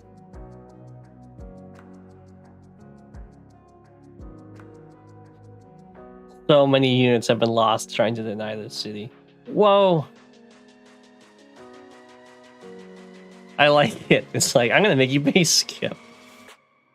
You don't really have to base skip, though. You can just, step up and build an infantry.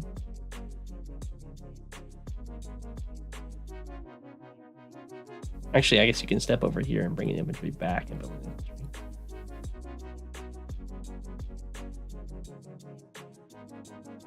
Or you can just take the free kill. Not really a free kill. I mean, you do base skip, but if there's a base to skip from, it's that one.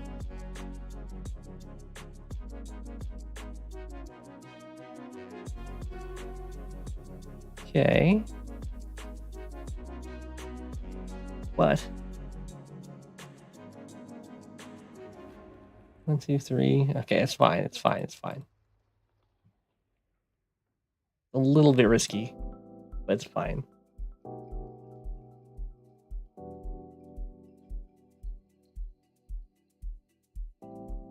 Oh, the tank didn't hit you. Oh my gosh. You guys just handshake on your recons.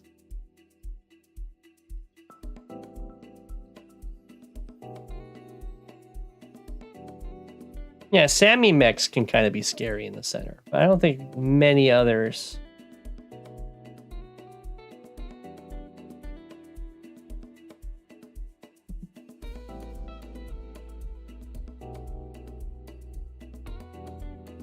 Okay.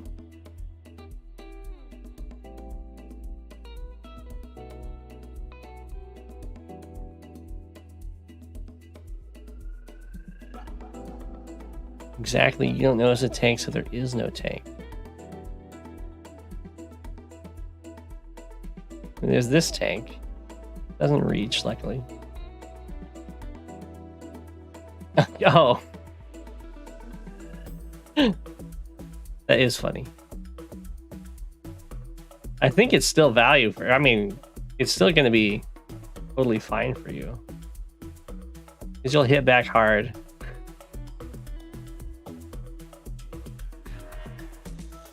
Then repair. I don't know why the mech moved there. I don't know what the mech was possibly hoping to hit if it wasn't a tank. I guess the dream was that you just build an artillery.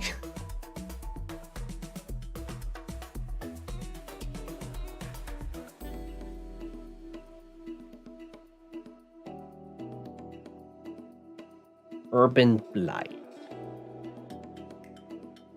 Well, it looks like Rachel was doing a pretty good job playing around the Urban Blight. Only seeing... Well, you got these 2 tank attacks from it, though. That's pretty good.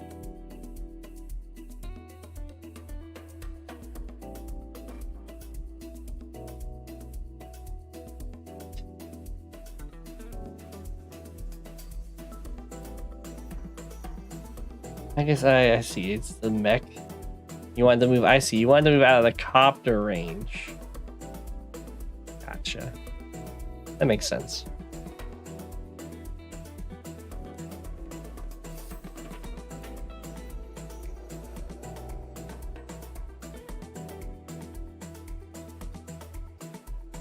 A big old problem. You are way, way up in unit count.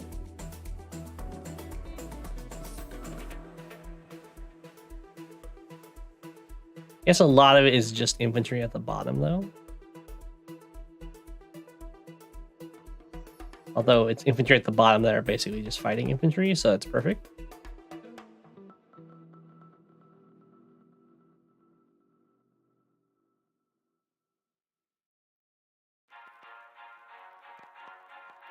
Yeah, things are looking very good for Kindle.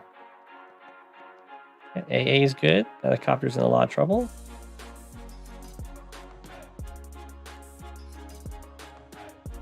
Somehow that city has never been taken.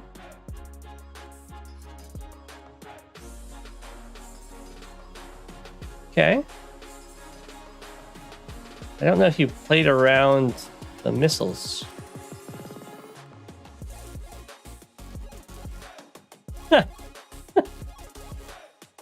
Wow, it's pretty rare. You definitely did play around the missiles.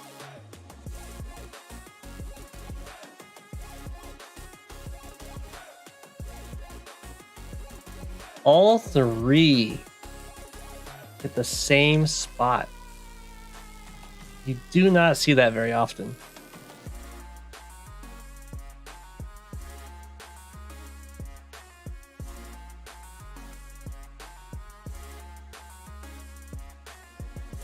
Okay.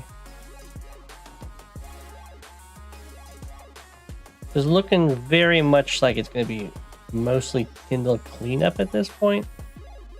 Ahead, like 13 units and 4K. That's very difficult to come back from.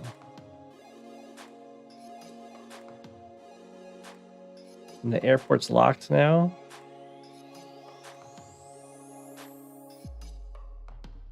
Oh, the mech's gone down.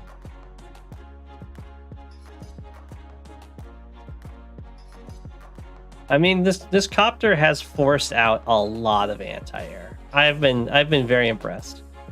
I believe that has been a triple anti-air copter.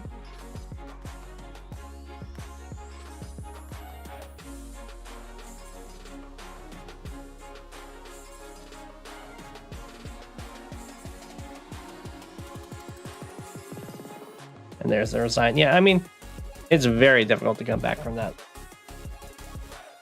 I am amazed that these recons just kind of skated on through. The I would say Rachel's copter use was very good, but the general brawling around the map, Mike, I think he did that really well.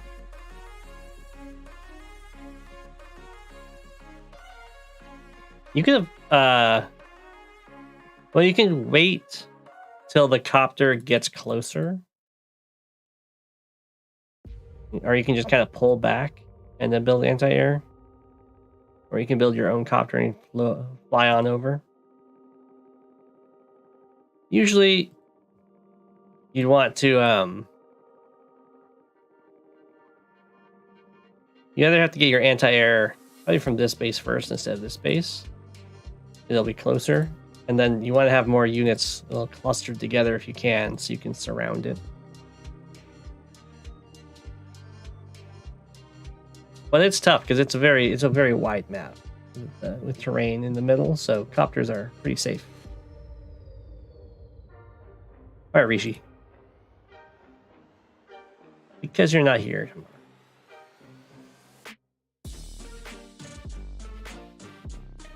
Got Eagle against Von Bolt on Scorpion Operation.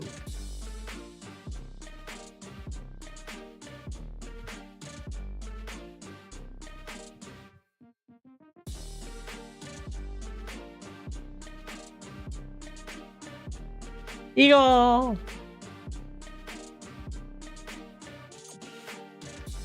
Well, this is a tough matchup, but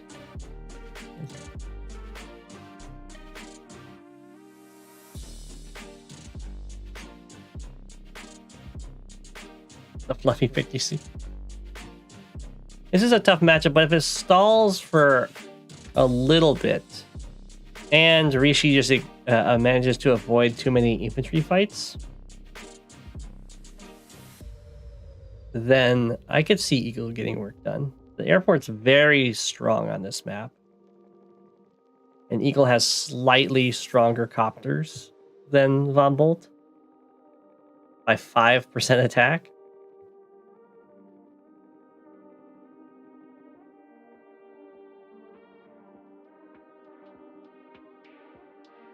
And artillery are very good on this map. This map definitely stalls. The artillery are so strong on the choke points.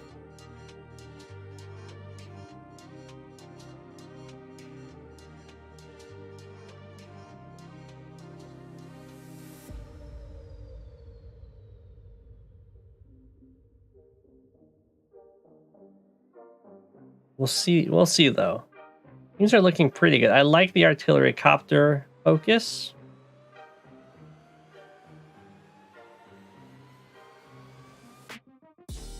Got some very cheeky plays here. The tank can't hit any of these things without getting shot, and it can't quite reach the artillery, and it has to back up.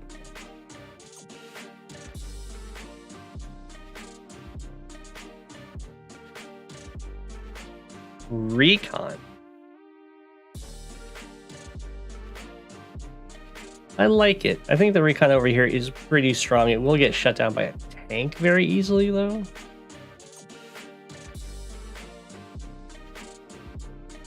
But it looks like Von Bolt is very, very focused on the left side there. I would say maybe even a little too focused on the left side.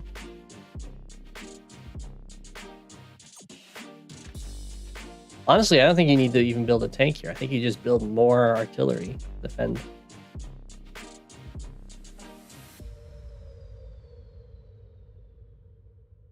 This is a pretty good map.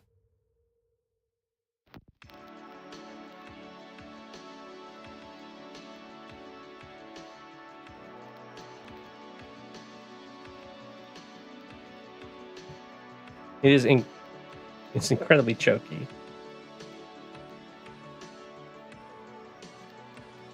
Although I'm used to fog maps, which are like the most open things in the world. So this is the complete opposite.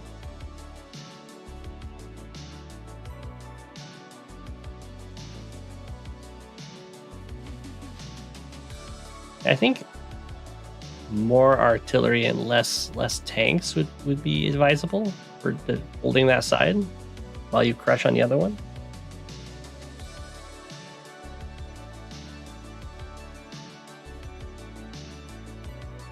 It is no tower. which is very good for Bubble.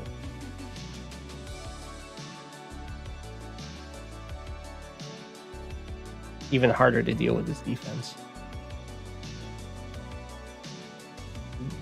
This is pretty. 1, 2, 3, 4, 5, 6. Ooh. Gonna force you to copter chain to defend your city. Although you are Eagle, so it's not like you're gonna be upset that you had to build a copter. I mean, things look to be going very well for you right now.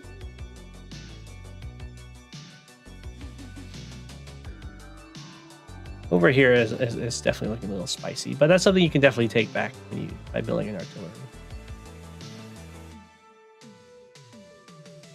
All right, things are no longer looking as well for you.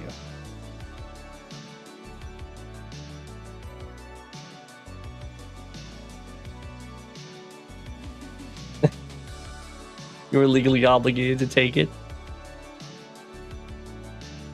I don't think you can deny the city, can you?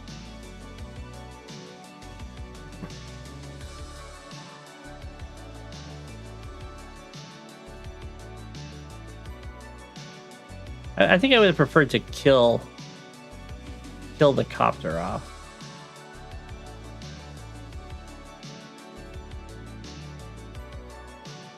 Medium tank.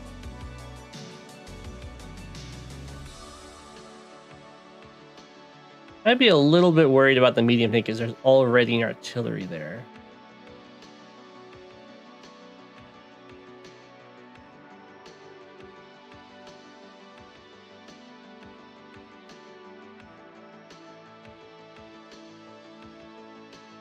The Bumble already has an answer.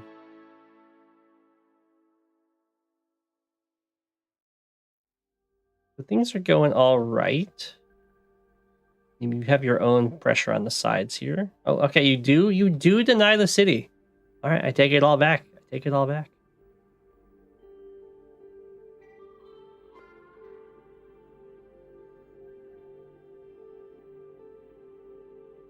I think you do need more arty. Are you about to triple buy them? Or I guess double buy? Single buy.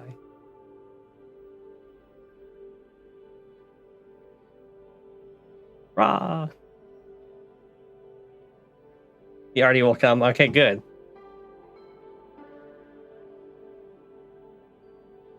The arty are very important.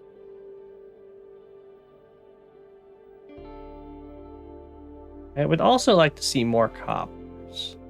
If you could just do like copter artillery. Copter artillery infantry. I think that'd be a very strong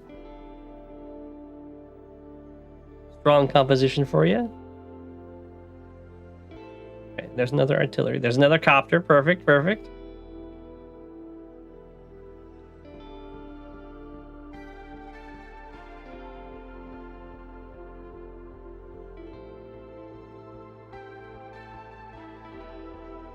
Yeah, I can see. I could see this definitely being a map for rockets if you have enough build up.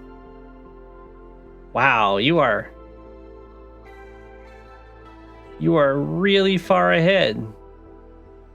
It doesn't look like you're super far ahead, but that's just because of where the units are on the map.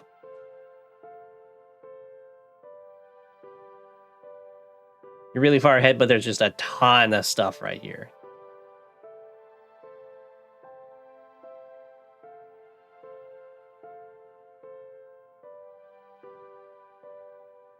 Honestly, a bomber. If you could save for it. I think you don't build a tank here. I think you just build an infantry and then bomber next turn. And where is the mech blob?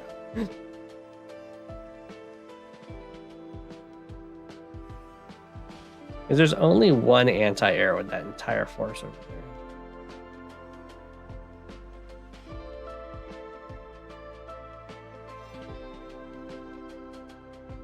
I don't need bomber because Eyes already wipes the entire front. Oh, lightning strike.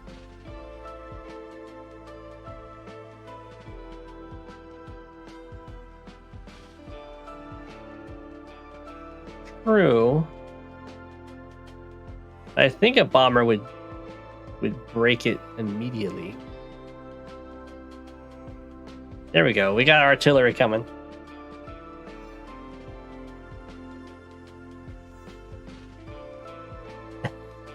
You are in danger of getting von lasered, and you're definitely set up to get von lasered.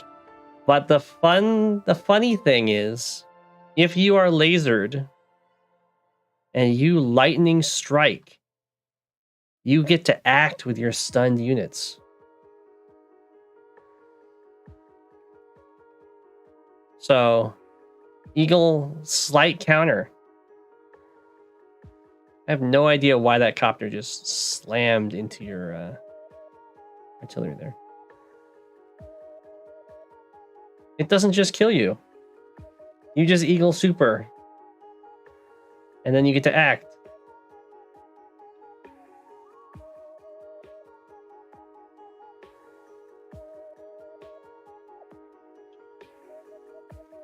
Are these die because of the wall break?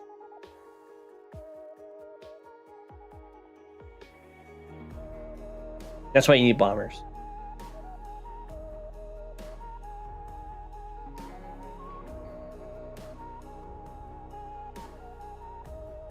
All right, here we go. Eagle super with artillery. You can see how strong this is. They all just walk up. And then lightning strike. Time to take all their shots.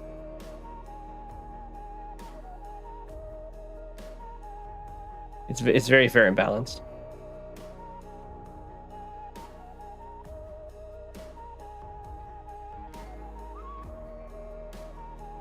All right, we will see how good Von Bolt's super is in response. It's when there's huge clumps like this, it's almost like a counter lightning strike. Boom. It resigned. If Von Bolt still had the artillery there, I could see it.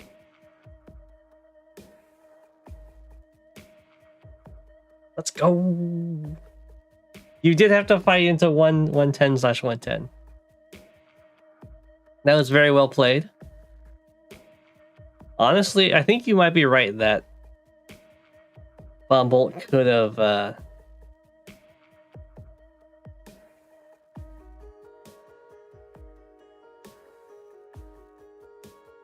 done something.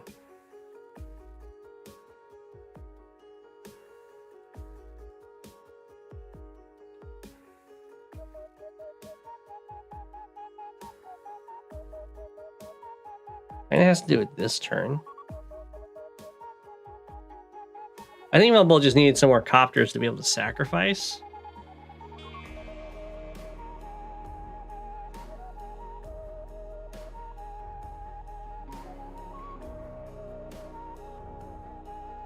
Oh, if it's live play, then yeah. There's like nothing. There's no way.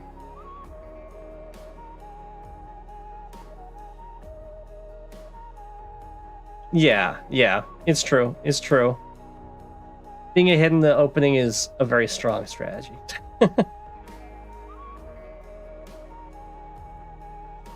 Yeah. That's the Von Bolt way. Very aggressive. All right.